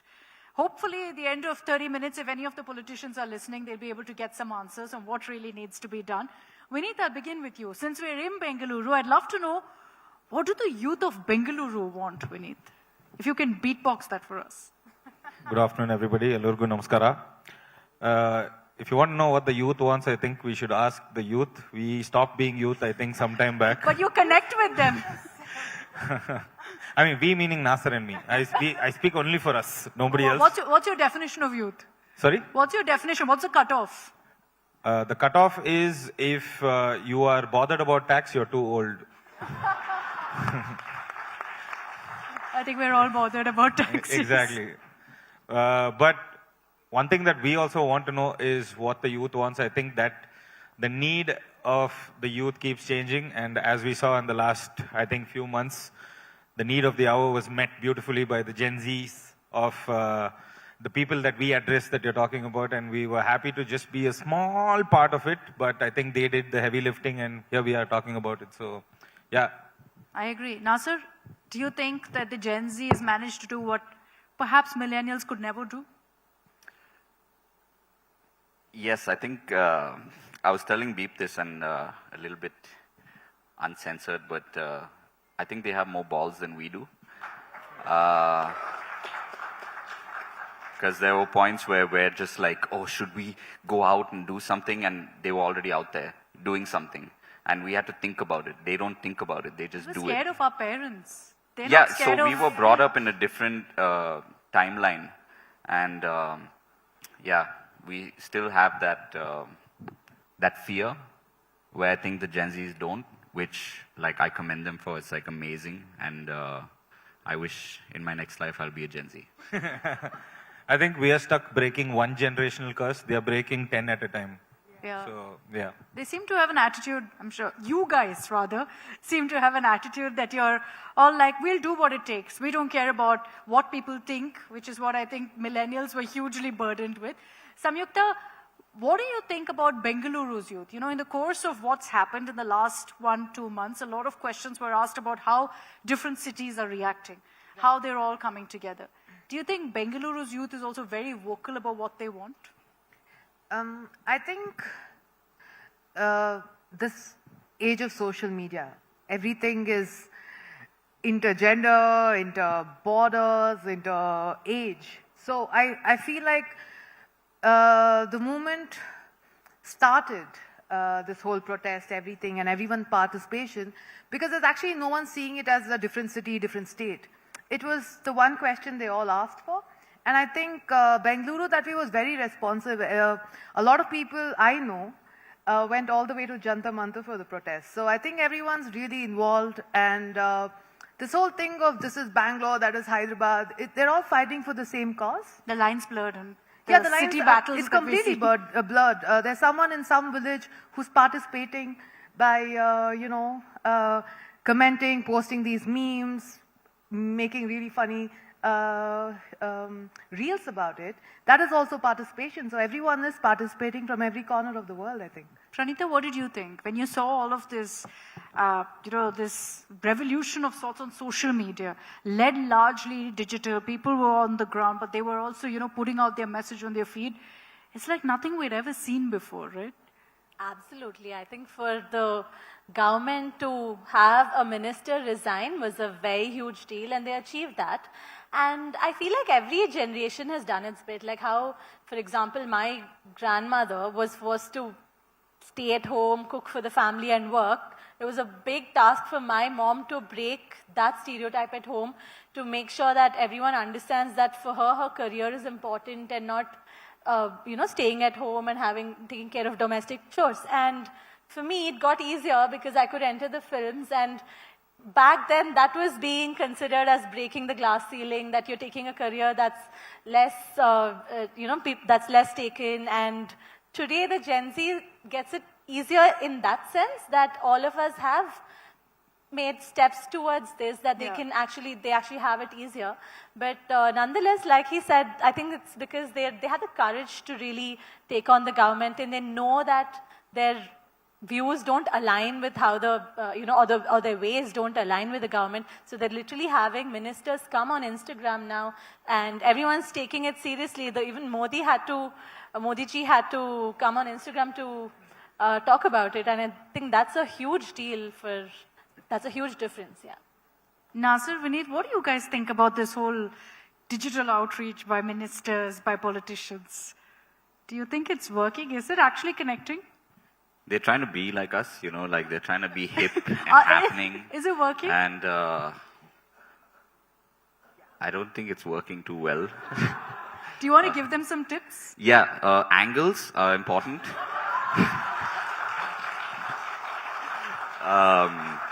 But also, like we follow this rule on social media. First 3 seconds is the hook, right? You don't waste that much time not saying anything. So make sure you say something in the first 3 seconds for your video to go viral. Just a tip. Yeah, maybe if you start with the minister has resigned, I think the job is done. Edit it and place it in the first 3 Yeah, I think seconds. to the point. But what I'd like to say is, like, say our generation, the generation before that, we tried a lot of things and tried to get them on board with it. Clearly now they've done, like Gen Zs have done something right that they can't ignore. It's like them or hate them, they can't ignore them. So now they are stepping into the zone that Gen Zs are willing to talk and willing to communicate with. So I think it's a matter of time before angles are set. One full photo shoot will be happening, full video shoot will be happening. They will adapt. Yeah, they'll start doing dance reels also, I think, soon. Get ready with me reels. Yeah, get ready with me. Yeah, get ready without me, they won't be there only. That'll become the new normal as per you, right? I guess so, yeah. We're going there. I mean, I think that's one way that not just Gen Z, everyone across the table now is expressing themselves through reels, through social media, things that they're not able to say to their families, they're okay saying online in front of the camera. So how did that happen? I mean, even we are wondering. We are also amazed by the fact that it's so accessible now that they're not scared to share their thoughts and feelings anymore. So, yeah. I get what you're saying, that none of us here are Gen Z. So, Samyukta, do you feel a sense of FOMO in that sense? That, maybe we should have done something like this. Why didn't we do this? It's true. Like both of them actually said that, one, they have the guts. Two, I think social media has changed the game a lot. And we were accepting things like if we had issues with our elders or people elsewhere, we were scrutinized for having such strong opinions, and the whole validation that was required from the society was a lot more, say, 10 years ago. But right now, there is also a problem of unemployment and the people in power not answering questions, that these guys who also started thinking together found more voices on social media who were supporting them. So when you post something like about unemployment, which is how the whole protest started, there are a lot of people who said, this is what I feel, this is what I feel. So you realize there are a lot more people who are going through what you're going through, and you're sort of on the same boat. I think when we were starting, when there was maybe bullying or other issues, or even animal cruelty right now, which is something I fight for, I found people who have the same voice, and you build a community there. Yep. So when there is support like that, you sort of feel like you are one with a lot of others. You have a resource now to go yeah, ahead and you win. have the strength to voice your opinion. And I think that's what Gen Z had. It has also the support, which probably we didn't get so much. Yeah. Pranita, one of the questions that was constantly raised is, yes, you saw all this chat on social media. Did celebrities do enough to back, what Gen Z was doing and their movement? Of course, I'm sure a lot of celebrities were being careful because it was an anti-sitting government movement, and it was a protest at the end of the day. But nevertheless, I think the protest, I would leave it aside because it had its own sides, and I'm sure like I'll have my own POV and you know, whether it was a lot of people were using that for their political interests, and I could see a lot happening. So it doesn't just remain a protest with a good intent. I did see a lot happening around it, so I wouldn't really know if I should voice out or not for it. But yeah, as celebrities, I think for the Gen Z, it's not exactly for the Gen Z, but for good causes, we've always stood from day one, and not just Gen Z, whether it's anything that India needed or wanted. And yeah, of course, we've all been there. I think the real question is, did the media do enough? Come on. You can't say that. This is the second time this is happening to me on this stage today. That's very... No, but also now the good thing And is... the last time it was by a minister, so that speaks volumes of how much the media is doing, right? That's true, but also did they do it immediately? Sorry? Did the media do enough immediately is my question. No, of course we did. Then No, so why shouldn't celebrities wait and also see how it turns out and then do it? No, so that's why I'm asking that question. They debated too, as did the media. So, you can ask that question. No doubt about it. But I think to constantly say that the media didn't do it, look, it was selective. I will concede that. It was selective. There were some who did and some who didn't. And I think the audience, the jury is still out on who picked which to watch and view. Right? So yes, you're right. You're very fair in asking questions to the media, and I think it's okay to do that. We should have a healthy conversation about it after all. You are all Bengalurians here. If the youth in Bengaluru were to get together for one cause, what do you think we need that cause should be? Sorry, can you repeat that? If the youth in Bengaluru had to get together to change one thing about the city for one cause, what do you think that should be? The entitlement that people have nowadays when they come here to work and they feel entitled to question the city, I think that should reduce. We should all get together. Outsiders, yes, see, if you take historically, I'm also technically outsider. I'm fourth gen outsider, but I was born here. This is my home. But if you're coming here, you're a guest here. Don't be that loud, and don't be that loud in a language that you are entitled to. And how we go outside, like for example, if we have to go to Germany to learn, to work, you have to learn the language, little bit at least. So if you're going to another state to, work, the least you can do is learn a little bit and then go. I think they should make it mandatory from the office itself that if you're going to go work there, learn the language and then you get a seat. Wow, that's a strong stand. I mean, it's basic requirement. You guys agree that that should be the need? That everyone should know Kannada? Nasir? Yes. I can't speak because I don't really know Kannada that well. I know enough to communicate as much as possible. To catch an auto. Like whatever it is. But I find that, I'd get into a cab, true story, I'll get into a cab and the cab driver will speak to me in Hindi. And I'll say something in Kannada to him. And suddenly he just goes, and he's like, sir. And he's like, oh, you don't look like you're from here and stuff. And I'd say a little white lie saying like, no, I just moved here. And I'm learning Kannada. But like, that 1 minute conversation is enough to make the environment so easy, Instead of saying like, no, I don't speak Kannada. Yeah. Oh, I don't want to speak Kannada. There are a lot of videos that suggest that, auto drivers, cab drivers aren't very welcoming. They're saying speaking Kannada or get out. No, but I think that was something that was in the past. Now I feel like they've become a lot more welcoming from what I see, at least from my perspective. But I think it's a two-way street. I think we both, the people from Karnataka and the people from outside, like he said, we're both outsiders, but we're both by heart Bengaluru. Right? We know that we're from here because we've been here since we were born. So we still feel like we are Bengaluru, right? And there is that little bit of, take a little bit of effort, just a little bit of effort. Yeah, Doesn't like be respectful enough to at least just a make little the bit. effort. Yeah. No, so is the question then, therefore, in Bangalore is very often, Samyukta, are the people too accommodating? Are you too welcome to the extent that you're like, okay, you don't know the language, it's fine. And now suddenly everyone's waking up to it. I think we were like that, which is why we are here today with these issues. And we've let a lot of people walk all over us.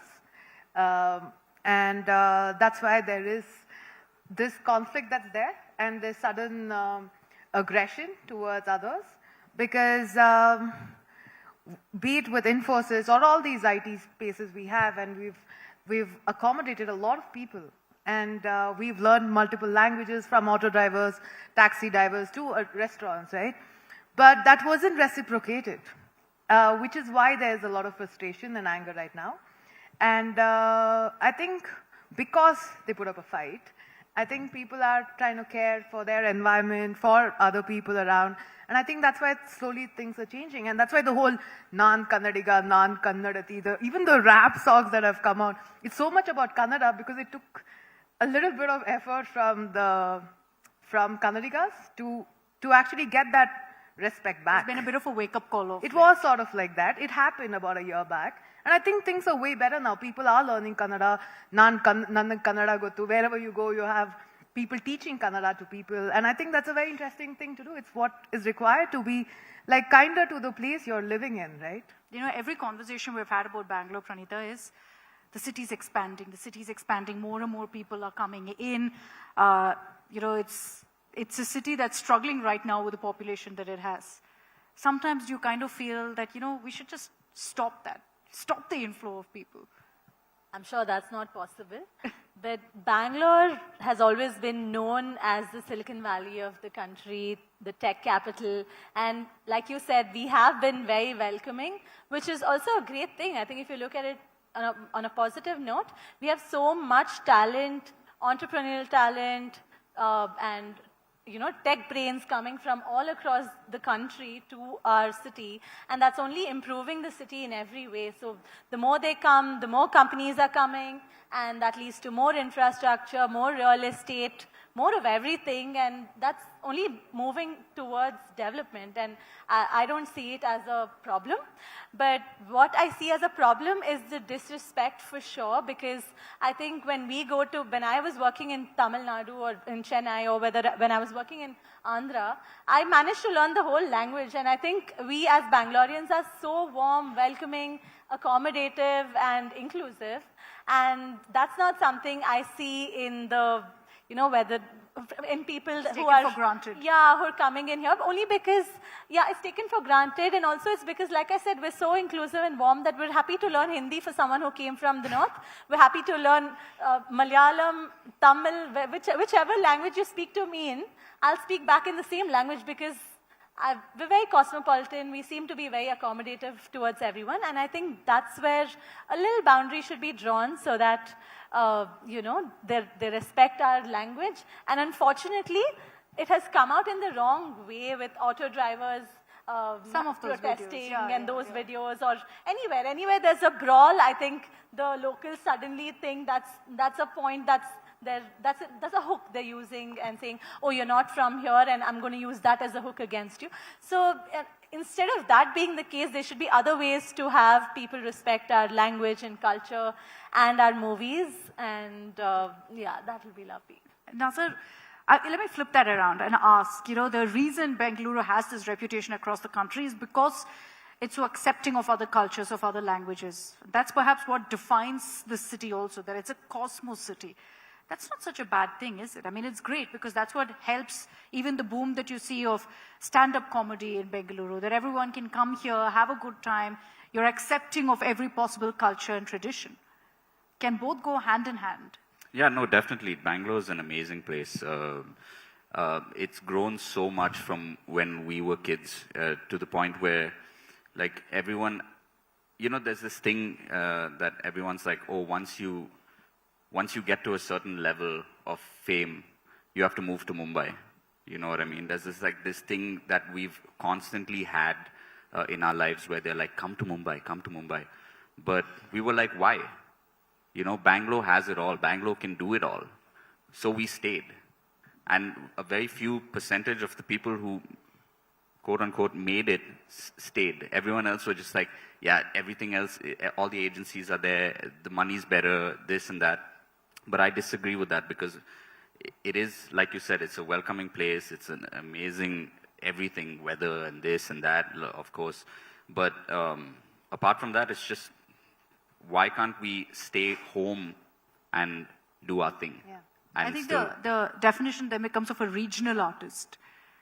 And you go into Mumbai, you become national. Yeah, that's what we're trying to break.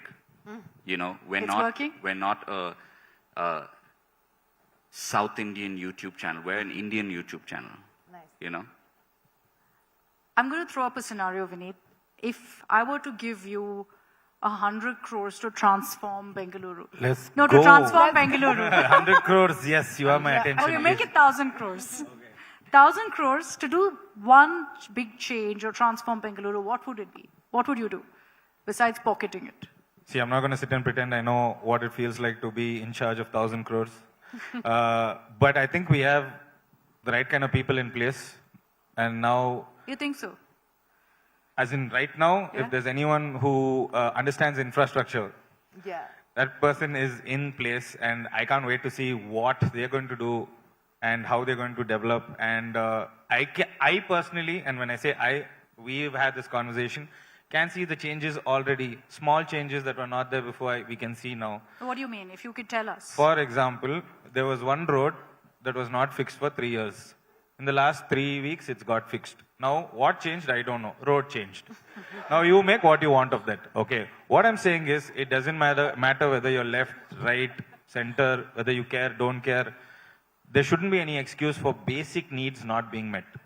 Now, if I can figure that out in 1,000 crores, actually, if I can figure that out in 500 crores and the other 500, we can split it amongst ourselves, why not? I mean... That's why I said no pocketing it. No, Then you're like a politician. split it amongst right? ourselves, meaning we'll give it to you, you give it to some charity. Why you want to keep it? Otherwise, you'll be like a politician only. Exactly, I guess so. Samyukta, what do you think? You know, of this current regime and the steps they're taking to transform Bengaluru, there's a lot of talk.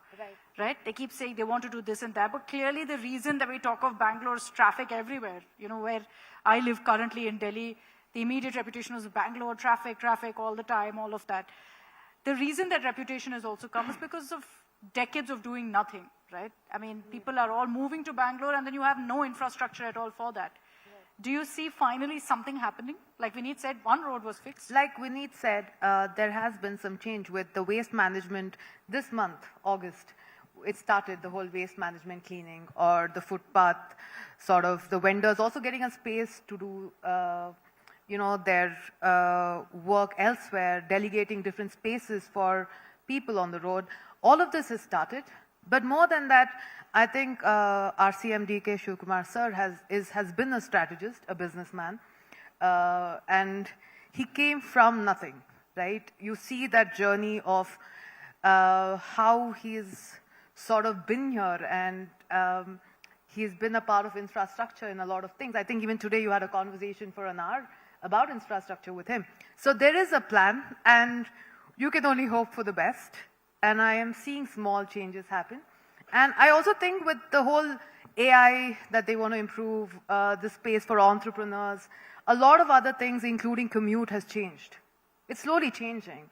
And I run a foundation for animals, and I think this AI technology or even AI for traffic, all of this is a very important thing that they have sort of spoken because about. here's also the question that constantly comes up, right? That with the development of Bangalore, some of the green cover of the city is going to go away. Right, that's also true. Yeah, which is where if you give me 500 crores, I would... I only don't have Now it's with you. We need to have that money. I would really make sure that the conservation, I think our forest is right here, Bannerghatta forest. And I think we need a lot of work to happen to reduce the human-animal conflict. So for me, development is really not technology and the skyscrapers and all of these things. For me, development really is people caring for the environment. It can go hand in hand. 1,000 crores you're giving him, like we can ask for more somewhere else. And I think both can happen simultaneously, right? We can have urban wildlife, we can build forests in the city as well. So I think if money goes into that, it's going to be Bangalore in every way. You just spoke about Delhi, by the way. Be it traffic, be it pollution, be it anything. They're lagging behind in every way. I'm so sorry. So I'll never leave Bangalore, by the way, because we've got everything here. And I want to stay here and make this place more home for more people and animals. But I have to ask, Pranita, what does a daily commute look like? How much time does it take you to go anywhere, to the airport? To the airport? Be honest. A good 1.5 hours in traffic. But I think that's the thing about now they're coming up with micro markets, right? Where everything you need is around you and you sort of sort your life around So you your don't have to house. travel much. Yeah, like whether it's the gym, the school, and everything. So that's not too much of a problem, I guess. Okay, so you're saying that, you guys paint a very rosy picture of Bangalore. I must say this.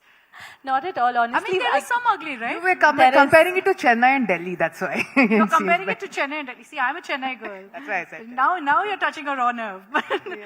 But I'm sure there's some ugly that needs Yeah, to it's be not fixed. all sunshine and rainbows. Thank Of course, you. there's a lot of times where we're just like frustrated as well. But like Beep said, like we're hoping for the best. Touch wood, everything will, start getting better. We always hope for the best.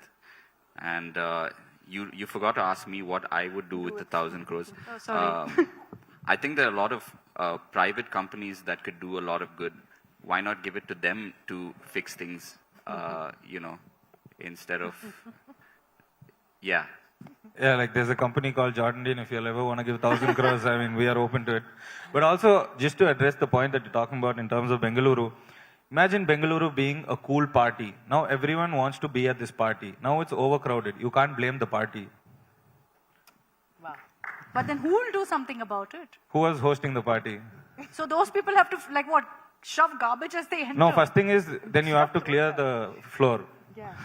Clear the tables, make Clear more the table, space on yeah. the dance floor, Also- tell the DJ to play more Kannada music. Exactly. No, but my point is, see, what is it all coming back to? Okay, there are these people who are entering the city.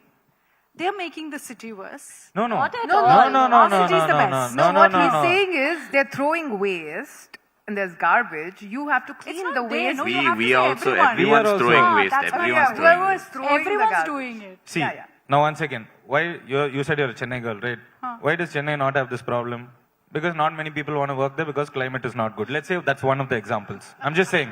Assumption. No, It's full of assumptions. I'm just by the saying. way. I said I'm just saying. Okay, they don't want to work there for ABCD reason. Here they want to work because of ABCD reason. The reasons are stacked up against us. Our home only is at fault.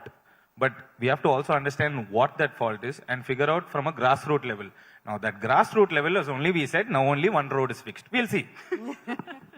One road is fixed. One road is fixed. It's better than having no roads fixed. That's all I'm I saying. agree. One better than none, right? See, Is this the positive attitude that every Bangalorean should have as per the government?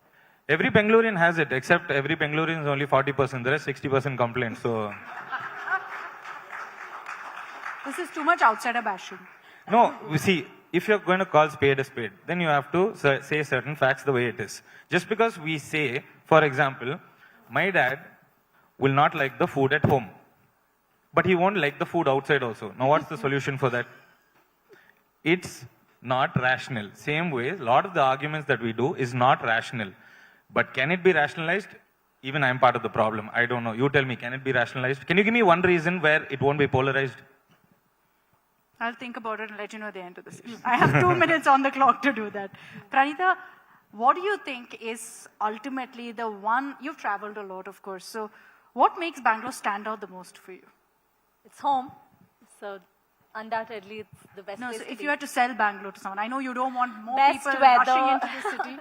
No, best weather, warm people. I'm from South Bangalore. That makes it all the more warm. You know how people in South Bangalore, Jayanagar, we're just we're just sorted with the lives we have, and we're not dreaming of big malls or big anything. We just want our parks, our basic infrastructure and cleanliness. And I think that's what Bangalore gives you, and it gives you diversity like you want. Like you said, you can be from anywhere and find a pocket in Bangalore where you fit in, or whether you want a gated community that looks like America, that's there. Whatever you want, I think real estate-wise, we're sorted. Everything, the diversity, in every way. Careers, and... Yeah, Vineet. You said we have only 2 minutes. I'll say one last point, okay? Now, where did you say you're from? Chennai. Madras. Now stop. Now it's become like a little war. No, wait. What I'm saying is, from that time we've been saying Bangalore. It is Bengaluru. We changed it. That one small change we couldn't make. Calling it Bengaluru. Now, if I said Madras, you would be like, hey, it's called Chennai, correct? No, I'm very happy with Madras. But we are not happy with See, it being this is the Bangalore. Bengaluru. Small changes. Okay, We'll start there. Bengaluru it is, Bengaluru, right? Happy? Happy. Okay. Samyukta, in Bengaluru, I think one of the other questions, you see a lot of videos of this as well. that road rage is increased in the city. Is that true? I think violence... That people are angrier in the city now. they are. Because of the traffic, because of the potholes. We pay the highest road tax, and our roads are shit.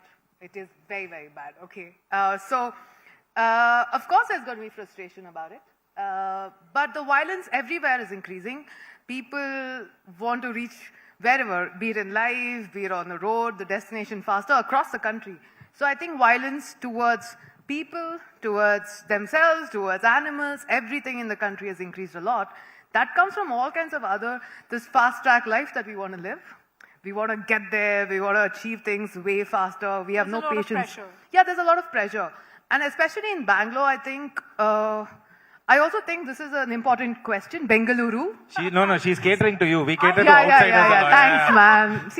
See, Bangaloreans, no, Bengaluru, we have each other's back like this. It's true. Just alienate the Chennai out here. I think the biggest problem right now in youth of Bengaluru is the unemployment. People don't have job, and when they do get their job, even if you pay them 1 lakh, the way the revenue, the real estate, the rent is increasing, they really don't have money to sort of survive, to save up, I mean, even with 1 lakh, I'm saying. There are a lot of people who are not getting paid so much. So, of course, the frustration is there. I don't know if in my life I can buy an agricultural land, the way the rates are going up. So imagine the ones who are unemployed, who are just out of work, and AI replacing so many of their jobs. So I think the frustration, they don't know where to take it out, and it does come out on the streets, which is why it's important to listen to the youth right now, and Is Bengaluru angrier, Nasser? Yes. Yes. Very angry. I see it all the time. Lots of road rage. I've been part of it as well sometimes. But then I noticed something, right? If somebody comes at you with a lot of rage, you can confuse them by just smiling back, and then they don't know what to do. So, and sometimes I noticed instead of this, because this sign is crazy, right? Anywhere on the road, if you just do this to someone, it's over, right? They want to stop in the middle of the road, they want to get out of their cars, they want to make a full show out of it, which then contributes to the long traffic lines. So I've noticed, and he's seen it as well, where I'm so pissed at someone that cut me off, but instead of this, I'll just go, and that guy's just like, okay. So it's just a small little thing that you can do, even if you're feeling a certain way inside, even if you just smile at them. They get confused, and then they're just like, wait, I wanted to fight, but now he's smiling, Sometimes I'd even blow a kiss, I'll just be like that, in a very cute way. And they're so confused, they don't know what to do. They're just like, and then they just stop. And then you can, neutralize the whole situation. Everything's fine. Go about your day. Then you can go home in the shower and rage. That's how Nasser and I met. Yeah, I wish I had that zen too. I don't think I have it in me, but I'll try it. Last one, we need to you. If there's one cliche about Bengaluru that you want addressed, yes. What is it? It's a city where old people come to retire. I was talking to someone from Mumbai. I lived in Mumbai for 5 years, and I went to meet that person, and I said, "Oh, you should come. You should settle in. Back home is a great place. Bengaluru welcomes you and stuff like that." And he just blatantly said, "I'm not 60 yet. When I'm 60, I'll come settle over there." I was like, "What do you mean?" It's like, that's where old people go to retire. I'm like, since when? I didn't want to go with the weather thing because that's a cliche of a cliche. But the weather though. But the weather though. The weather. The weather though. The weather. The weather though, I agree. It's amazing. I was here yesterday, I was like, damn, this should be the weather in Chennai. It's not. Yeah. But yeah. God is kind to good people. It's a tragedy. Hey man, I'm just kidding. We are comedians at the end of the day. Don't come after us, please. Ouch. It's one of life's greatest tragedies. But thank you so much. Our time is up. Thank you so much for joining us here at the India Today Roundtable. A big round of applause, please. I hope we answered the question of what youth want, what all of you want.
All right, ladies and gentlemen, we're all set for our next session. I'll just request everyone to settle down and be seated, please.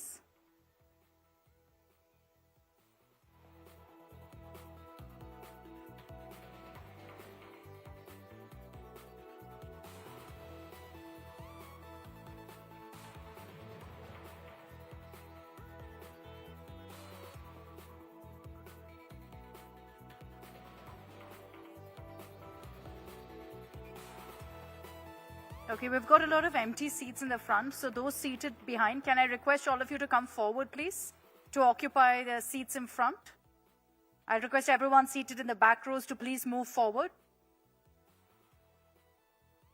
Thank you. Okay, let's get started with our next session, Kaveri Crisis. And I'd like to invite on stage Minister for Water Resources, Major and Medium Irrigation, Government of Karnataka, Mr. N. Chelluvarayaswamy, to the stage, please. With a round of applause, let's please welcome the Honourable Minister. And I'd also like to call on stage Nagarjun Dwarkanath to moderate this session.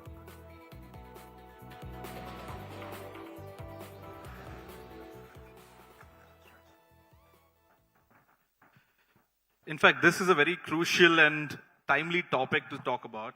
We are in midst of the monsoons in Karnataka, and all of you have seen there's a tremendous rain deficit across Karnataka, not just in Karnataka, but specifically in the Kaveri catchment area, or the rain catchment area.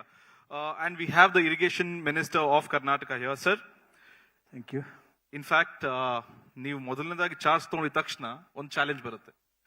Karnataka last 5 years, 7 years ಇಂದ ಕಾಣದೇ ಇರುವಂತ Kaveri crisis sudden ಆಗಿ ನಿಮ್ಮ ಮನೆ ಬಾಗ್ಲು ಮುಂದೆ ಬಂದು ನಿಲ್ಲುತ್ತೆ. ನಿಮ್ ಫಸ್ಟ್ ರಿಯಾಕ್ಷನ್ ಹೆಂಗಿತ್ತು ಸರ್? ನಾನು ತಗೊಂಡಿದ ತಕ್ಷಣ ಏನಪ್ಪಾ ಇದು ನನಗೆ ದೊಡ್ಡ ಚಾಲೆಂಜ್ ಆಗಿದೆ ಅನಿಸ್ತಾ? ನನಗೇನು ಆ ಥರ ಅನ್ನಿಸ್ಲಿಲ್ಲ. ಕಾರಣ ನಾನು ಅದೇ ಬೇಸಿನಲ್ಲಿ ಬಂದಿರೋನು, ಮಂಡ್ಯ. ಸೊ ಹಾಗಾಗಿ ನಾನು ಪೊಲಿಟಿಕಲಿ ಕ್ಯಾರಿಯರ್ ಪ್ರಾರಂಭ ಆದಾಗಲಿಂದನೂ ಈ ಇಶ್ಯೂಸ್ ನೋಡ್ಕೊಂಬಂದಿದ್ದೀನಿ, ಅಪ್ ಆ್ಯಂಡ್ ಡೌನ್ಸ್. ಹಾಗಾಗಿ ನಾನು ಅದನ್ನು ಚಾಲೆಂಜಸ್ಸು ಮೊದಲಿಂದನೂ ಇದೆ. ಈಗ ನಾನು ಮಿನಿಸ್ಟ್ರಾಗಿ ನಾನು ಚಾರ್ಜ್ ತೊಗೊಂಡ್ಮೇಲೆ ಇನ್ನೊಂದು ಸ್ವಲ್ಪ ಹೆಚ್ಚಿನ ಜವಾಬ್ದಾರಿ ಇದೆ. ಇದನ್ನೇನಾದರೂ ಮಾಡಿ ಹೇಗೆ ಸಾರ್ಟ್ಔಟ್ ಮಾಡೋದು, ಪರ್ಮನೆಂಟ್ಲಿ ಏನಾದರೂ ಸೊಲ್ಯೂಷನ್ ಹುಡುಕ್ಲಿಕ್ಕೆ ಆಗತ್ತಾ, ಆ ಥರ ಆಲೋಚನೆ ಮಾಡಿದ್ನೇ ವಿನ ಶಾಕ್ ಆಗಲಿಲ್ಲ. ಸೊ ನೀವು ಹೇಳಿದಾಗ ನಾವು ಪರ್ಮನೆಂಟ್ ಸೊಲ್ಯೂಷನ್ ಮಾಡಬೇಕು. ಪರ್ಮನೆಂಟ್ ಸೊಲ್ಯೂಷನ್ ಇದೆಯಾ? ಕಾವೇರಿ ಗಲಾಟೆಗೆ, ಕಾವೇರಿ ವಿವಾದಕ್ಕೆ ಪರ್ಮನೆಂಟ್ ಸೊಲ್ಯೂಷನ್ ಚಲುವರಾಯಸ್ವಾಮಿ ಅವ್ರ ಹತ್ರ ಇದೆಯಾ? ಎವ್ರಿ ಪ್ರಾಬ್ಲಮ್ ಸೊಲ್ಯೂಷನ್ ಇದ್ದೇ ಇರುತ್ತೆ. ಆದರೆ ಇಂಟ್ರೆಸ್ಟ್ ಕರ್ನಾಟಕ ಆ್ಯಂಡ್ ತಮಿಳ್ನಾಡು ಅವೆರಡ ನಾವು ಪ್ರತಿಷ್ಠೆಯಾಗಿ ತಗೊಳ್ಳೋದಲ್ಲ ಈ ಇಶ್ಯೂನ. ನಮ್ಮ ಜನಕ್ಕೆ ಎಮೋಷನ್ ಆಗಿ ನಾವು ಅವ್ರಿಗೆ ಏನೇನೋ ಇಶ್ಯೂನ ಕೊಡದಲೆ, ಮತ್ತು ಗೌರ್ಮೆಂಟ್ ಆಫ್ ಇಂಡಿಯಾ ಇದೆಯಲ್ಲ, ಈ ಇಂಟರ್ಸ್ಟೇಟ್ ಇಶ್ಯೂನ ಅಕ್ರಾಸ್ ದ ಕಂಟ್ರಿ ಅವರು ಎಷ್ಟರ ಮಟ್ಟಿಗೆ ಡೀಲ್ ಮಾಡ್ತಾರೆ ಅದ್ರ ಮೇಲೆ ಹೋಗುತ್ತೆ. ನಾನು 94ಇಂದ ಪೊಲಿಟಿಕಲ್ ಜರ್ನಿ ಪ್ರಾರಂಭ ಆಗಿದೆ. ಅದ್ರ ಹಿಂದೆ ಜಸ್ಟು ಓಡಾಡ್ಕೊಂಡಿದ್ದೆ. ನಾನು ಎಲೆಕ್ಟೆಡ್ ಪ್ರಾರಂಭ ಆದದ್ದು ಎಲೆಕ್ಷನ್ನಿಂದ 94ಇಂದ. ಬಹುಶಃ ಯಾವ ಸೊಲ್ಯೂಷನ್ನು ಅದನ್ನ ಸೆಟ್ಲ್ ಮಾಡಲಿಕ್ಕೆ first of all government of central government ಪ್ರಯತ್ನ ಮಾಡಲ್ಲ, ಮತ್ತು ಅಕ್ಕಪಕ್ಕ ಸ್ಟೇಟ್ನವರು ಈ ಇಶ್ಯೂನ ಜೀವಂತವಾಗಿ ಇಟ್ಕೊಂಡು ಹೋಗ್ತಕ್ಕಂಥದಕ್ಕೆ ಮಾಡ್ತಾರೆ. ಅಲ್ಲ, ಪೊಲಿಟಿಕಲ್ ರೀಸನ್ಸ್ ಇಂದ ಜೀವಂತವಾಗಿ ಇರ್ತಾವ ಅಥವಾ ಜೆನ್ಯೂನ್ ಕನ್ಸರ್ನ್ಸ್ ಸರ್? ಜೆನ್ಯೂನ್ ಒಂದಷ್ಟು ಇರುತ್ತೆ. ಆ ಜೆನ್ಯೂನ್ನ ಸಾಲ್ವ್ ಮಾಡೋವಂಥ ವಿಚಾರವನ್ನ ಆ ಹೋಗದಲ್ಲೇ ಪೊಲಿಟಿಕಲ್ ಇಶ್ಯೂಸ್ಗೆ ಅದು ಕನ್ವರ್ಟ್ ಮಾಡ್ಕೊಂಡು ಹೋಗ್ತಕ್ಕಂಥದ್ದು ಜಾಸ್ತಿ ಕಾಣಿಸುತ್ತೆ. ಸರ್, ಈಗ ಮೇಕೆದಾಟು ಅನ್ನುವ ಒಂದು ವಿಷಯ ದೊಡ್ಡ ಪೊಲಿಟಿಕಲ್ ಇಶ್ಯೂ. ಈಗ ತಮ್ಮ ಸರ್ಕಾರ, ಇನ್ಫ್ಯಾಕ್ಟ್ ಇವಾಗಿರೋ ಮುಖ್ಯಮಂತ್ರಿ ಡಿ.ಕೆ. ಶಿವಕುಮಾರ್ ಅವರು ಪಾದಯಾತ್ರೆ ಕೂಡ ಮಾಡಿದ್ರು, ಮೇಕೆದಾಟು ಆಗ್ಲೇಬೇಕು ಅಂತ. ಅಲ್ಲಿನ ಸೇಮ್ ಕಾಂಗ್ರೆಸ್ ಪಕ್ಷ ಆಗ್ಲಿ, ಬಿಜೆಪಿ ಪಕ್ಷ ಆಗ್ಲಿ, ಇವಾಗಿರೋ ಟಿವಿಕೆ ಪಕ್ಷ ಮೇಕೆದಾಟು ಒಂದು ಅಡಿಪಾಯನೂ ನಾವು ಬಿಟ್ಕೊಡಲ್ಲ, ಒಂದು ಬ್ರಿಕ್ ಕೂಡ ಅಂದ್ರೆ ಒಂದು ಕಲ್ ಕೂಡ ನಾವು ಶಂಕುಸ್ಥಾಪನೆ ಮಾಡಕ್ ಬಿಡಲ್ಲ ಅಂತ ಇದ್ದಾರೆ. ತಮ್ಮ ಸೊಲ್ಯೂಷನ್ ಹೆಂಗೆ ಸರ್? ಅದು ನಮ್ಮ ಮುಖ್ಯಮಂತ್ರಿಯವರು ಡಿ.ಕೆ. ಶಿವಕುಮಾರ್ ಅವರು ಅಲ್ಲಿಂದನೇ ಪಾದಯಾತ್ರೆ ಸ್ಟಾರ್ಟ್ ಮಾಡ್ಬೇಕಾದ್ರೆ ನಮ್ಮ ನೀರು ನಮ್ಮ ಹಕ್ಕು ಅಂತ ಹೇಳಿ ಸ್ಲೋಗನ್. ಆ ಟೈಮ್ನಲ್ಲಿ ಕೋವಿಡ್ ಟೈಮ್, ಭಾಳ ಸರ್ಕಾರ ಮಧ್ಯ ಇಂಟರ್ವ್ಯೂನ್ ಆಗಿ ಏನೆಲ್ಲ ಮಾಡಿದ್ರು ಸಹ ಅವತ್ತು ನಮ್ಮ ಪಕ್ಷದ ಅಧ್ಯಕ್ಷರಾಗಿ ಅಪೋಸಿಷನ್ ಲೀಡ್ರು ಸಿದ್ದರಾಮಯ್ಯನವರು, ಸೊ ಇಬ್ಬರು ಲೀಡ್ರು ಭಾಳ ಚಾಲೆಂಜ್ ಆಗಿ ಅದನ್ನು ಪ್ರಾರಂಭ ಮಾಡಿದ್ರು. ಬಹುಶಃ ಇವತ್ತು ಒಂದು ಹಂತಕ್ಕೆ ಬಂದಿದೆ, 80% ನಾವು ಅಚೀವ್ಮೆಂಟ್ ಮಾಡಿದ್ದೀವಿ ಅಂತ ಅನ್ಕೋಬೋದು. ಅದಕ್ಕೆ ಕಾರಣ ನಮಗೆ ಸೆಂಟ್ರಲ್ ಗೌರ್ಮೆಂಟ್ ಸಪೋರ್ಟ್ ಮಾಡಿಲ್ಲ, ಸುಪ್ರೀಂ ಕೋರ್ಟ್ ಸಪೋರ್ಟ್ ಮಾಡಿದೆ. ಸುಪ್ರೀಂ ಕೋರ್ಟ್ ಒಂದು ಹಿಂದಿನಿಂದನೂ ಸುಪ್ರೀಂ ಕೋರ್ಟಲ್ಲಿ ಒಂದು ಲೀಗಲ್ ಡೈರೆಕ್ಷನ್ ಇದೆ. ಡ್ರಿಂಕಿಂಗ್ ವಾಟರ್ಗೆ ಸೊ ಯಾರನ್ನೂ ಇಂಟರ್ವ್ಯೂನ ಆಗಬಾರ್ದು. ಹಾಗಾಗಿ ಬಹುಶಃ ಆ ಒಂದು ಇದರಲ್ಲಿ ಸುಪ್ರೀಂ ಕೋರ್ಟು ತಮಿಳ್ನಾಡಿಗೆ ಈ ಇಶ್ಯೂನ ನೀವು ಇಂಟರ್ವ್ಯೂನ ಆಗ್ತಕ್ಕಂಥದ್ದು ನಾಟ್ ನೆಸರಿ, ನಿಮ್ಗೆ ಅವಶ್ಯಕತೆ ಇಲ್ಲ ಅನ್ನೋದನ್ನು ಸೂಚನೆ ಕೊಟ್ಟಿದೆ. ಸೊ ನಮ್ಮ ಮುಖ್ಯಮಂತ್ರಿಗಳೇನು ಇವತ್ತು ಡಿ ಕೆ ಶಿವಕುಮಾರ್ ಅವರು ಅವರೇ ಡೆಪ್ಟಿ ಸಿ ಎಮ್ ಆಗಿ ನೀರಾವರಿ ಸಚಿವರಾಗಿ ಭಾಳಷ್ಟು ಎಫರ್ಟನ್ನು ಸೊ ನಮ್ಮ ಸೆಂಟ್ರಲ್ ವಾಟರ್ ರಿಸೋರ್ಸಸ್ ಮಿನಿಸ್ಟ್ರನ್ನೂ ವಿಶ್ವಾಸಕ್ಕೆ ತಗೊಂಡು ಪ್ರಯತ್ನ ಮಾಡಿದ್ದಾರೆ. ಬಹುಶಃ ಸೆಂಟ್ರಲ್ನಲ್ಲಿ ಏನಾಗುತ್ತೆ, ಒಬ್ಬೊಬ್ಬ ಮಂತ್ರಿಗಳು ಇವಾಗ ಆಸಕ್ತಿಯಿಂದ ದೇಶದ ಇಂಟ್ರೆಸ್ಟಿಂದ ಮಾಡಬೇಕು ಅಂದ್ರೂ ಒಟ್ಟಾರೆ ಡಿಸಿಷನ್ ಆಗೋದು ಮುಖ್ಯ ಆಗುತ್ತೆ. ಹಾಗಾಗಿ ಒಂದು ಸ್ವಲ್ಪ ಅದು ಹಿನ್ನಡೆ ಆಗಿದೆ. ಈಗ ಒಂದು ಹಂತಕ್ಕೆ ಸೊ ಸೆಟ್ಲ್ ಆಗ್ತಕ್ಕಂಥ ಪರಿಸ್ಥಿತಿ ಬಂದಿದೆ. ಒಂದು ಸುಪ್ರೀಂ ಕೋರ್ಟ್ ಡೈರೆಕ್ಷನ್ ಬಂದ ಮೇಲೆ ಮತ್ತು ಹೊಸ ತಮಿಳುನಾಡಿನಲ್ಲಿ ವಿಜಯ್ ಅವರು ಮುಖ್ಯಮಂತ್ರಿ ಆದಮೇಲೆ ಅವರು ಒಂದು ಸ್ವಲ್ಪ ಸಾಫ್ಟ್ ಆಗಿರಂಗಿದ್ದಾರೆ. ಮೇಕೆದಾಟ್ ಬಗ್ಗೆ ಸಾಫ್ಟ್ ಆಗಿದ್ದಾರೆ. ಬಹುಶಃ ಅವ್ರಿಗೇನಾದ್ರು ಇದು ಇಂಟರ್ಸ್ಟೇಟ್ ಸೆಟ್ಲ್ ಮಾಡಬಾರ್ದು, ಯಾಕೆ ಮಾಡಬಾರ್ದು ಅಂತ ಅನಿಸಿರ್ಬೋದೇನು. ಇನ್ನೂ ಅದು ಪ್ರಿಲಿಮಿನರಿ ಆದ್ರಿಂದ ಅವ್ರು ಕನ್ಕ್ಲೂಡ್ ಮಾಡಿದ್ದಾರೆ ಅಂತ ಹೇಳಲಿಕ್ಕಾಗಲ್ಲ.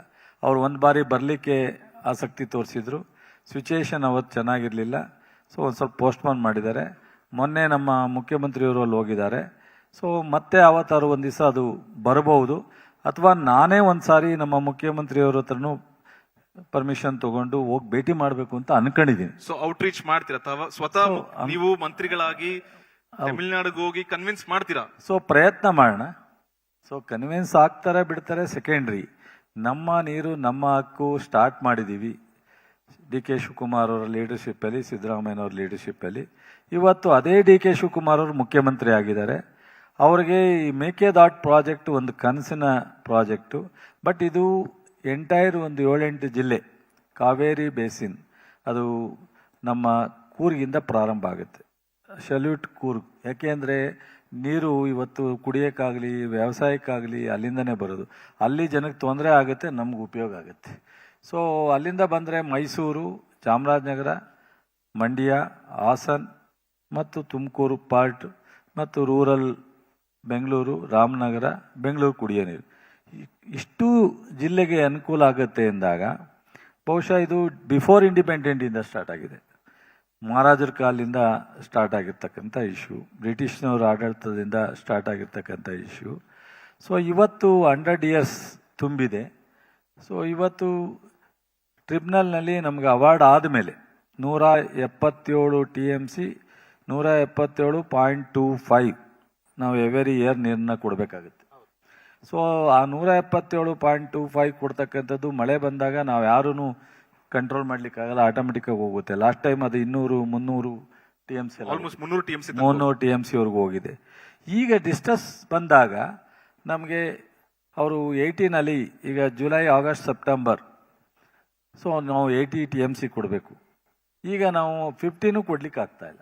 ನಮಗೆ problem, standing crops problem, drinking water problem ಇವೆಲ್ಲ ಇರೋದ್ರಿಂದ ಬಹುಶಃ ನಮಗೆ ಈ ಮೇಕೆದಾಟು ಇದೆಯಲ್ಲ ಅದೇ ಆಲ್ಟರ್ನೇಟ್.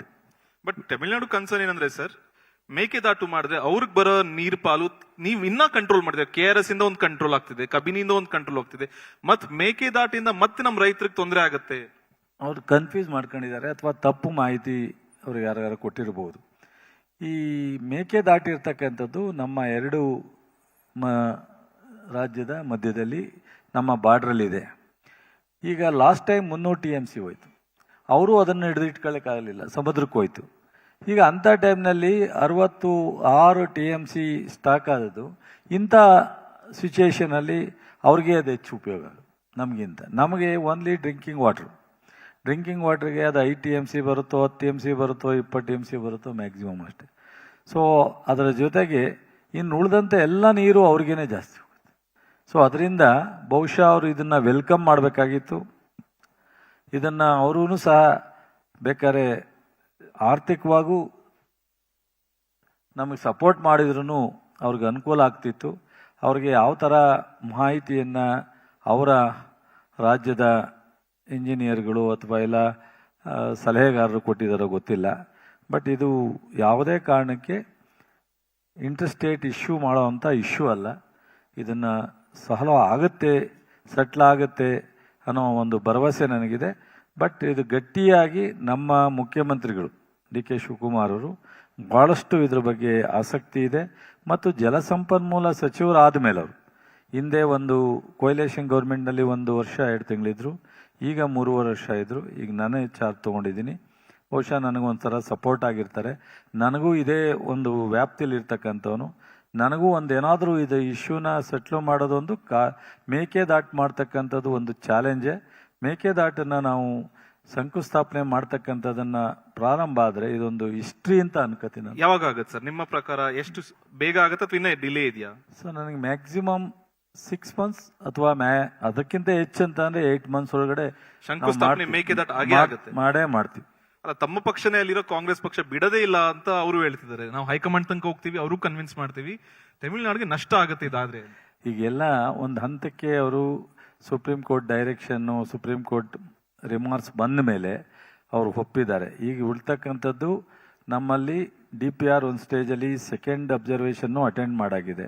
ಈಗ ಫಾರೆಸ್ಟ್ ಒಂದು ಕ್ಲಿಯರೆನ್ಸ್ ಬೇಕಿದೆ. ಫಾರೆಸ್ಟ್ಗೆ ಬೇಕಾಗ್ತಕ್ಕಂಥ 12,500 ಎಕರೆ ಏನಿದೆ ಅದನ್ನು ಸಹ ನಾವು ಐಡೆಂಟಿಫೈ ಮಾಡಿದ್ವಿ. ನಾವು ಫಾರೆಸ್ಟ್ಗೆ ಅಲ್ಲೇನು ನಾವು ಫಾರೆಸ್ಟ್ ಲ್ಯಾಂಡನ್ನು ಯೂಸ್ ಮಾಡ್ತೀವಿ ಅದು ನಾವು ಎಲ್ಲಿ ಬೇಕಾದ್ರೂ ರಾಜ್ಯದಲ್ಲಿ ಕೊಡ್ಬೋದು. ಹಾಗಾಗಿ ಒಂದು 13 ಜಿಲ್ಲೆನ ನಾವು ಐಡೆಂಟಿಫೈ ಮಾಡಿ, ಸೊ ಈಗಾಗಲೇ ನಾವು 20,000 ಎಕರೆನ ಸೊ ನಮ್ಮ DC ಮತ್ತು DFOಗಳು ಇಬ್ಬರು ಸೇರಿ ರೆವಿನ್ಯೂ ಮತ್ತು ಫಾರೆಸ್ಟ್ ಆಫೀಸರ್ಸು ಐಡೆಂಟಿಫೈ ಮಾಡಿದ್ದಾರೆ. ನಾನು ನಾಳೆ 28 ಅವ್ರನ್ನ ವಿಡಿಯೋ ಕಾನ್ಫರೆನ್ಸ್ ಮೂಲಕ ಸೊ ನಮ್ಮ ರೆವಿನ್ಯೂ ಸೆಕ್ರೆಟ್ರಿ ಮತ್ತು ಫಾರೆಸ್ಟ್ ಸೆಕ್ರೆಟ್ರಿ, ನಮ್ಮ ACS, ನಾನು ಕೂತ್ಕೊಂಡು ಅವರೆಲ್ರಿಗೂ ಸೊ ಕ್ಲಾರಿಫೈ ಮಾಡಿ ವಿತಿನ್ ದಿಸ್ ಮಂತ್ ಎಂಡ್ ಅದನ್ನು ಒಂದು ಕ್ಲಿಯರ್ ಮಾಡಬೇಕು ಅಂತ. ಅದಾಗಿ ನಾವು ಹ್ಯಾಂಡ್ ಓವರ್ ಮಾಡಿದ್ರೆ, ಬಹುಶಃ ಸರ್ಟಿಫೈ ಮಾಡಿ ಫಾರೆಸ್ಟ್ನವರು ಹ್ಯಾಂಡ್ ಓವರ್ ಮಾಡಿದ್ರೆ, ಫಾರೆಸ್ಟ್ ಕ್ಲಿಯರೆನ್ಸ್ ಒಂದು ಸಿಕ್ಕಿದ್ರೆ ನಮಗಿನ್ನೇನು ಪ್ರಾಬ್ಲಮ್ಸ್ ಇಲ್ಲ. So in fact, just 2 weeks back we were in Chennai holding India Today Roundtable Chennai. ಮುಖ್ಯಮಂತ್ರಿ ವಿಜಯ್ ಅವರು ಬಂದಿದ್ರು ಸರ್. ಇವತ್ತು ವಿಜಯ್ ಅವರ ಈ ಶೋ ನೋಡ್ತಿದ್ರೆ ಒಂದು ಮೆಸೇಜ್ ಏನಿದೆ ಸರ್? ನೀವು as A irrigation Mantri of Karnataka ಮುಖ್ಯಮಂತ್ರಿ ವಿಜಯ್ ಅವ್ರಿಗೆ ಏನು ಹೇಳಕ್ ಬಯಸ್ತೀರಾ? ಈಗ ಜನರೇಷನ್ ಗ್ಯಾಪ್ ಇದೆ. ನಾವು ಏನಾಗುತ್ತೆ, ಜಯಲಲಿತರಿದ್ದಾಗ, ಕರುಣಾನಿಧಿಯರಿದ್ದಾಗ ಒಂಥರ ಹೋಗ್ತಾ ಇತ್ತು. ಇವತ್ತಿಗೆ ಸ್ಟಾಲಿನ್ ಬಂದ ಮೇಲೆ ಒಂದಷ್ಟು ಅವರು ಸಹ ಹೊಸ ಜನರೇಷನ್ನ ಥಿಂಕಿಂಗ್ನ ನೋಡ್ತಾ ಬಂದಿದ್ದಾರೆ. ಹಾಗೆ ವಿಜಯ್ ಅವರು ಬಹುಶಃ ಇನ್ನೂ ಇವತ್ತಿನ ಜನರೇಷನ್ಗೆ ಎಕ್ಸ್ಪೆಕ್ಟೇಷನ್ಗೆ ಮತ್ತು ಈ ದೇಶ ಒಂದು, ರಾಜ್ಯ ನಮ್ಮದು, ದೇಶ ಒಂದು ಅನ್ನೋ ಒಂದು ಕಾನ್ಸೆಪ್ಟಲ್ಲಿ ಅವ್ರು ಖಂಡಿತ ಇಂಥ ವಿಚಾರಕ್ಕೆ ಸಪೋರ್ಟ್ ಮಾಡ್ತಾರೆ ಅಂದ್ಕೊಂಡಿದ್ದೀನಿ. ಬಹುಶಃ ನಮ್ಮ ಮುಖ್ಯಮಂತ್ರಿಯವರು ಅವರು ಸದ್ಯದಲ್ಲೇ ಭೇಟಿ ಆಗ್ತಾರೆ ಅಂದ್ಕೊಂಡಿದ್ದೀನಿ. ಅದು ಕರ್ನಾಟಕದಲ್ಲಾಗ್ಬೋದು, ಡೆಲ್ಲಿಲಾಗ್ಬೋದು ಅಥವಾ ಚೆನ್ನೈನಲ್ಲಾಗ್ಬೋದು. ನಾನು ಇದ್ರ ಮಧ್ಯದಲ್ಲಿ ಲೇಟ್ ಆದರೆ ಬಹುಶಃ ನಾನಂತೂ ಖಂಡಿತ ಪ್ರಯತ್ನ ಮಾಡ್ತೀನಿ. ಸೊ ಭೇಟಿ ಮಾಡ್ತೀನಿ, ಬಟ್ ಅವು ಕನ್ವಿನ್ಸ್ ಮಾಡ್ತಕ್ಕಂಥ ಎಲ್ಲ ಪ್ರಯತ್ನ ಮಾಡ್ತೀನಿ. ಸೊ ಅನ್ನೋದು ಬಿಗ್ ಇಶ್ಯೂ ಇಸ್ ದಟ್ ನೀವು ಕರ್ನಾಟಕ ಸರ್ಕಾರ ಲಾಸ್ಟ್ 3 ವರ್ಷದಿಂದ ಯಾವುದೇ ಸತಿ ಮಾತಾಡ್ಬೇಕಾದ್ರೆ ಇರಿಗೇಷನ್ ಡಿಪಾರ್ಟ್ಮೆಂಟ್ ಅಲ್ಲಿ ಸೆಂಟ್ರಲ್ ಗವರ್ಮೆಂಟ್ ಇಂದ 5,500 ಕೊಡ್ಬೇಕಾಯ್ತು ಕೋಟಿ ಅಪ್ಪರ್ ಭದ್ರ, ಅದು ಬರ್ತಿಲ್ಲ ಅಂತ. ಚೆಲುವರಾಯ ಸ್ವಾಮಿಯವರ ಹತ್ರ ಮ್ಯಾಜಿಕ್ ವಾಂಡ್ ಇದೆಯಾ, ಕೆಪಾಸಿಟಿ ಇದೆಯಾ ಹೋಗಿ ಸರ್ಕಾರಕ್ಕೆ ಸೆಂಟ್ರಲ್ ಗವರ್ಮೆಂಟ್ ಕನ್ವಿನ್ಸ್ ಮಾಡಿ ಆ ದುಡ್ಡು ತಗೊಂಬರಕ್ಕೆ? ಮ್ಯಾಜಿಕ್ ಮಾಡ್ತೀವೋ ಅಥವಾ ರಿಯಾಲಿಟಿನ ಅವ್ರಿಗೆ ಹೇಳಿ ಅಥವಾ ಅವರ ಏನು ಅಸೂರೆನ್ಸ್ ಇತ್ತು ಅವರ ಭರವಸೆನ ಅವರು ಈಡೇರಿಸಲಿಕ್ಕೆ ಏನು ತಪ್ಪೇನಿಲ್ಲ. ಹಾಗಾಗಿ ಬಹುಶಃ 5,000 ಕೋಟಿ ನಮ್ಮ ಬಸವರಾಜ ಬೊಮ್ಮಾಯಿಯವರು ಮುಖ್ಯಮಂತ್ರಿ ಇದ್ದಾಗ ಬಜೆಟ್ನಲ್ಲೇ ಘೋಷಣೆ ಆಗಿದೆ. ಅದು ಇವತ್ತಿರ್ತಕ್ಕಂಥ ಸೆಂಟ್ರಲ್ ಮಿನಿಸ್ಟ್ರಿ ಏನಿದ್ದಾರೆ 4 ಜನ, ಒಂದು ಜೋಶಿಯವರು, ಸೋಮಣ್ಣವರು, ಕುಮಾರಸ್ವಾಮಿಯವರು, ಶೋಭಾ ಅವರು. ಬಹುಶಃ ಅವ್ರಿಗೆ ನಾನು ಏನು ಹೇಳಬೇಕು ಅಂತ ಗೊತ್ತಾಗ್ತಾ ಇಲ್ಲ. ನಿಮ್ಮ ಈ ಕಾನ್ಕ್ಲೇವೆಯಿಂದ ಹೇಳ್ತಿದ್ದೀನಿ, ಇದು ಅವರು ಚಾಲೆಂಜ್ ಆಗಿ ತಗೊಂಡು ಅವರ ಪ್ರಧಾನಮಂತ್ರಿ ಹತ್ರ ಅಥವಾ ಜಲಸಂಪನ್ಮೂಲ ಇಲಾಖೆ ಮಂತ್ರಿ ಹತ್ರ ಕೂತ್ ಮಾತನಾಡಿ ಇದನ್ನು ರಿಲೀಸ್ ಮಾಡಿಸಿದ್ರೆ ಅವರಿಗೆ ಅದು ಗೌರವ. ಬಟ್ ಮಾಡಲಿಲ್ಲ. ಸೊ ನಾನು ನಮ್ಮ ಮುಖ್ಯಮಂತ್ರಿಯವರು ಎಫರ್ಟ್ ಹಾಕಿ ಮಾಡಿಸಿದ್ರೆ ಇದು ಅವ್ರಿಗೇನದು ಕ್ರೆಡಿಟ್ ಬರಲ್ಲ. ಬಹುಶಃ ಈ ಒಂದು ಇಶ್ಯೂ ಸದ್ಯದಲ್ಲೇ ಅದನ್ನೂ ಸಹ ನಾವು ನಮ್ಮ ಮುಖ್ಯಮಂತ್ರಿಯವರು ಮೊನ್ನೆ ಮಾತನಾಡಿದ್ದಾರೆ. ಈ ಎಲ್ಲ ಪೆಂಡಿಂಗ್ಸ್ನ ತೊಗೊಂಡೋಗಿ ನಾವು ಸೆಂಟ್ರಲ್ಗೆ ಮಾತನಾಡಿ ಏನಾದರೂ ಏನು ಬೆನಿಫಿಟ್ಸ್ ಬರುತ್ತೆ. ರಾಜಕಾರಣ ಹೊರತುಪಡಿಸಿ ಒಕ್ಕೂಟದ ವ್ಯವಸ್ಥೆನಲ್ಲಿ ನಾವು ಪೊಲಿಟಿಕಲ್ ಇಶ್ಯೂಸ್ ಬಂದಾಗ ಬೇರೆ, ಬಟ್ ಡೆವಲಪ್ಮೆಂಟ್ ಇಶ್ಯೂಸ್ ಬಂದಾಗ ಒಕ್ಕೂಟದ ವ್ಯವಸ್ಥೆನಲ್ಲಿ ಎಲ್ಲರೂ ಜೊತೆ ಕೆಲಸ ಮಾಡಬೇಕಾಗತ್ತೆ. ಇದರಲ್ಲಿ ಅನಿವಾರ್ಯ ಅವರು ಅದನ್ನು ಕೊಡಬೇಕಾಗತ್ತೆ. 2-3 ವರ್ಷದಿಂದ ಅದು ಪೆಂಡಿಂಗ್ ಇದೆ. ಸಾಕಷ್ಟು ಫೈನಾನ್ಷಿಯಲಿ ಅವರ ಭಿನ್ನಾಭಿಪ್ರಾಯ ಇದೆ. ಸೊ ಜನರಲಿ 70 ಪೇ ಕಮಿಷನ್ನು ಮತ್ತು ಅವರು ಪೇ ಕಮಿಷನ್ ರೆಕಮೆಂಡ್ ಮಾಡಿದ್ದೇ ಕೊಟ್ಟಿಲ್ಲ, ಬೆಂಗಳೂರು ಡೆವಲಪ್ಮೆಂಟ್ ಕೊಟ್ಟಿಲ್ಲ, ಮೆಟ್ರೋಗೆ ದುಡ್ಡು ಕೊಟ್ಟಿಲ್ಲ, JJM ಕೊಟ್ಟಿಲ್ಲ. ಸಾಕಷ್ಟು 1 lakh crore ನಮಗೆ ಸೆಂಟ್ರಲ್ ಗೌರ್ಮೆಂಟಿಂದ ಬರುವಂಥದ್ದಿದೆ. ಅದರಲ್ಲಿ 15,000 ಕೋಟಿ ಅವರು ಅನೌನ್ಸ್ ಮಾಡಿರ್ತಕ್ಕಂಥದ್ದೇ ಇದೆ. ಬೆಂಗಳೂರಿಗೆ 5,000 ಅನೌನ್ಸ್ ಮಾಡಿದರು, ಮತ್ತು ಮದಾಯಿಗೆ 5,000 ಅನೌನ್ಸ್ ಮಾಡಿದರು, ಮತ್ತು ಇನ್ನೊಂದು ಈ ಪೇ ಕಮಿಷನ್ ಡಿಫರೆನ್ಸ್ ಇದನ್ನ 5,000 ಕೋಟಿ. ಸರ್, ನಿಮ್ಮ department not just Kaveri issue, ಬರೀ ಇರಿಗೇಷನ್ ಅಂದ್ರೆ ಬರೀ ಕಾವೇರಿ ಸೀಮಿತ ಅಲ್ಲ. There are other practical problems also. For example, since independence, almost all reservoirs, dams in Karnataka, sir, hoold tagdilla. Silt deposit storage capacity na ivattu tintide. Tamma sarkar hatra idar plan idya ಅಥವಾ execution ಏನಾದರೂ points ಇದೆಯಾ to remove the silt from the reservoirs? ಅಲ್ಲ, already ನಾವು ಅದು think ಮಾಡ್ತಾ ಇದ್ದೀವಿ. ನಾನು ಬರೋದಕ್ಕೆ ಮೊದಲೇನೆ ಇದು ಸ್ಟಾರ್ಟ್ ಆಗಿದೆ. ಮೇಜರು ತುಂಗಭದ್ರಾ ಮತ್ತು KRSನಲ್ಲಿ ಸಿಲ್ಟು ಜಾಸ್ತಿ ಇದೆ ಅನ್ನೋದು ಒಂದು ರಿಪೋರ್ಟ್ ಇದೆ. ಜೊತೆಗೆ ನಾವು ನಮ್ಮ ನಾರಾಯಣಪುರ ಅಲ್ಲಿ ಸಹ ಅಪ್ಪರ್ದ ಕೃಷ್ಣದಲ್ಲೂ ಇದೆ ಅಂತ. ಬಟ್ ಈಗ ಪ್ರೈವೇಟ್ ಏಜೆನ್ಸಿ ಒಂದು ಮುಂದೆ ಬಂದಿದ್ದಾರೆ. ನಮ್ಮಲ್ಲಿ ಫೈನಾನ್ಷಿಯಲ್ ಪೂರ್ತಿ ಅವರೇ, ನಮಗೆ ರಾಯಲ್ಟಿ ಕೊಡ್ತಕ್ಕಂಥದ್ದು ಸಾಧ್ಯತೆ ಇದೆ ಅನ್ನೋದನ್ನು ಡಿಸ್ಕಷನ್ ಆಗಿದೆ. ನಮ್ಮ ACS ಲೆವೆಲಲ್ಲಿ ಒಂದು ಕಮಿಟಿ ಮಾಡಿದ್ದೀವಿ. ಆ ಕಮಿಟಿ ರಿಪೋರ್ಟ್ ಎಲ್ಲ ಬಂದಿಲ್ಲ. ಅದನ್ನು ಸಿಲ್ಟನ್ನು ರಿಮೂವ್ ಮಾಡಿ ಅದು ಬೈ ಪ್ರಾಡಕ್ಟ್ ಮಾಡ್ಕೊಂಡು ಅವರು ಅದನ್ನು ಮರಳು ಉಪಯೋಗಿಸ್ತಕ್ಕಂಥದ್ದು ಅಥವಾ ಕ್ಲೇಯಿಂದ ಬ್ರಿಕ್ಸ್ ಆ ಥರದ್ದೇನಾದ್ರು ಮಾಡ್ತಕ್ಕಂಥದ್ದು ಇದನ್ನು ಮಾಡಿ ಅದನ್ನು ಸದ್ಯದಲ್ಲೇ ಅವರು ಒಂದು ರಿಪೋರ್ಟ್ ಕೊಡ್ತಾರೆ ಸಬ್ ಕಮಿಟಿ. ನಂತರ ನಾನು ಅದನ್ನು ಫೈನಲೈಸ್ ಮಾಡ್ತಕ್ಕಂಥದ್ದು ಹೋಗಿರ್ತೀನಿ. ಅದೊಂದು ಸಾಧ್ಯತೆ ಇದೆ, ಅದು ಮಾಡಬೇಕಾಗುತ್ತೆ ಸಾಕಷ್ಟು. In fact, we come to the end of the session here.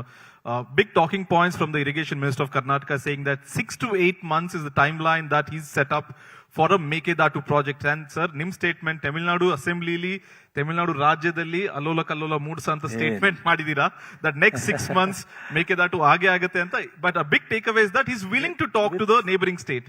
With support, Tamil Nadu. With support. So he's confident of taking Tamil Nadu and central government in consensus and then going forward for the Mekedatu project. Sir, thank you so much for sharing the stage and being ಒಂದು ಕೊನೆಯದು ಒಂದಿದೆ ಹೇಳ್ತಾ ಇದ್ದೀನಿ.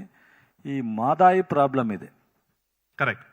So ನಮ್ಮ Kalasa Banduri Madayi problem ಅದು nothing problem, ಏನೇನೂ ಅಲ್ಲ. ಅದು ಗೋವಾಕ್ಕೆ ನಮ್ಮಿಂದ ಕಳಸಾ ಬಂಡೂರಿಯಿಂದ ಹೋಗುತ್ತೆ. ಅದರಲ್ಲಿ ಟ್ರಿಬ್ಯುನಲಲ್ಲಿ ಅಲೋಕೇಶನ್ ಕೊಟ್ಟಾಗಿದೆ 3.2 TMCನ drinking water, not for agriculture. So drinking water Hubli Dharwad and neighbour ಇದಕ್ಕೆ. ಸೊ ಇದನ್ನು ಜಸ್ಟ್ ಫಾರೆಸ್ಟ್ ಇಶ್ಯೂ ಅಷ್ಟೆ, ವೈಲ್ಡ್ ಫಾರೆಸ್ಟ್ ಇಶ್ಯೂನ ಇದನ್ನು ದೊಡ್ಡ ಗ್ರೇಟ್ ಮಂತ್ರಿ ಇದ್ದಾರೆ ನಮ್ಮ ಜೋಶಿ ಅವರು. ಬಹುಶಃ ನಾನು ಅವ್ರನ್ನ ಭೇಟಿ ಮಾಡ್ತೀನಿ ಸದ್ಯದಲ್ಲೇ. ಬಹುಶಃ ಅದು ಹುಬ್ಳಿ ಅವ್ರ ಪೊಲಿಟಿಕಲ್ ಲೈಫ್ ಜರ್ನಿ ಸ್ಟಾರ್ಟ್ ಆದದ್ದು ಅಲ್ಲಿಂದ. ಅದು ಅವರೇನು ಇರಿಗೇಷನ್ ಕೇಳ್ತಾ ಇಲ್ಲ, ಡ್ರಿಂಕಿಂಗ್ ವಾಟ್ರಿಗೆ. ಇದು ಒಂದೇ ಮಂತಲ್ಲಿ ಇದನ್ನು ಕ್ಲಿಯರ್ ಮಾಡ್ಬೋದು. ಜೋಶಿಯವರು ಇವತ್ತು ಇರ್ತಕ್ಕಂಥ ಅವರ ಪೊಸಿಷನ್ನು ಬಹುಶಃ ನಾನು ನೆಕ್ಸ್ಟ್ ಟೈಮ್ ಡೆಲ್ಲಿಗೆ ಹೋದಾಗ ಅಥವಾ ನಾನು 1-2 ಡೆಲ್ಲಿಗೆ ಒಂದು ಕಾನ್ಫರೆನ್ಸ್ ಇದೆ ಹೋಗ್ತಾ ಇದ್ದೀನಿ, ಅವತ್ತಾಗಲಿಲ್ಲ ಅಂದರೆ ಮತ್ತೆ ಇನ್ನೊಂದು ದಿವಸ ಹೋಗಿ ಅವ್ರನ್ನ ಭೇಟಿ ಮಾಡಿ ಈ ಇಶ್ಯೂನ ಸೆಟ್ಲ್ ಮಾಡಲಿಕ್ಕೆ ಹೇಳ್ತೀನಿ. ನೋಡೋಣ ಅವ್ರು ಎಷ್ಟರ ಮಟ್ಟಿಗೆ. ನನಗೆ ತಮಿಳ್ನಾಡಿನವ್ರ ಜೊತೆ ವಿಶ್ವಾಸ ಮಾಡ್ಕೊಂಡು ವಿಜಯವ್ರ ಜೊತೆ ನಮ್ಮ ಮುಖ್ಯಮಂತ್ರಿಯವ್ರ ಜೊತೆ ಮಾತಾಡಿಸಿ ಸೆಟ್ಲ್ ಮಾಡ್ಕೊತೀವಿ ಅಂತ ನಾನು ಕಾನ್ಫಿಡೆಂಟಾಗಿ ಹೇಳೋನಾಗ ನಾನು ನಮ್ಮ ಜೋಶಿ ಜೊತೆ ಮಾತಾಡ್ಕೊಂಡು ಸೆಟ್ಲ್ ಮಾಡ್ಕೊತೀವಿ ಅಂತ ಹೇಳೋಕ್ಕಾಗ್ತಾ ಇಲ್ಲ. ಅದು ನೋಡೋಣ. In fact, that was Irrigation Minister of Karnataka, Mr. Chellurai Swami. Sir, thank you so much for speaking on the India Today Roundtable. Thank you, sir. Thank you. Thank you very much, Minister, for joining us here at the India Today Roundtable. Namaskara, sir. Can I have Nagarjun just hand over a token of appreciation to the Honourable Minister? A big round of applause, please, for Minister Chellurai Swami for joining us here at the India Today Karnataka Roundtable.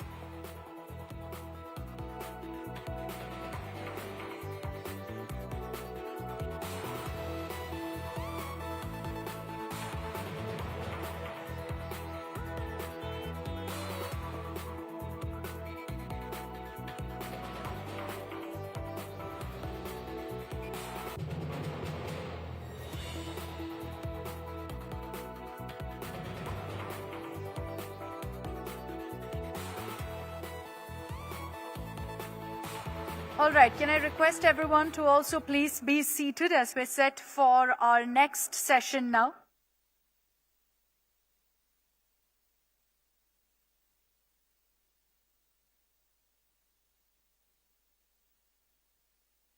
Can I invite on stage now for our session titled Education Reform, Aishwarya DKS Hegde, entrepreneur and educator. A big round of applause, please, as we welcome Aishwarya to the India Today Roundtable.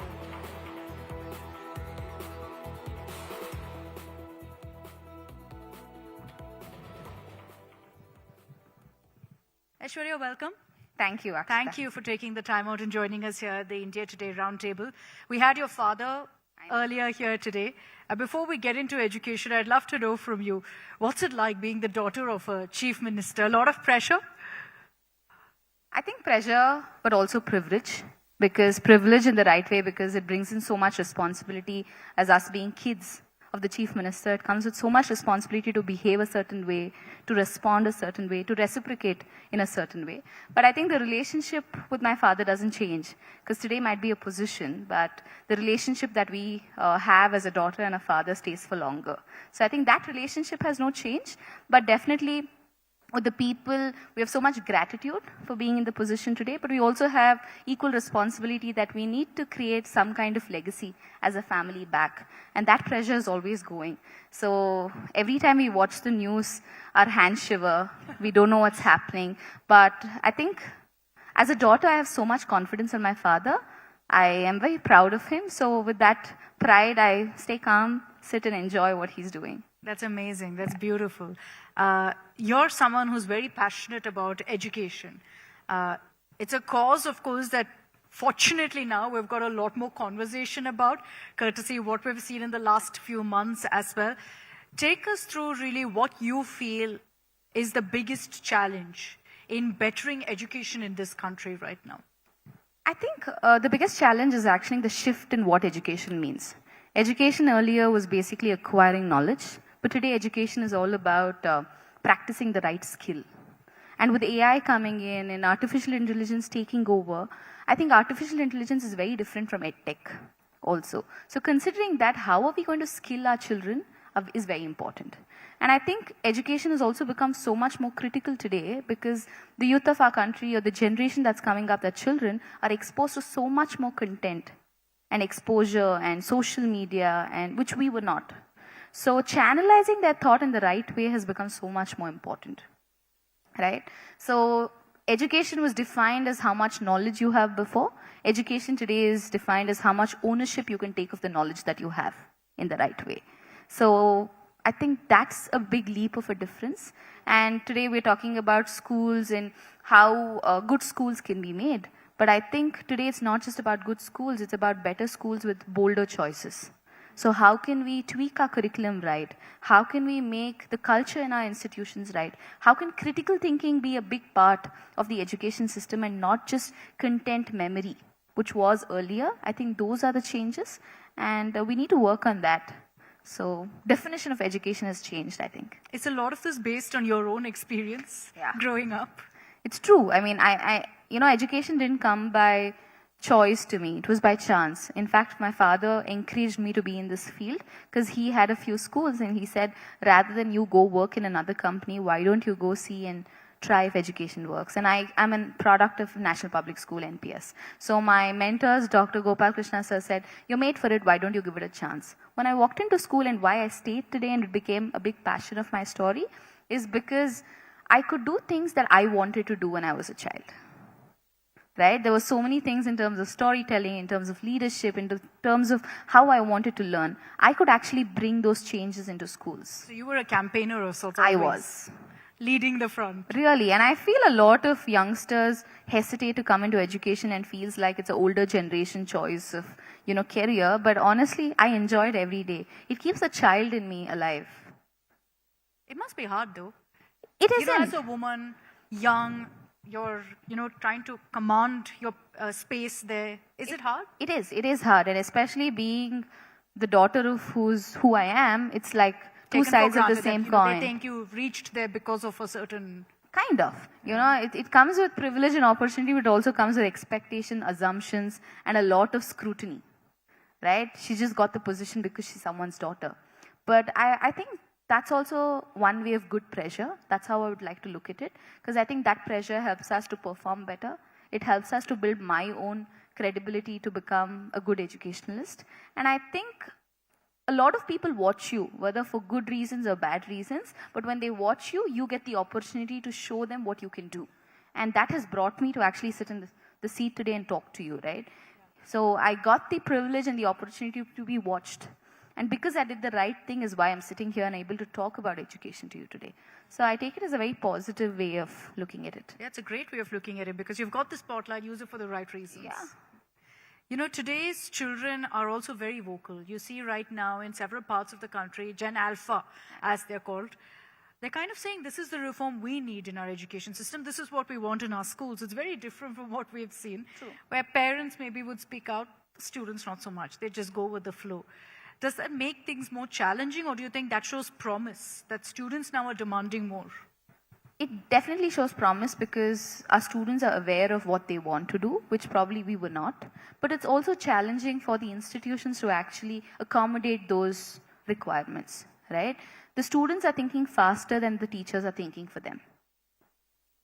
So this actually brings to us a point where, okay, students have gone so forward, students are so up with technology, students are so much, they have so much clarity on what they want and what they don't want. Do we as institutions, teachers and people actually channelizing them in the right way have the clarity on what we want for them? I think that's the big question that is in front of us right now, and that's something that we have to solve.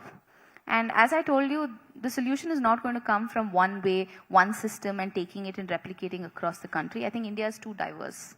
And we need to prepare for the school for the India we have today and not the India that was there before. But they also compare it a lot to other countries. Do you think that's fair? I think it's important to take the good things of different countries and bring it, but also customize it to a country like ours.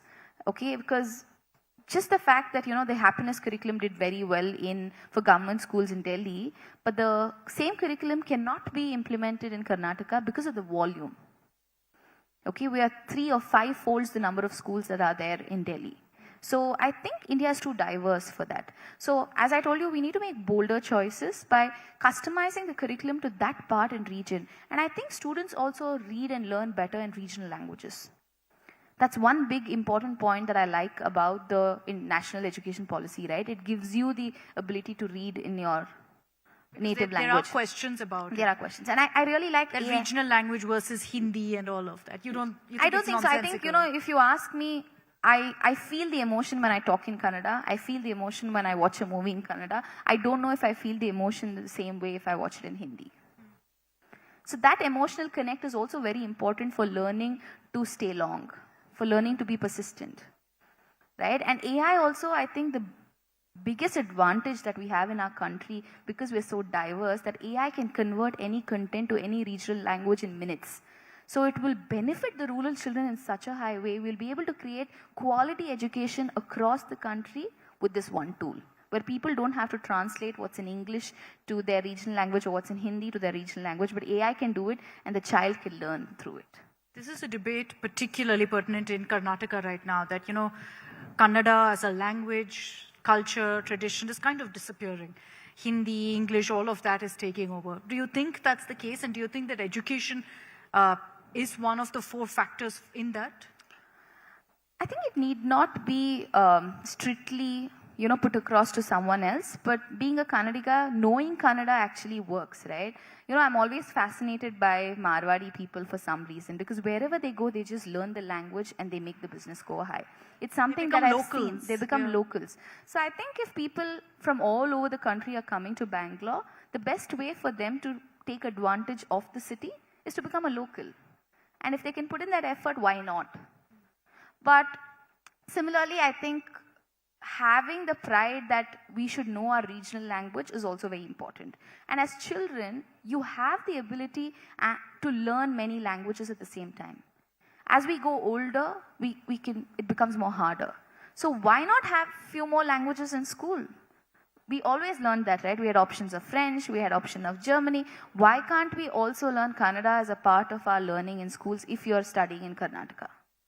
The thought is, you know, prepare students to go abroad, prepare students to be able to do their future studies abroad. Do you see that changing, or do you think we have a long, long way to go? Because largely when you talk of language, the reason they'll say, okay, learn French, learn German is because you can then go abroad and study. I think that's changing in a lot of ways because I think abroad universities are now coming to India. And if they are coming to India, it's for a reason, right? We're talking about being young populated. And I think the higher education space needs to expand in our country to accommodate the number of students who are aspiring to do well in our country. You know, education today doesn't stop at a secondary or a primary level. They want to aspire to study more and grow more. So considering that, I have Liverpool actually opening up in Bangalore. I know that, you know, a lot of universities are coming to Bombay, Delhi. So I think the fact that all the international universities are looking at India right now is a good scale for us to look at and see how we are growing.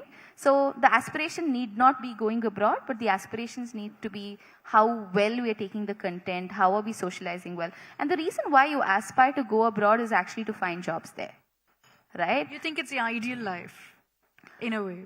In a way, yes. But I think that has changed. You know, I look at it in a very historical way, right? When did America do well? It's only when the people of that country were young. When did Japan do well? When Japan was the youngest populated country. When did China do well? When China was young. Today, India is young. So I expect India to do the best. So when we look at data like this, why not be in a country which is young, which is going to grow and do something for it? So that's how I would like to look at it, and that's how I would want to empower my students to look at it also. You have, we were discussing this off the stage, you have a 3-month-old daughter. Yes. And so as an educator, do you kind of find yourself in a situation where you're like, how much of this do I ensure that my daughter grows up to? Kind of, yes. But I think the whole point of motherhood just teaches you something so much more than just, you know, being a mother, right? It changes you. I think I've become a better version of myself after my daughter has been born.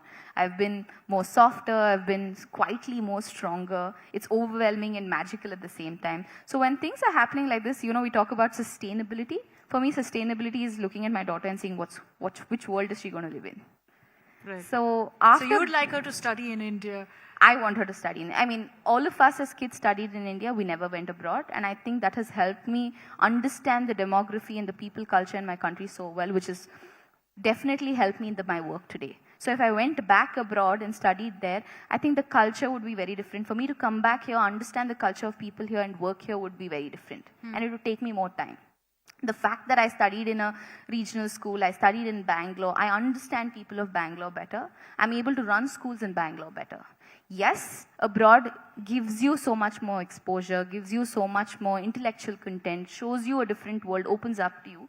But I think you don't have to just go study there. You can expose yourself in different ways. Today you can sit in India, open a computer and do an international course which actually exposes you to things that you're not aware of. You can be in touch. I am in touch with so many professors from all around the world who's actually inspired me to do better in education. So I don't really have to live there because I'm able to go there for holidays, understand it. So I think it's how much you can take on your plate and how much you can, if you don't study in that college, who else will?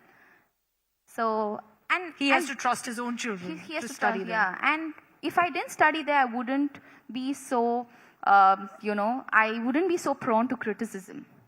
I learned how to take criticism so positively because I studied in my own college. And today that's a big game changer in my life. I'm able to be on social media, put out my content, face the world outside because I can handle criticism. And where did that come from? That came from the fact that I studied in my own college and people looked at me and said, oh, that's the chairman's daughter every day. So I think everything happens for a reason and you just have to take the positive side of the reason and keep learning. You know, we had your father here earlier today. I think one of the big talking points nationally about the Chief Minister of Karnataka is his style, right? And he wears these amazing scarves at every event. He's seen in a different one. Do you have a say in that? Do you pick it out for him? Do you say, this is your look, Dad? Not really. This is his own style? Yeah, this is his own style. I think my mother plays a big role in his style a bit. Not the scarves. Scarves is his conscious choice. He chose it. He chose it. Wow. But in terms of his dress, in terms of his coats, of the color combination, yes, my mother puts in a lot of effort. We have our comments as daughters, but Is I it think taken in? Does he consider them at all? he listens to them, but he considers them only when he wants it.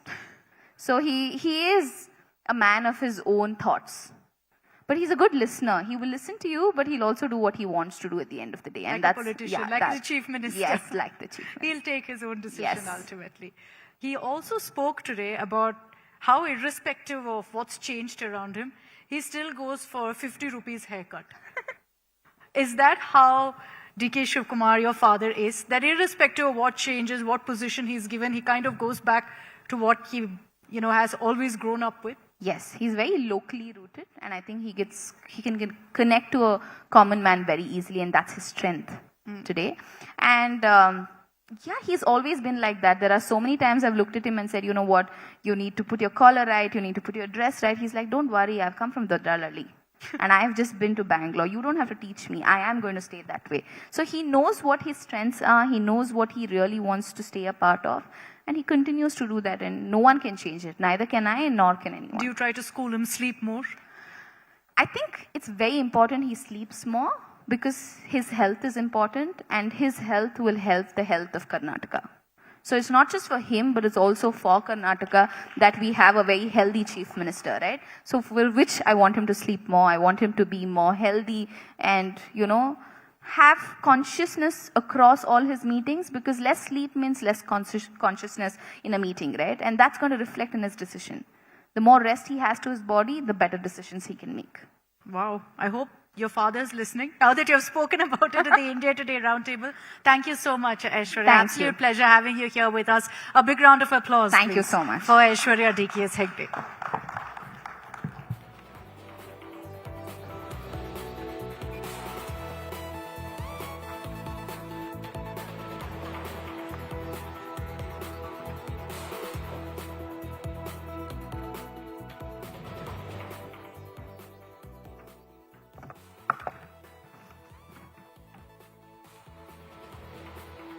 All right, ladies and gentlemen, we're ready for our next session.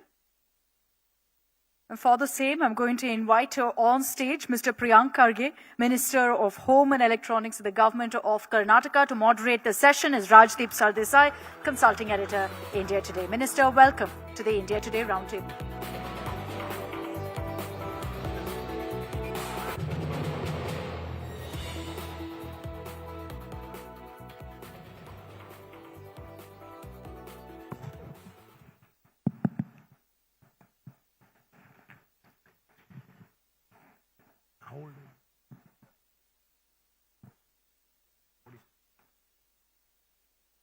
It's not often that a 46-year-old becomes the Home Minister of one of India's largest states and makes a distinctive mark for himself within months of taking over the post. Controversial, distinctive, whichever way you see it, Priyank Kharge, Karnataka's Home and IT Minister, is never far away from the headlines. Please give him a very big hand here on the Karnataka Roundtable in Bengaluru. I want to start with the big controversy that you created soon after you became Home Minister. In the middle of June, you wrote a letter to Mohan Bhagwat, the RSS chief, seeking detailed disclosures on the organization's legal status, finances, and tax compliance. Have you received a reply from Mohan Bhagwat? We are now at the end of August. Well, firstly, thank you so much for having me over. It's always a pleasure talking to you. And I don't know why you called it a controversy. I'm just seeking accountability from probably one of the most well-oiled organizational machinery in the history of India.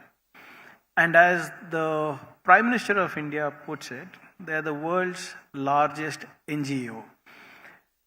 So the reason I wrote to the organization was because I read a report by the RSS, which is available in public domain, saying that in Karnataka, last year they had 20 lakh people marching across the states of Karnataka in various, for their 100-year centenary, across various districts and cities of Karnataka. And they had over 2,000 people gathering, 2,000 gatherings of people. And they have been able to spread their philosophy or ideology or whatever that they do to so many people. And in each and every function of theirs or marches of theirs, it is the government of Karnataka, the Department of Home, that has provided security to them. So, as a Home Minister, when I'm providing security to you at the taxpayers' money, I just want to know who you are. My letter does not speak about their origins, their philosophy. I don't care about it. I'm just asking, if you have lakhs of people walking and marching across my state, I just want to know who you are. I'm not denying you anything. I'm not banning you. I just want to know who you are. They will turn around and say, Mr. Priyank Kharge, everyone knows who we are. The Prime Minister of the country is an RSS Pracharak. This government is part of the Sangh Parivar. The RSS is seen as the pater familias of the Sangh Parivar. Number of BJP leaders are part of the RSS in Karnataka, in other states.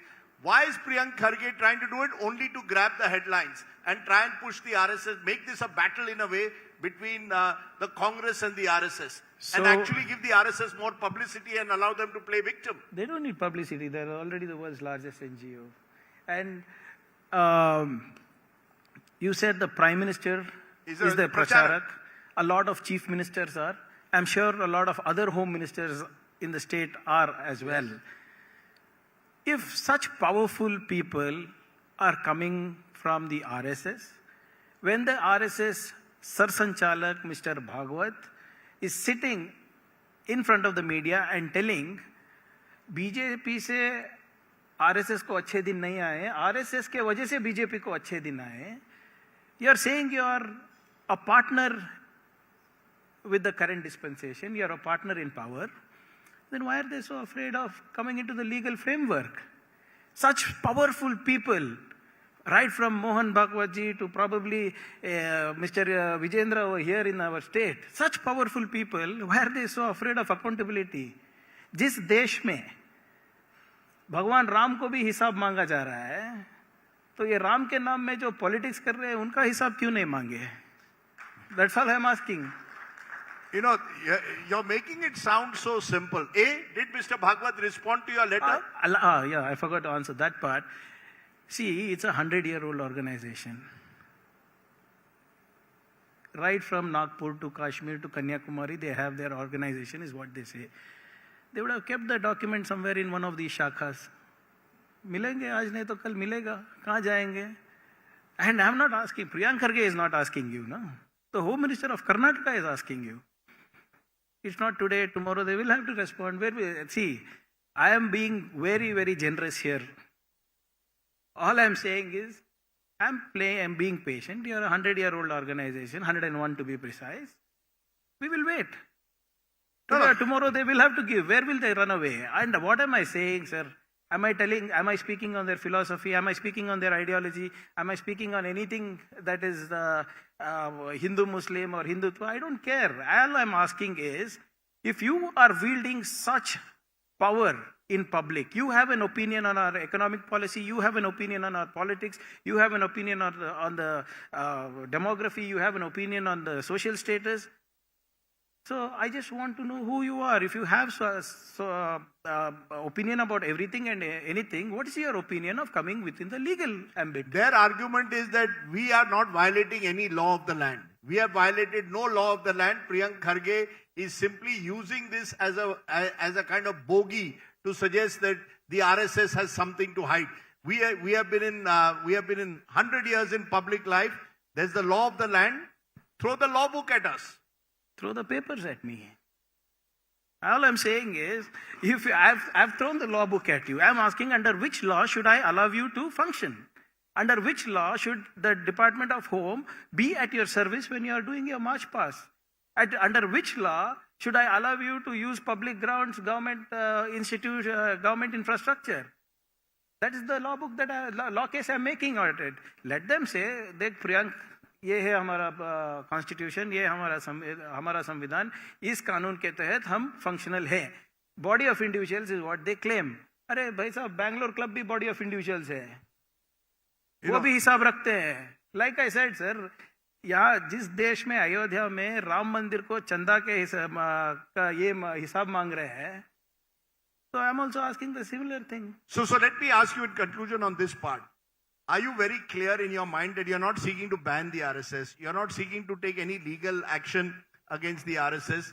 You simply want the RSS to tell us what their source of funding is. Am I correct?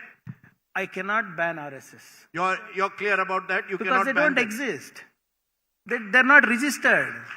How will I? Why was Simi banned? Simi was banned because they were registered. All I am saying is you have such influence in India. You have influence on politics, you have influence on economy, you have influence on the social part of it. So get yourself registered. Why is it that if you are starting a trust, you have to register? So are you telling me that tomorrow me, you and a couple of them get together, call ourselves body of individuals and start taking Guru Dakshina? Will ITED be okay with it? I will say that, okay, I'll come up with some vague color flag, let's say a purple flag, and will say, this is my Guru. Uske naam pe Dakshina lo. ITED will be okay with it. No, I'm saying I can't ban them because they don't exist. So all I'm saying is, get yourself registered, be clear on what you want to do, tell the government, we will support you. In fact, I will also ask my Chief Minister to waive off the registration fee also in Karnataka. If they want to do it in all over India, I will request every Chief Minister to do it, or I will ask even the Prime Minister to do it. No, but you tell me tomorrow Islamic organization like SDPI, if they also come, will they also come under your ambit? Are you asking for all organizations? It does not matter. Only RSS? It does not matter which organization. If you are expecting something to do with the government, you need to tell me who you are. I will decide whether you should be allowed in my state in the interest of the state or not. Is it a law and order issue? You're the Home Minister. You're looking at law and order. Do you believe that the RSS is a threat to law and order? Well, if you go by the things that they have done, or the people who are affiliated to them have done, they are. Now, who are, you know better than me. You have covered them for over 3 decades now. You know what are the kinds of activities they're involved in. So let's see, like you said, sir, how did Nathuram Godse get away?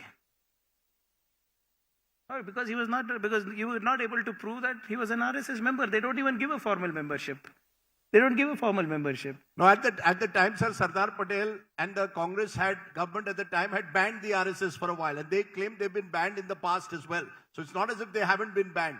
Are you entering a very, very difficult political terrain and going to create more problems for your party as a result? Because as I said, the RSS will play victim. Say, Priyank Kharge is an anti-Hindutva leader.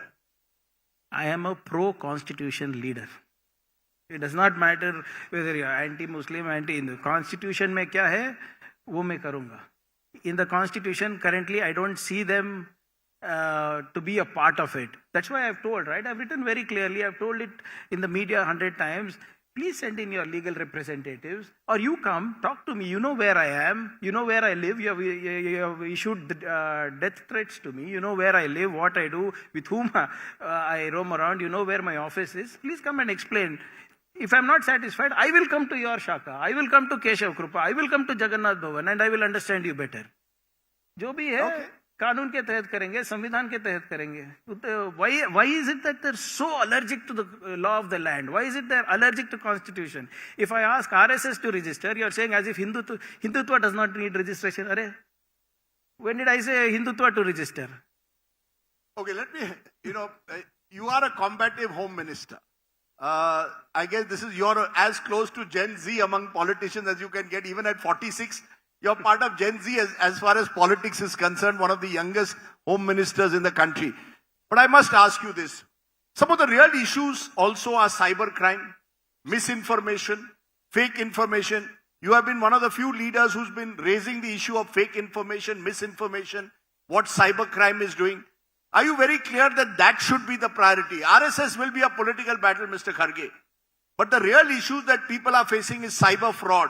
I almost became a victim of cyber fraud only a few days ago. Someone rang up claiming that claiming to be a bank employee and asked for my credit card details. Are those really the real issues that in a state like Karnataka you need to address? Misinformation, fake information, cybercrime. I'll start with cybercrime. As you're aware, we are the 4th largest technology cluster in the world. And we are number 1 in India. So quite naturally, along with the positive comes a lot of negative use of technology as well. So we are doing a bit to ensure that there is a massive awareness drive. Now people are getting more aware about how to stay vigilant with respect to cyber crimes. And it's not an urban phenomena. It is trickled down to tier 2 cities, towns, and even villages with respect to your senior citizens, particularly vulnerable. No, even to farmers, like Fasal Bima Yojana karke denge hum. So there is a lot of awareness that is required, and the government of Karnataka is on top of things. We have one of the highest rates of solving the cyber crimes, and it is not limited only to economic offenses. Even sextortion is increasing, deep fakes is increasing. It's becoming a huge problem. So massive awareness, and we also campaigns along with as a government we need to be a step ahead. So we are taking help from the ecosystem that's here within the city of Bangalore and Karnataka to ensure that we are on par with the rest of the technologies across geographies. And the second and more important thing that you also mentioned was about misinformation, malinformation, disinformation, and fake news, which is probably the biggest threat to our democracy. Forget what I have to say. The Prime Minister of India, Mr. Modi, said that fake news is one of the biggest threats to democracy. The former Chief Election Commission comes out and says that 3 M's are the biggest threat to democracy, that is money, muscle, and misinformation. The former Chief Justice of India says misinformation and fake news is threatening the society. So that is something that we are tackling. We have done a pilot with respect to information disorder tracking unit, and that will be probably functional in another 2 months. While we are not curbing free speech over here, the intent is to flag what information is the right one and the wrong one. So this is something that will be unique to the state of Karnataka. The idea is that any information that is going to scuttle the law and order or disrupt the harmony in society will be curbed. No, the government will decide what is fake information. No, the government will you not. See, because your critics are saying that Priyank Kharge is using this again to target the BJP. That your big bugbear is the BJP's IT cell. Amit Malviya, who was the former IT chief, he and you were in, it was seen that here is Priyank Kharge targeting Amit Malviya. Why is it that all my loss or anything that I intend to get, they're the first victims? No, because the fact because they're the perpetrators. No, because you have said on more than one occasion that you believe that the BJP IT cell is a purveyor of fake information. Absolutely. And they are accusing you of pushing fake information. So the government is not going to decide what is that kind of information that is there. So whether it is misinformation, disinformation, malinformation, or even fake news, that will be decided by a committee of experts. And they're not going to be government officials. They will be from the industry, they will be from the media, and more importantly, the Editors Guild had flagged this issue, the same issue that you mentioned. No, I have offered them also a seat in my committee. No, but should the government decide? Should it be a government committee deciding what is fake news and what is not? Any information, I'm not going to talk about everything and anything. Any piece of information that has the potential to become a law and order issue, or that has the potential to malign government or government policies is all I am interested in. I'm not, there's nothing I can do after the fake news has gone all over the place and somebody needs to flag it. Tomorrow, if something, now because of the rapid connectivity across devices, something happens in Assam, some fake news comes in Assam or in Kashmir or even in Pakistan, why should Karnataka be disrupted? Because a few days ago, you accused the BJP of spreading misinformation after a PTI report quoted you as saying that those demanding your resignation should first face a lathi charge. And you claimed your comments were misinterpreted. Absolutely. Misinformation was spread in your name. Am I correct? Absolutely. So just imagine if anybody, forget the BJP or RSS or anybody for a minute, if you are going to spread the fake a news or a piece of information saying that the Home Minister is suggesting that aspirants who are writing exams for government jobs should be lathi charged, isn't that fake news? What is isn't that going to create unrest among the aspirants? It was a PTI report. Yes, so of course it was misinterpreted. When I flagged it, they said, yes, it was sort of misinterpreted. They issued a public notice saying that this was not how it was said. But by the time already the BJP had picked it up, the entire India had picked it up. Should such people go to jail? Should there be a clear crime for spreading fake news, misinformation, whether on WhatsApp, Facebook, any device? Should that be a penal offense in your view? So, depending on the content of the information, so if that piece of information has potential law and order thing, there are BNSS codes for that, right? So we will apply anything. So it's not just that the government is going to decide what is fake news. A committee will decide what is fake news. They will debunk it, and they will also refer it to a legal team, which will suggest to us whether it falls under any BNSS codes or not, and what action should be taken. Sir, I must ask you, you have said zero tolerance against Karnataka's sand mafias, for example. Many of them are supposed to have links with politicians and police officers. I want an honest answer. If tomorrow you find a citizen gives you hard evidence to suggest that one of your ministerial colleagues or political colleagues is hand in glove with the sand mafia along with a police officer, will Priyank Kharge throw the law book at them? Be honest. Absolutely, we have done that. In fact, in the last couple of months, where we have found that some of the officers involved in some shady activities, we have taken action. What about politicians? Including them. You've got a demand that the opposition is making, even as we speak. The BJP in your state is calling for your minister, Mr. Nagendra, to resign, saying that there are serious charges against him. He should step down. They are planning to undertake a padiyatra on it. We ran the assembly for 1 week. These people didn't have the guts to give a notice and discuss it as well. We are ready to answer. Should he resign in your view? Not a piece of paper was shown. Should he resign in your view, sir? He already resigned. The CID did not throw up anything. The SIT did not throw up anything. The first charge sheet of CBI did not throw up anything. Only the second charge sheet, you know how CBI and IT and ED work. How do they work? I don't know, sir. You tell me. As per the directions of my boss in Delhi, MHA, Mr. Amit Shah, Modi ji. No, you're making a very serious allegation. Your boss, Amit Shah, in the Ministry of... I'm the Home Minister for the state. He's my boss in central government, right?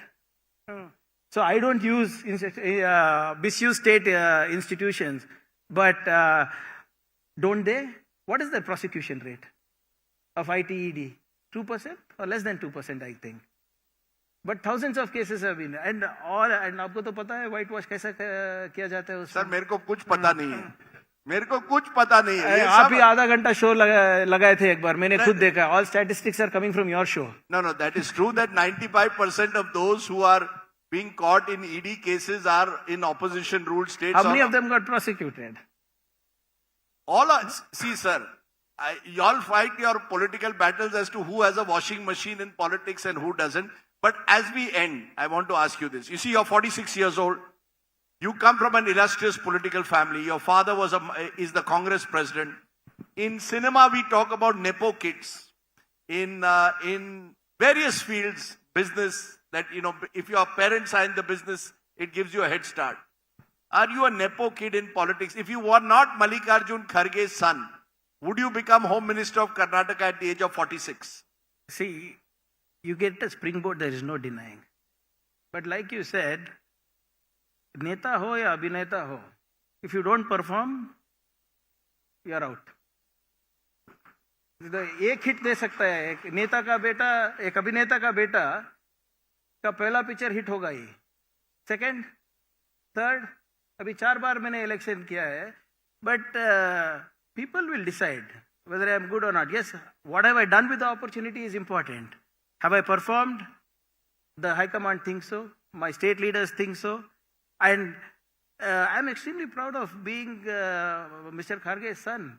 I don't know why these questions are posed only with Congress. Why it is not posed to Mr. Vijendra? I have not seen anybody ask that thing. How come a first-time MLA has become a BJP state president, but a 4-time MLA becoming IT minister is a problem? A 3-time MLA become a social welfare minister is a problem. And sitting here and talking with you, but ये जो questions of nepotism, why is it this thing? Has this question ever come to Tejasvi Surya? In fact, I have offered this to all the BJP leaders. I'm ready to do their DNA test because I'm extremely proud of my lineage, of my father. Yes, I am Mr. Kharge's son. I'm proud, but why do these people hide their legacies? Their father's name, their uncle's name, their kakas, their chachas. Okay. So I've offered a free DNA test for everybody, saying that let's get this done. Look at Karnataka's right now landscape. How many people also are Nepo kids? No, Karnataka is full of Nepo kids. That doesn't Maharashtra में नहीं है, दिल्ली में नहीं है. चलो sir. अरे राजदीप भाई, आपने एक बार भी पूछा है, आपने आपके मीडिया, कोई भी मीडिया एक बार पूछा है कि जैसा कितना रणजी मैच खेला है? आपने एक बार भी पूछा है अनुराग ठाकुर कितना रणजी मैच खेला है? हिमाचल प्रदेश के क्रिकेट टीम में आ गए, बीसीसीआई में आए, बट प्रियांक खरगे आने से प्रॉब्लम है सबको. नहीं, देखो sir, I am a cricketer. My father played test cricket for India, but I realize in cricket you need talent. So that's why I couldn't play the game beyond the point. But my final question, your father's great dream was always to become Karnataka Chief Minister. He couldn't fulfill it, not yet. Is that your dream? Honest answer. कहीं ना कहीं है, 46-year-old Home Minister बनता है, कल Chief Minister बनना है. See, my principle is simple. First, perform what is given to you. You have a big responsibility. I'm grateful to the party. I'm grateful to my Chief Minister for providing this opportunity of learning. And if I perform, people of Chitapur are going to elect me back. Then the High Command decides. I'm here to ensure that whatever responsibility is given to me. Father, or is your father the High Command, or Rahul Gandhi, Sonia Gandhi the High Command? Sir, my fate is being decided there. You know it more than me. Okay. But only 2 people decide my fate. Who? One is the people of Chitapur, my constituents, yes, and then the High Command there. That's it. Okay, the High Command as it is called. Okay, we'll leave it there, Priyank Kharge. It's good to have a straight-talking minister who doesn't ask what questions are you going to ask me in advance, but I forgot. Next time I shall do that. No, you don't have to do that. It's good to have a minister who says, please ask me whatever you want. Priyank Kharge, good to have a Gen Z minister. 46, according to me, is not a bad age to be the home minister of any state. You seem to have that energy certainly in you. Thank you very much for joining us here at the Karnataka Roundtable. Good to have you. Thank you. Thank you so much. Thank you. Thank you. Thank you. Thank you very much, Honourable Minister. Can I request Rajdeep to just hand over a token of our appreciation as well to Mr. Priyank Kharge, please?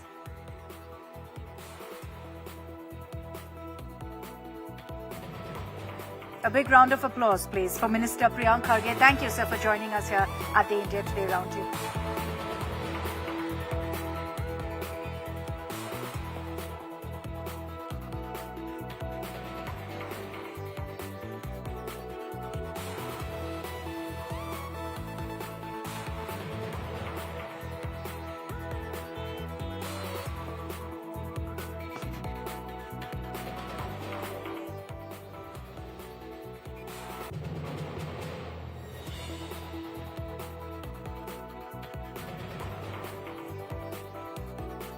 All right, ladies and gentlemen, we're all set for our next session. And I'd like to invite on stage here the India Today Roundtable, Shriyanka Patil, Indian cricketer, RCB star. You all know her.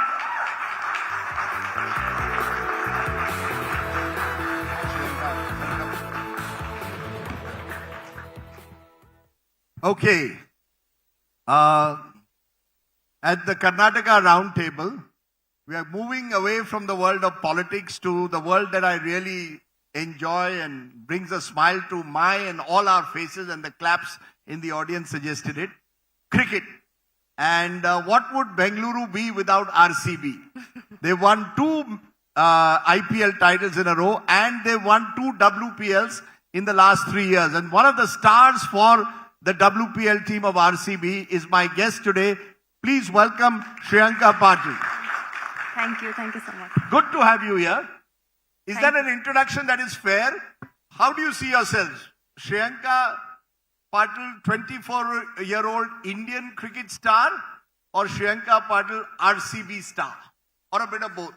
A bit of both, sir, because I started with RCB and then playing for India. I mean, that's my dream, playing for RCB. I've always admired that team because of Virat Kohli. I've always looked up for this team, and then me playing for that franchise is like a blessing to me. And obviously, playing for India, who wouldn't dream of playing for India? And now I'm here, like, I can proudly say I'm an Indian cricketer.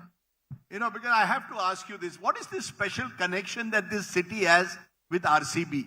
Whenever I watch IPL, WPL matches, whenever RCB is playing, the Chinnaswamy is always full. What is it? What is the magic that RCB has created? What is it?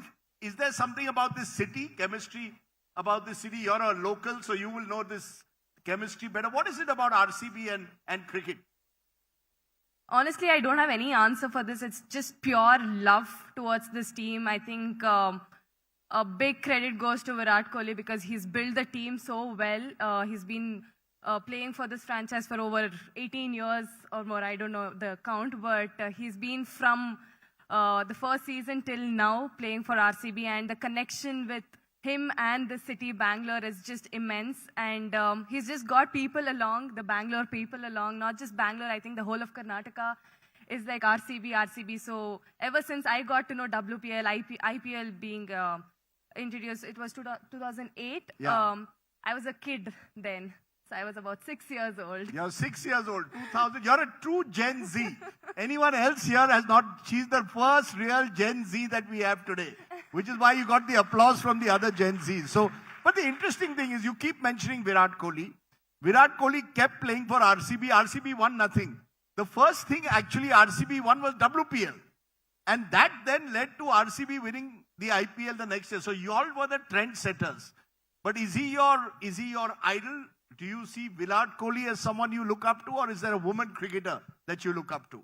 It's always been Virat Kohli. But Always Virat Kohli. Always been Virat Kohli. But after 2017 World Cup, the Women's World Cup, I started liking Harmanpreet Kaur.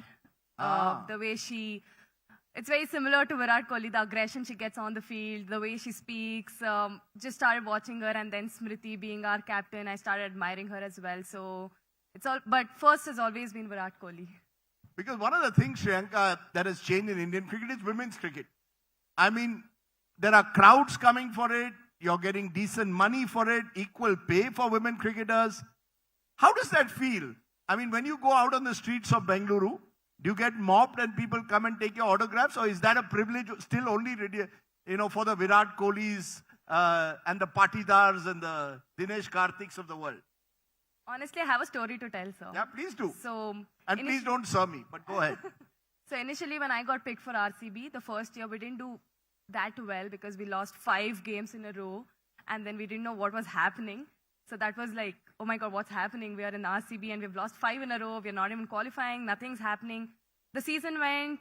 I was happy that I was being picked by RCB. And then I came to Bangalore. I'm someone who travels in metro.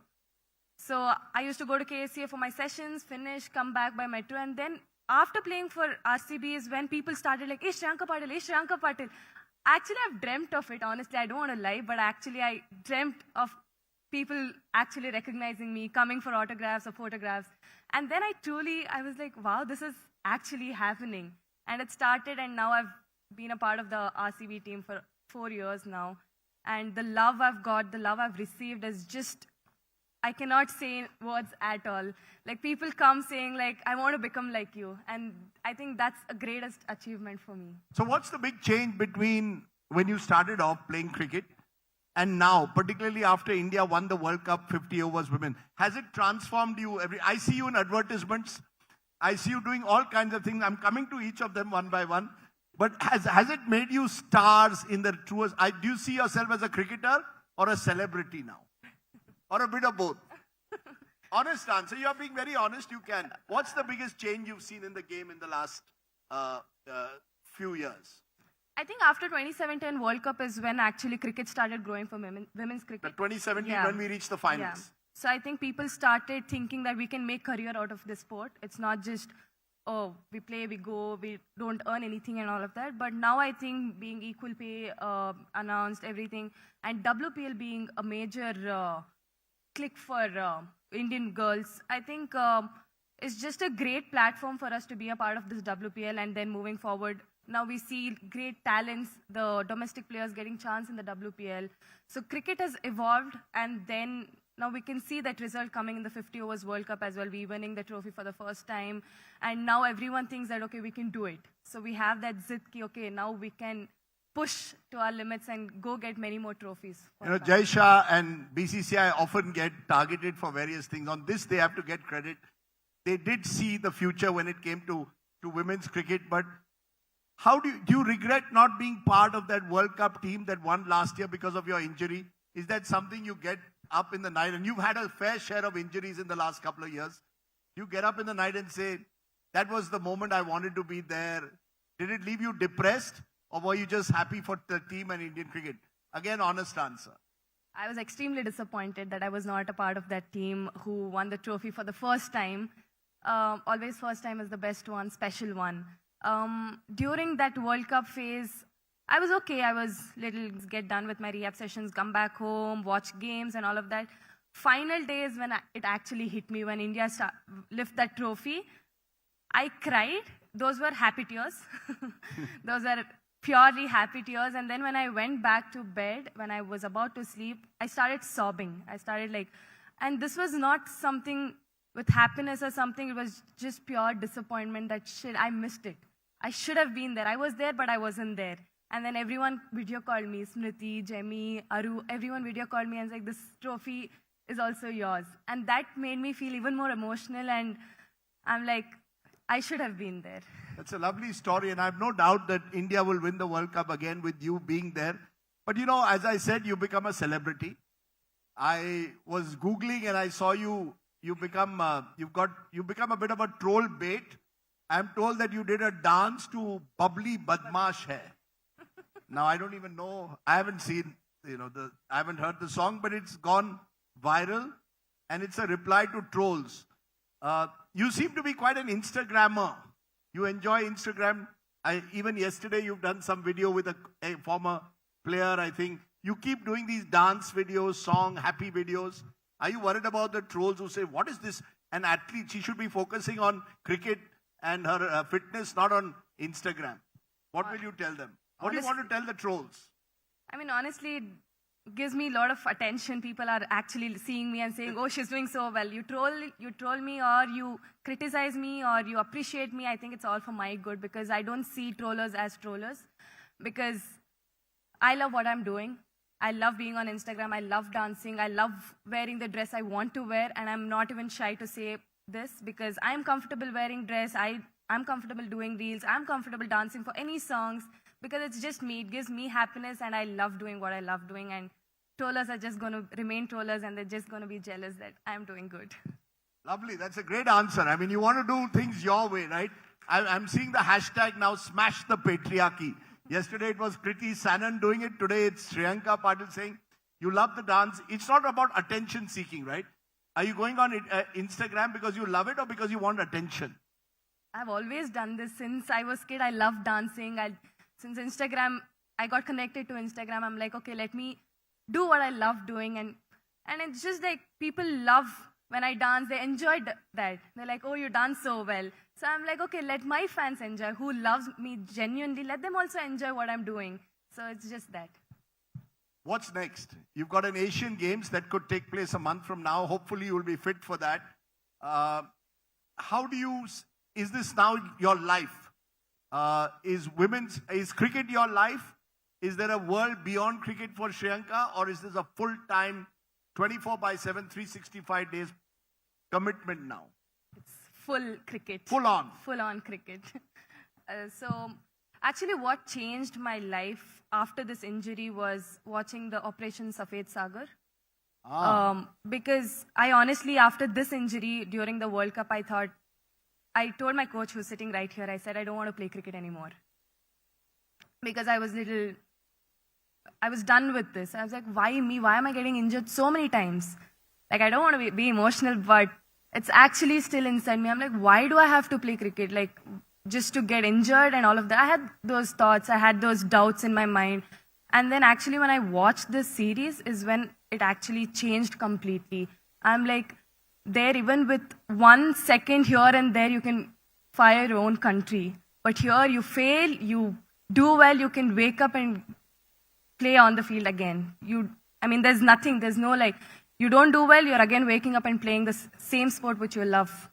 So I think that's changed, and the mindset after me watching that series has actually changed me as a person and the way I think. You said your coach is here. How much of credit do you give parents, particularly when it comes to women's sport, like a sport like cricket, which for the longest time was seen to be male dominated? When you first got into the sport, did your parents say, don't do this, find something else to do? No, I was very lucky enough that I got such lovely parents. I have such lovely parents because my dad was a cricketer as well. He used to run an academy. Right. So I used to go there and just play cricket for fun. And I didn't know what women's cricket, I didn't even know that women's cricket existed back then. And my mom is also pretty chill with all of this. And obviously credit goes to both my parents and my coach who's sitting here. I've worked with him about for now. What's his name? Arjun Dev. Okay. So from past 7 years, he's with me. And then I think since I met him is when my game actually started changing in a good way. So a lot of credit to him and my parents who have not stopped me from doing what I love doing. They were never like, oh, you have to get 90%, or you have to get 70%, or you have to do this, you have to become an engineer or a doctor. He said, do what you love doing, but give 120% in what you do. If Shriyanka Patil wanted to bowl in the nets or in a match at one batter, man or woman, batter, who would it be? Would you want to challenge with your off spin? You know, this is the land of great off spinners. The great Prasanna doesn't live too far away from here in Bengaluru. And you have a bit of flight that Prasanna had. But if there was one batsman that you want, or batter that you wanted to bowl to, who would that be? I don't have to think. It's going to be Virat Kohli. My God, yeah. Virat Kohli, Anushka better worry.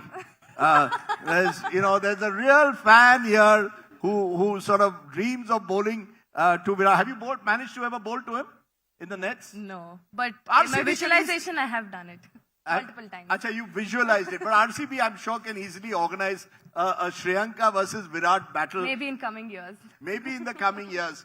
But in conclusion, I just want to understand, what is your message for young women listening to you who are now, as you said, seeing you as a role model? What will you tell someone who wants to play cricket? I think most importantly is to have fun. Don't take this cricket as, okay, I want to get picked for India. I want to get picked for your state. The selection part will take care of itself. I think what's more important is you love playing cricket, you have to love playing. You have to enjoy the sport. And don't get scared of anybody. If you think if you're doing right, it's okay. If you think cricket is your game, go for it, give all out, and then see what happens. And one more thing I want to say is, don't be shy, don't be scared of people. Like, people are going to say, why are you playing this sport? People are going to ask you questions like, are you really sure? But if you be honest to yourself, I think everything's going to be in place. I think that's more important, and always have that smile. Always enjoy the sport, be happy. Failures, be ready for failures, because that's what teaches how to come forward and get that success. Okay, I've got a minute to go. We are winding down our Karnataka Roundtable. We've got another big minister joining us in a moment, who incidentally also shares your surname. But you said you love dancing. So what I've decided, we have a South India bureau chief and Bengaluru bureau chief who also loves dancing. So since I have a bad back, I can't do it. My colleague Akshita Nandgopal also is a very good dancer. So I'm now calling Akshita on stage and Nagarjun on stage, and you're going to show them what your dance moves are. Come on, Naga, come on. No, come on, come on. Yeah, she'll share it on the Instagram. She'll share it on Instagram. Jemima shares her songs. She shares her dance moves. Rajdeep, you also be a part of it. No. Then whatever is left of the audience, they'll all leave. So I'm going to get you all to dance. What's the song? Is there a song or something? But you can teach them. Don't you want to teach Rajdeep a few steps? Yes. Yeah. Okay, I think so I'll that's also learn. Come on, but you all have to join. I'm game as always. Come on, Akshita. Come on, Nagarjun. Which song are we playing? I'm this. Okay, which is your favorite dance tune? You tell us, and then I'll try it. I mean, now whatever is buzzing. What's buzzing? Badli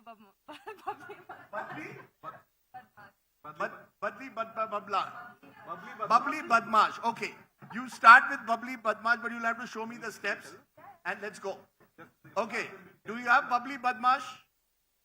A recording of it? Where are you going to get a recording of Bubbly Badmash now? My God, Bangalore is pretty set, yeah. Naga, is it there? Okay.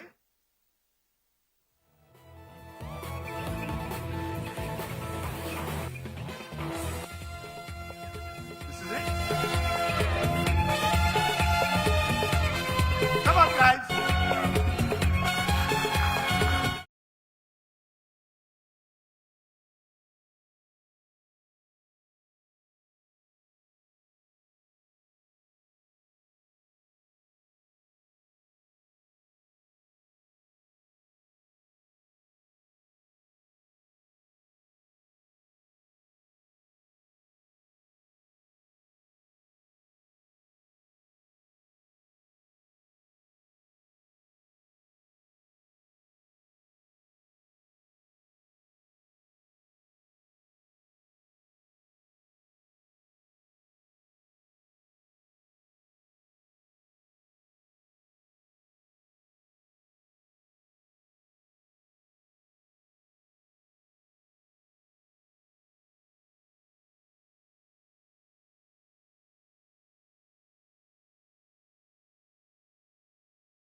You run an NGO, or you're supporting an NGO. You want to tell us very quickly more about that and how people can support the NGO.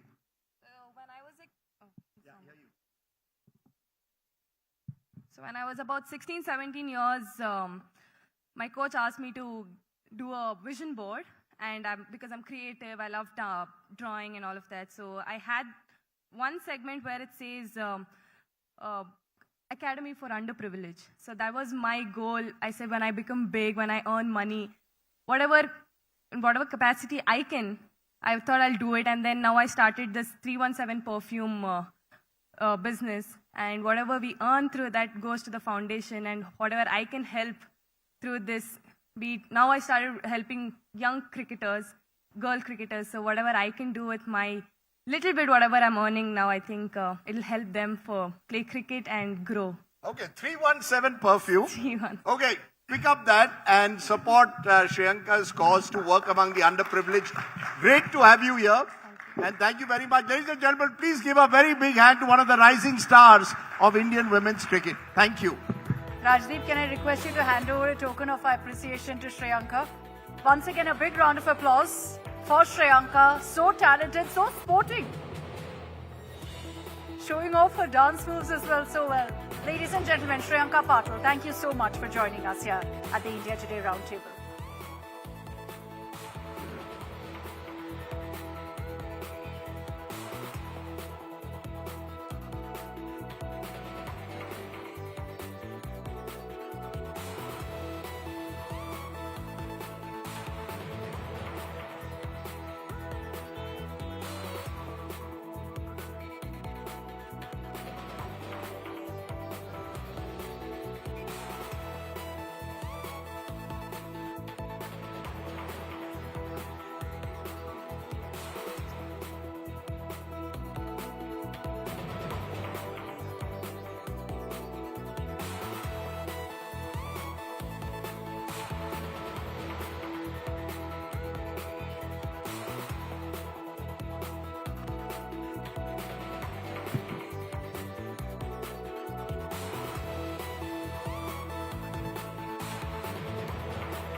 All right, ladies and gentlemen, we're all set for our next session of the evening titled Mission Investment.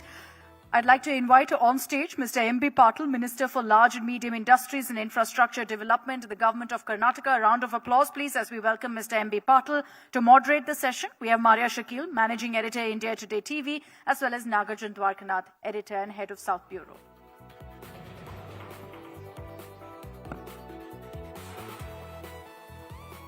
Ladies and gentlemen, I know it's after that fun session, so Mr. Patil has a responsibility to ensure... From one Patil to another Patil. Yes, and to ensure that we have it an engaging session. The other Patil now, Priyanka is a star. Yes. So to ensure that we keep it engaging, sir, and you have a big responsibility in the state of Karnataka, that is to manage investments and industries. Everybody is looking towards your department in particular. So let's begin with what you said at Invest 2025. Mr. Patil, you had announced 10.27 lakh crore in commitments, and then you had claimed that nearly 5 lakh crore has already moved with various stages of commitments, implementation and planning. If it is that huge number, can you give us about the range? Is it in Bengaluru or across the state? Out of the global investors meet, the commitments were 10.27 lakh crores. And let me tell you, we were very, very strict in that. We never signed anything on paper. There were so many investors who claimed to be the Royals partners, this, that, and all this, like, So we decided with my commissioner then, Gunjan Krishna. So, and we saw that we screened them. We wanted, see, some of the states have committed 20 lakh crores. I know what it is. And what happened in Davos also last time, I think probably you all people know. So these were the commitments which were very serious and which can be realized. And I believe personally that whatever the MOUs we have signed, the commitments are there, at least 70 to 75% have to be realized. And for your kind information, 45% of those MOUs are at various stages. Now I came from today, DN Solution. It is a machine tool company. It's number 3 in the world and number 1 in South Korea. When we went to South Korea, I signed an MOU 2 years back, exactly 2 years from now. Today we inaugurated the facility in the morning. Congratulations. Sure, that's it. And last week itself, Krones, another one from Germany, they are the manufacturers of these bottling equipments. Like per day, one machine can do around 1,25,000 bottles, one machine.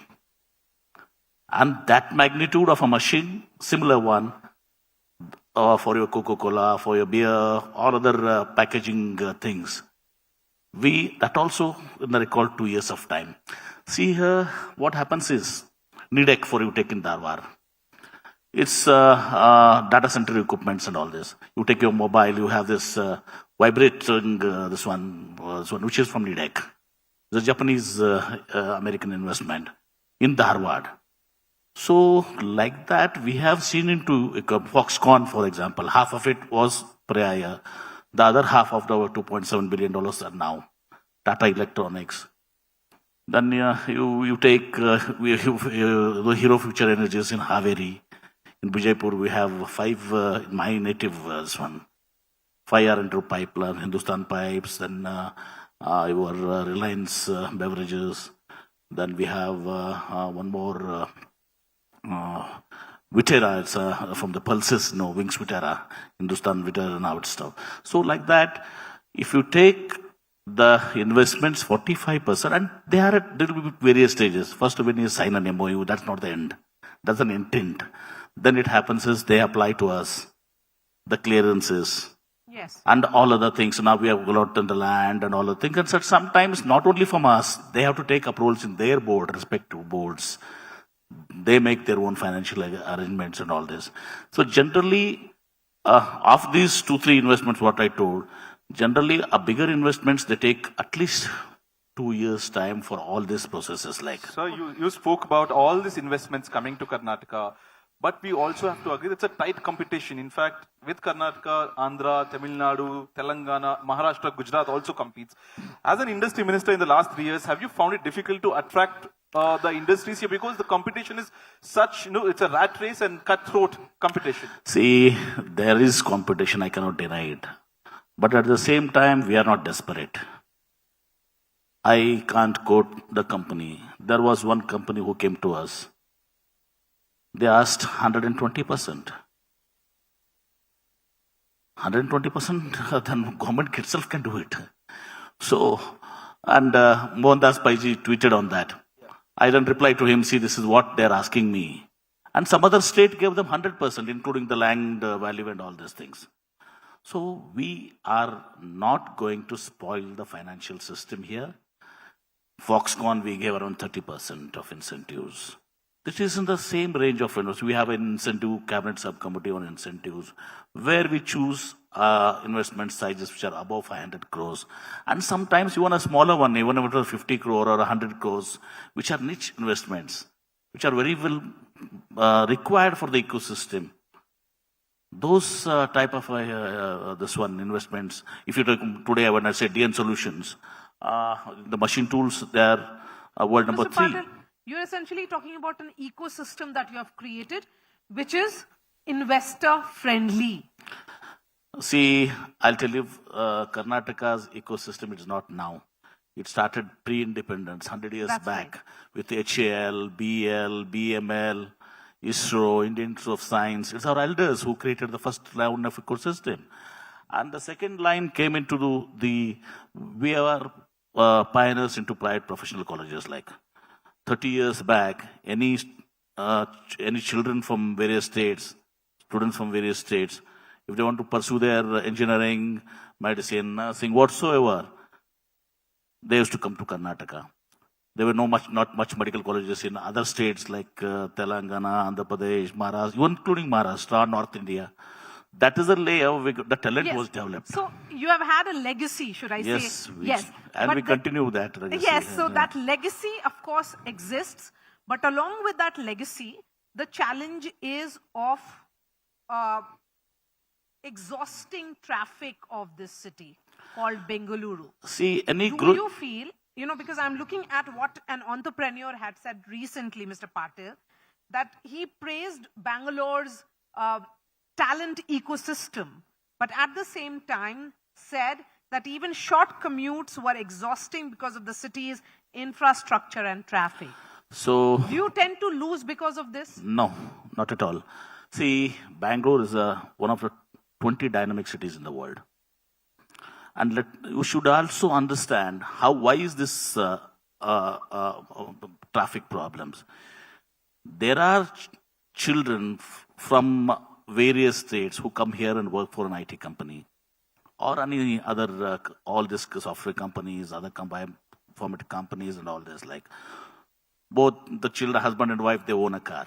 We have more cars than Calcutta and Mumbai. So, and they're all welcome. If 100 people come in to Karnataka, hardly 5 people. Our children don't go they won't go to Gujarat, they go to UP, they don't go to Madhya Pradesh. At the most here in the southern states, like 5 out of 100 may go to Tamil Nadu, Andhra Pradesh. And a few now with Maharashtra. So that being a case, and any growing city, global city, has these challenges. And we were meeting those challenges now. The Chief Minister now has taken up various steps, even the tunnel work and all this have been tendered out. So there are, we have to face this challenge, and we have never lost any investment or an opportunity because of Bangalore traffic. Okay, so you have not lost a single investment? No, not at all. You're giving me a news point yes. here. Definitely, I'm telling you. You have IT ministers in your neighboring states all pitching in, saying that if you're tired with Bengaluru, look at us. See, now we have here the same story in Pune. We hear the same story in Gurgaon. Yeah. So that's not, see, the ecosystem is so strong, the talent is so strong, and we are meeting these challenges. When you talk about, this was our IT minister, myself, we were in San Francisco. Consul General had, the ambassador had invited us for dinner. Do you know how much time it took? 2.5 hours for Priyank Kharge to come and reach the house. That traffic is everywhere. It's there in Mumbai, it's there in Chennai, it's there in Hyderabad. And we are not going away with our responsibilities. We are now addressing those challenges. In fact, you spoke about Foxconn and other companies, Tata Electronics, being here. But the previous government also said that it is not just us. Yes, the successive governments carried on the Foxconn project. But they've also, the Foxconn company has also invested in Telangana. Telangana takes credit. Tamil Nadu takes credit of the same company that is invested in Karnataka. In fact, the CM went to receive Foxconn chairman in Hyderabad and in Chennai. See, not fair to comment again, but Foxconn, Apple, they have their own this one. But still, I'll tell you, what I understand, I can say like this. What I understand is the Foxconn in Chennai is the older version of the mobile manufacturing. The one here in Bangalore, the 20 million iPhones, what we're manufacturing, this is going to be the future. This is going to be reflected elsewhere. That's one thing. And of course, the previous government also, part of the investment, this one was started in the commitments started, but we saw that land and everything was allocated by this government, myself. We took it forward and all these things are happening. And again, coming to applied materials, Yeah. Applied materials, one of the topmost electronics semiconductor company. I went all out, all out to allocate a land. They like the land next to the airport, the Signature Business Park, which is not KIDB land again. It's a case IIDC land. When the airport was, Kempegowda International Airport, BIAL was done. Some excess land was there, 400 acres plus. I created a flyover to that. And applied materials was so particular that we wanted this land itself. I took it to the cabinet because they didn't want a lease mode. They said we wanted to have a sale mode. We did it. And yesterday, the applied materials is coming here in this one. Mr. Patil, take us through the Queen City. It's a pet project of yours. Yeah. What is the status of this Queen City, and how soon can we see the light of the Queen City? See, Queen City, the first, the development has started, except the monorail. I think all the other things will be completed in the next 1 year time. And out of which Toyota has taken 300 acres now. It's the first of this kind of a research, testing center, development center in the world of Toyota. We started with them. There are many more universities, right from Symbiosis to RV to including the National Law School, Institute of Science, so many people here in Bangalore as well as from this one. They want the land, but we have been very choosy, and will have an expert committee for that, and will allocate by I think next 3 months. I think the allocation process will be over of one time. And coming to, although I'm the industries minister, whenever I go to any foreign country, so we tried the universities there. The you become an education minister. No, I'm not taking his right away. But I've gone into government team there, and let me spend some time. It happened so in London when we had around a roundtable conference for all universities. The result was Liverpool. You have UNS, UW in this one. But again, coming to that, all these foreign universities, Liverpool is in Whitefield. UNSW started in Manyata Tech Park. We have realized now they are not ready to invest into infrastructure here. So we are now again decided other day to talk to some of the people like Prestige and all others, Bagbani, so many other people, to create a bill to suit this one for that, so that they can have a long lease like that. So then they can be housed over there. So in 1 year time, I think there will be a major, this one, almost 5,000 acres of land have been acquired and they're in various stages. Mr. Patil, I'm looking at certain industry representatives who speak about lethargy in the system. They are saying that there are infrastructure bottlenecks. And as the industries minister, what is the single biggest administrative decision that you have taken to unlog this?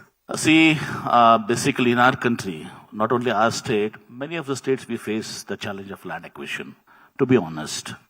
Because it's not like any other country like China or Taiwan or somebody, Vietnam, that those are the countries where you can acquire a land straightway, start the work. Even for a road work or industrial land, it's the farmer's land to be acquired. We have to respect them. So there will be small landholders and all this. Collective, we have to form this one. That's the challenge. And I have now created a land parcels wherein will not turn one single investor for want of land. When Nara Lokesh made a tweet, I immediately replied to him. Yes. That's no investor will go out of Karnataka because of want of land. Saying so, I have started cleaning up of all the properties. Things have happened. I don't want to comment on this one. Whichever government before, there were land parcels in between, lands were not being paid their compensation and all this. Some happen in litigation also. Given that how the entire world seems to be revolving around and on social media, how active are you? Because you just now spoke about responding to Nara Lokesh on Twitter. Nara Lokesh said, when this land acquisition thing in Devanali, about 1,700 acres were dropped, he said Nara Lokesh tried to fish in troubled waters. So he said, if all these aerospace companies, you please come to this one, we'll give you land at 1 rupee and all these things. They say, no, we cannot give land at 1 rupee. My land is around 4-5 crores. Not even a single investor has gone there because aerospace and defense, Karnataka's contribution is 65%. That's right. 65% of our contribution in aerospace and defense. When you offer land at 1 rupee or 0 rupee, nobody will go. So let's wrap up this conversation, Naga, with your question. No, in fact, last question. So before we wrap up, you have been a youngest MP in Karnataka back in the 90s. Just slightly moving from the industry to delimitation, wanted to just take a quick opinion of yours on the delimitation that is going to happen. As a South politician, what do you think is the best option for South states? It has to be, a lot of deliberations have to happen. And the stand of my government as well as other southern states, we lose out to the Hindi belt, whatever the North Indian states, when it comes either proportionate or by population with the latest population, etc. We are being punished because we adopted family planning. Is it right? So the present stand of I have to fall in line with my party stand on other southern states. And we are contributing to the country better than any other countries with due respect to all those states in the northern country. We are South India is contributing to the nation majorly. Of course, Gujarat is one thing. It's in a different league because of historically also, not just because of a prime minister from that state. It started, Gujarat had its own industrial revolution before. And still we are number 1 in FDI this quarter. And GST are number 2. Number 1 is Maharashtra. But because it's become the largest state. If we again take this one, we are GST also we are equal to Maharashtra. So here, not just because in South Indian people, we followed family planning, we have been into education, spending on education, we are contributing to this one. We cannot be punished with the delimitation thing, no. I think that's the right question to end this discussion. Mr. So MP he is more interested in the political questions like I need my headlines. Mr. MP Patil, pleasure having you on this platform. Thank you so much for joining us. Thank you. Thank you very much, sir, for taking the time out and joining us here at the India Today Roundtable. I'll just request Maria and Naga to hand over a token of appreciation to Minister M.B. Patil. A big round of applause, please, as we thank Mr. M.B. Patil for taking the time out and joining us here at the India Today Roundtable.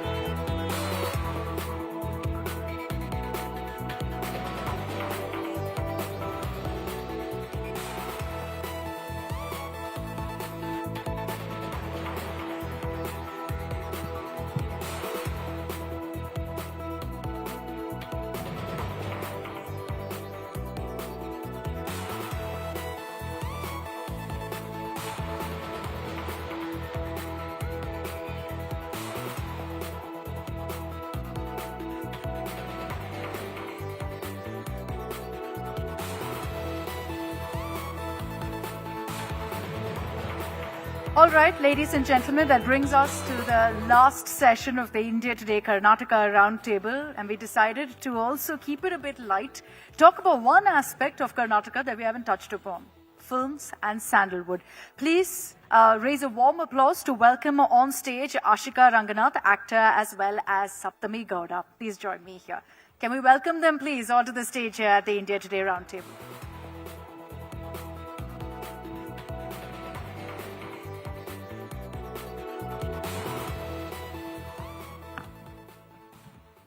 Ashika, Saptami, welcome. Thank or you. rather, we've come to your city. Welcome to you. Thank you so much. This conversation essentially is about, I think, what the Kannada film industry has managed to achieve and maybe what they can achieve in the next few years as well. Ashika, you're someone who's worked in many film industries in the South, not just sandalwood. What do you think makes sandalwood really stand apart for you from the others? First of all, good evening, everyone. Having worked in different languages, I feel there is a different sense of culture, language with every place that I go and have worked, and they have their own authenticity for sure. But for me, sandalwood has always been about the rooted culture, language, and the authenticity we have always portrayed. And we also have filmmakers who have been taking risks and doing experimental subjects and taking it globally everywhere. So that is something we're very proud of, the rooted culture that we have got. Can I just say it's lovely to see two fellow actors sitting together in a panel. You don't see that often. There's such a sense of competition that it kind of overcomes everything else. There's no bonhomie that's ever displayed on stage. Is that different here? No, I think competition is good. It makes us work harder. It makes us want to do great work. But apart from that, whenever a cinema wins, the industry wins, irrespective of anybody doing it, being a part of it. If they're from our industry, it's always nice to celebrate our fellow colleagues. And I think that should be what should be celebrated more. Competition, irrespective of any industry, it's going to be there, whether you take the corporate or, like previously, like the industrialists everywhere. There are competition. There's going to be competition everywhere. And she's doing amazing work for sure across a lot of industries. And every time she represents or becomes a part of a film from another industry, we as people from back home, from Kannada industry, are very proud because that's what we want to see. Like people from our industry going and representing there. And today, Toxic, we see that happening across the nation. There are a lot of movies that way that people are, it's always nice to have people from our industry represent anywhere, in whichever industry Lovely that may message. be. But Saptami, you've been part of one of those big breakout films from sandalwood, Kantara. Now you speak of Toxic as well. These are films that kind of now everyone knows is associated with sandalwood. Do you wish there were more though? Because in others, if I were to give, Tollywood's example or Collywood or even Mollywood, I'd say it's a lot more pan-India than sandalwood. Do you think so? I think every industry has films that come out which say or have that appeal, pan-India appeal. You can't just make a movie and just call it pan-India, though certain films we do that. Can't help it, but there is that happening that we make, because today catering to the pan-India audience is not very difficult. The thing what happens is catering to their probably relatability is what is difficult. But just dubbing it into different languages and calling pan-India, that's not difficult. No, like a Kantara. Yeah, so for sure. rooted Yeah. in culture tradition here, and yet so many connected. So with there it. are relatable cultural aspects like what we showed in Kantara across India that happens. For example, for the Malayalam industry, they have something called Theyyam, which is very, very close to ours. And for example, even in my culture, back in Mandya and Mysore, we have that culture where like we have Devis. We do the Devi Puja and we call them, I forget. I'm sorry, I forgot. But we get the god home. So when we get the god home, usually there is somebody who tends to have that, feeling of out of body experience. I've seen that as a kid. So we have culture. So I think that's the relatability, and also the underlying fact that the rich become richer. Yeah. So I think that was also something that was relatable there, that if you do not fight back, the rich tend to keep getting richer. Yeah. And the people who really need that push, or somebody who's probably, like, for example, what we showed, the tribal culture, they will not be able to come out and show what their talent is, or come out into the world and experience the world as such, as long as somebody is suppressing them. Probably that was also a relatable factor. True. And, Ashika, when I asked you about what makes Sandalwood stand out, you said it's the stories that are so rooted in the tradition and culture here. There's that. And then there's films like Toxic, which are, of course, larger than life. It's these action entertainers that everyone's into. Do you think that Sandalwood, in that sense, has been able to cater to the wider audience?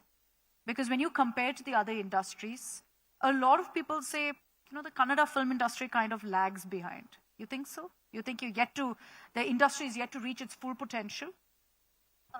I do feel there's a lot of untapped potential in Kannada cinema for sure. We only see the bigger picture with, bigger films that's making headlines and making it pan-India. But there are so many, sensible, relatable stories that we see in Kannada is not really reaching, or probably promotional activities from those kind of films is not really taking that wider distribution amidst the country. So I feel there's a lot of untouched potential, but we have also proved probably with the, I feel like consistency is something that we are lacking, is what I feel. But we do have really great films that we have globally also, reached, and we have great potential. We have proved, but there's much more space to improve is what I would say. I think that potential gap probably comes from not feeding our writers well. Right, that's true. You think that's missing in Sandalwood? Because that's feel I so. think the core of the, let's say, the Malayalam film industry. Because there are very, very talented technicians here. There are very, very, very talented actors, actresses, technicians, and distributors and producers who are willing to come up and produce movies and all of that. But I really wish our writers were given the right kind of due diligence that they require. Probably that way, because I feel like 90% of the story or movies rest on the writing, because we also as actors feed off from the writing. Of course. Because we get a lot of our performance on the screen also comes off from the writing that is done. Sometimes the writing also comes, probably you don't see that visually, but the back-end writing, what would have happened for a particular scene, helps us a lot as actors. And when that is lacking for us to translate that on screen, I don't think you would see that come off as well as it would have if it had strong writing. But in today's times with digital platforms and OTT platforms, I think there are a lot of films like Diya and Love Mocktail, few films which did really well here back in COVID. Whenever I'm working in Telugu or Tamil industry, I see directors coming and talking about those films and telling, we watched that on OTT platform, how did it do there? And there are, other industry people looking at what Kannada cinema is happening, what is happening right now, who is doing what, and they would ask me for suggestions to which are the kind of films to, watch. So with OTT platforms and digital platforms, I think we are getting some exciting opportunities. So that is something, so we can rely on. Because Zee recently announced a set of series, Kannada series that they are producing. I was so happy. I mean, all the actresses were part of it. The challenge also is that, the base for Sandalwood is Bangalore. And in Bengaluru, you have such a mix of a crowd and audience that do you feel somewhere Sandalwood doesn't have that targeted audience and that becomes a challenge? No, I don't think so. I think Sandalwood has always had great audiences. Probably we've lost their trust a little bit in the process because we promise them a lot and then we don't deliver. That's on us. I really think that's on us. We have under-delivered a lot. We overpromise sometimes. So in that process, we've probably lost the trust of our audience a little bit. But whenever there's been a great movie, irrespective of it being, shelved or, being taken on the backs of a great hero or a great production house, or irrespective of anything, people have flocked to the theaters. Always. So Kannada audience have never let go of a Kannada cinema. Sometimes the marketing fails. Things like that have happened for sure. But then once it's on OTT, people have loved it a lot and they've given like great reviews about it. But I wouldn't say that they would any day let go of a very good, strong Kannada cinema. Our audience have always had our back. So let's say there was a big Masi Telugu or a Tamil film that's releasing, and then you have a Sandalwood film. The sense is that in Bengaluru, the Telugu or the Tamil film will find larger takers than for the Kannada film. Because at the end of the day, it's business. So distributors and theaters want their cinema screens to be fuller. Yeah. So that's how they make business. So at the end of the day, it all does come down to business. But once they see on the longer day, after the 4th day or the 5th day, if the bigger Telugu cinema or the Tamil cinema or any language doesn't do well, and there's a very, very good content-oriented Kannada cinema that people are loving, then it is bound to have increase in the number of shows and screens and all of that. So everything is very organic, but there's also PR. So I mean, it's a deadly cocktail of sorts. Yeah, it is. So I think, but like I said, the audiences will not let go of something that touches them really, truly to their soul. Yeah, there are a lot of Kannadigas who've made it big in Bollywood and even otherwise. There are many who've moved out of Kannada cinema and then achieved a lot more. Do you guys ever get tempted? I think you can still go out. Like, for example, when you go out to study, you go out, you study, and you make... But home is home. Yeah, you make billions of dollars. Everybody loves to grow, right? Yeah. So I think there's space for growth in every industry, and so is in movies, because whenever any Kannada actress moves into another industry or they're getting better opportunities there, they're always asking. Better pay. Yeah, everything. The economy is, getting worse. Day by day, we need a lot more money to survive now. So better pay also for sure. Yeah. So that helps. And at the end of the day, you come back home and you're still talking in Kannada. Yeah. So that the home, the language is a feeling. You come back home and it's Kannada. You don't speak any other language.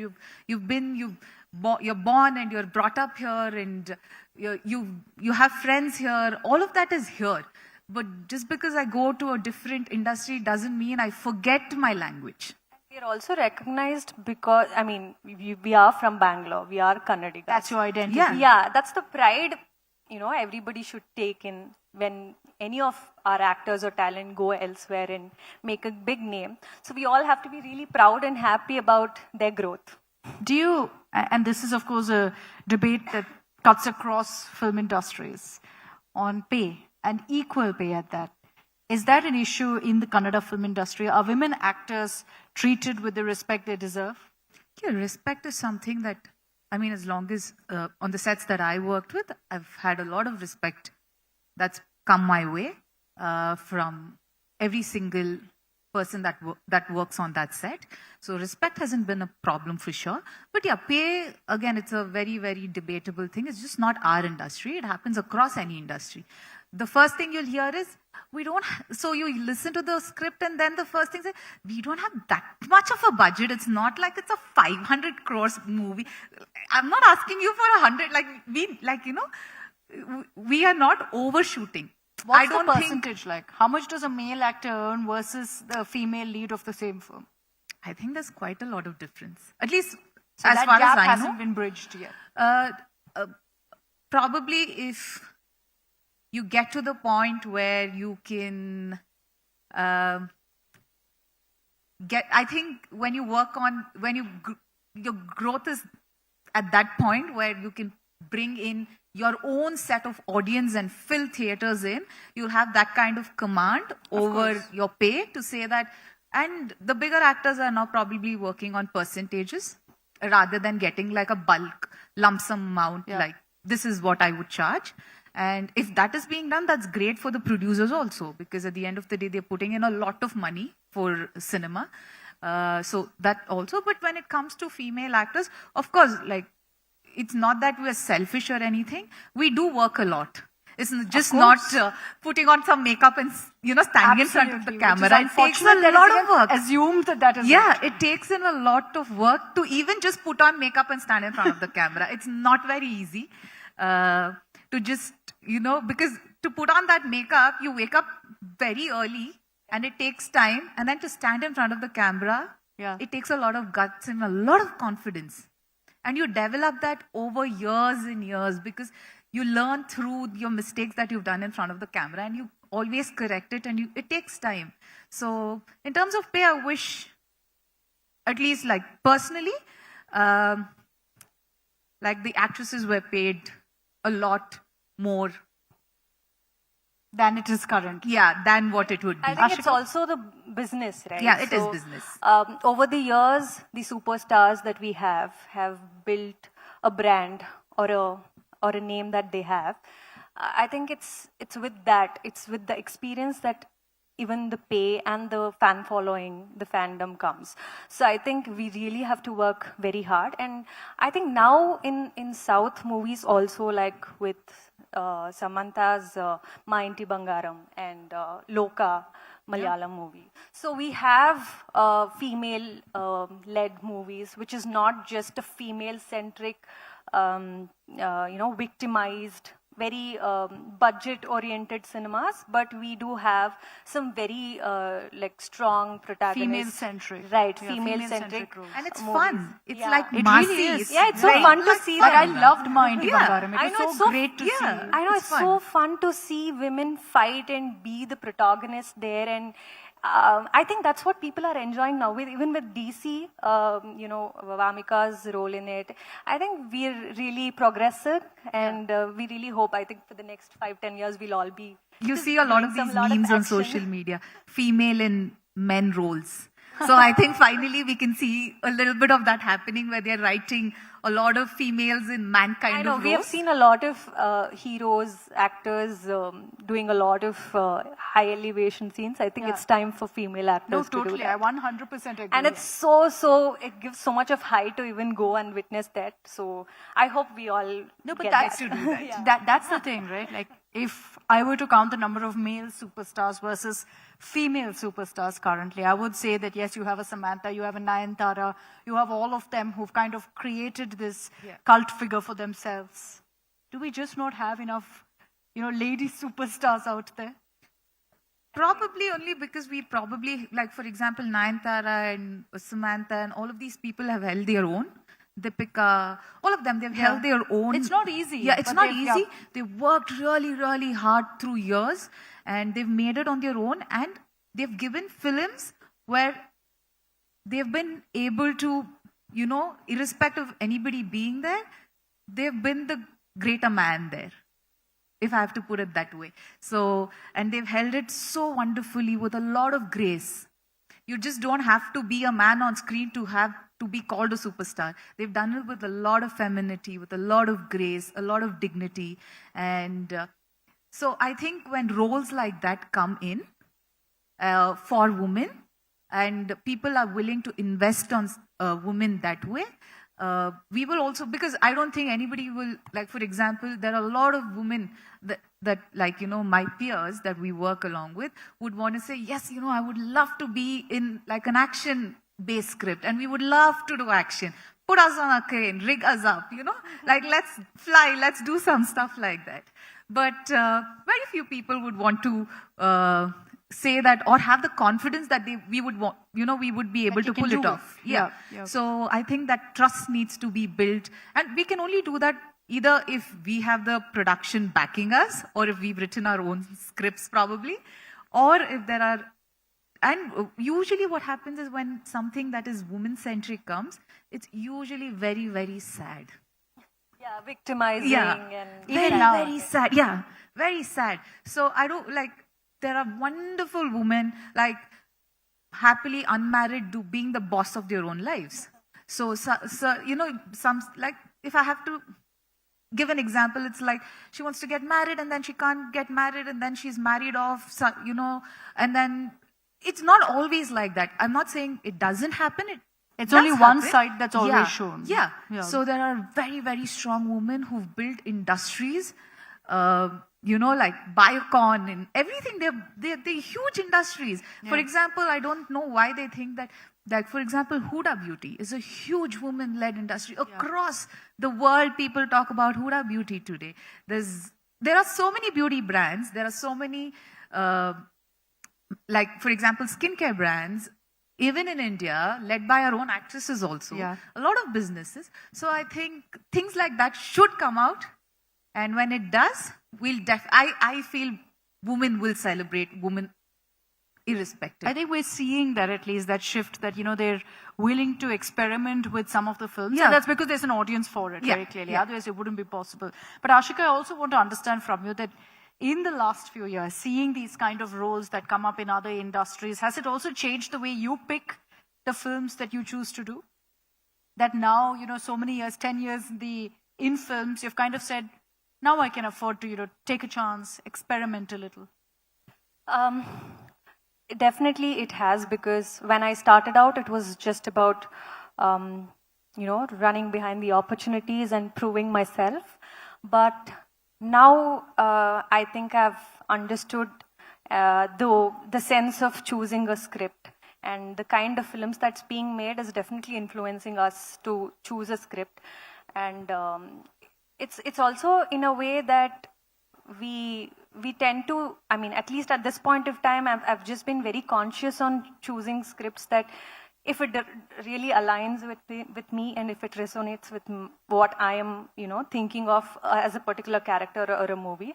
So in that way, even at that point of time, I was hustling and running and doing back-to-back films and stuff. But at this point of time, I've realized it's okay to take break. I've become more patient, and I've been learning with every film, with every team that I work with. So I think there's a wider opportunity in that way, and I've been very fortunate that I have also been getting such scripts in the recent times, and that is being aligned with what I am looking for. That is something new or something that is exciting me. I can see that change from what I was looking for a film earlier to what I'm looking for now, and I've been fortunate enough that I'm getting such opportunities also, and very glad that, you know, there are a lot of films made that way, and that's how we'll also be getting roles accordingly. Saptami, what's the one dream role for you? One? Dream role. I don't know. I can't choose one, probably. We're selfish as actors. But something that is, like, for me, a lot of these periodic films, like Anushka Shetty ma'am in Bahubali and stuff like that, is really, even like... Technically, Kantara also falls in that but category. like very princessy fighting, like stuff like that, you know, warrior princess warrior kind of a princess, thing, yeah. has always been something that I really, really want to do. Get on a horse and kill a few people and stuff like that. I've gotten, since I've started watching movies, that and even Ramcharan sir's first movie in that Kajal ma'am, Magadira. Yeah, Magadira, one of my favorite movies. I really like how they've shown the actress there. So that's one of essentially, you my... want to work with Rajamouli. I think that's what. Yeah, exactly. It lines up to that. I joined the dots. Yeah, probably. Rajamouli heroine. Yeah. But yeah, something like that. I really, really want to do something like that. Okay. You know, since we're in Bengaluru and I'm trying to put the spotlight on Sandalwood, I'd like both of you to recommend to our viewers or audiences who'd like to know Sandalwood better 5 films that you think they must watch that will change their opinion on what Sandalwood can bring to the table. Whoever wants to go first. Saptami, you first. 5 films. Bhutayana Magayo. Okay. Something that they should really watch. Vandu Muttina Kate. because it's shot under the water. And it was one of the first films to be shot under the water. Then something that is like a very feel-good movie that I keep going back and watching would be Milana. I really, really like Milana. And I like Prithvi also, because to show mining at that point of time in Karnataka, I think someone really needed guts to come out and show the what was happening. So I really like Prithvi. Of course, I'd say my movie also, because then,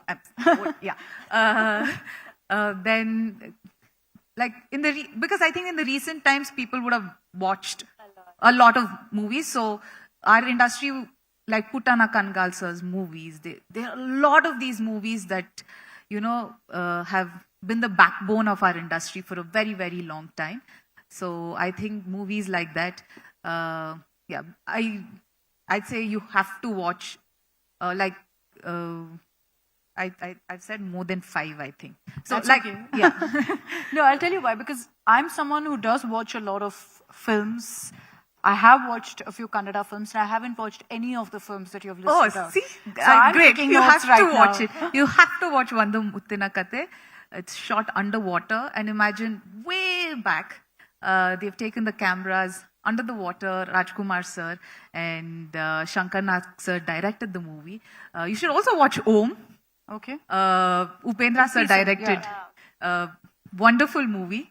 So there's a lot of his movies that he's directed that till today, I think holds a lot of relevance. Wow. Upi sir's movies. One of my favorite Kannada films is Sapta Sagar Daju. Yeah, recent times. Yeah. Beautiful Yeah, film. yeah, Beautiful. for sure. It's an amazing love story. Yeah.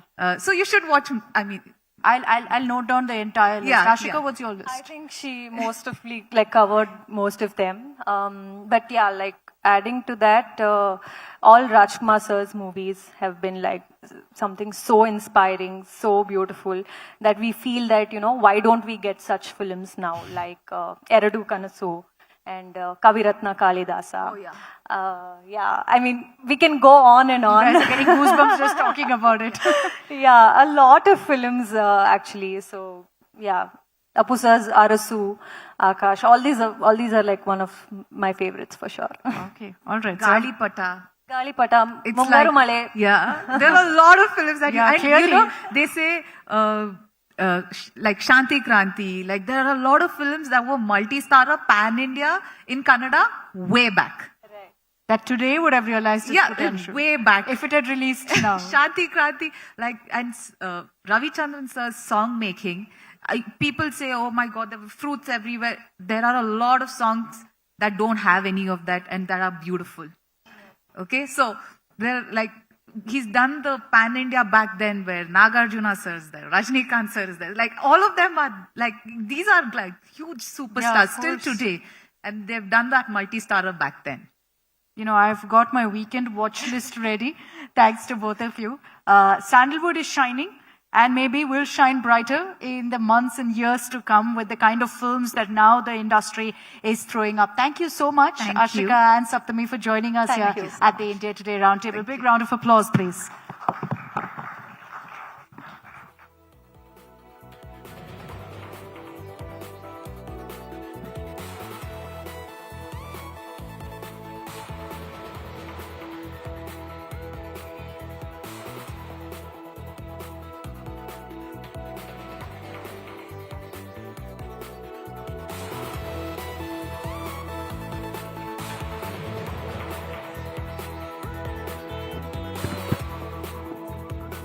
All right, ladies and gentlemen, with that, we come to the end of the India Today Karnataka Roundtable. Thank you all so much for being with us through the day, from the Karnataka Chief Minister right up to the two Sandalwood actors that we've had here. It's been a day with lots of headlines, very interesting conversations, and thank you for being with us through it. I'd also like to thank our sponsors, Veka, as well as G Square Alchemy, for making this event possible. Till next time, when hopefully before the elections we'll be here again for another roundtable. Thank you very much. Thank you for joining us. Good night.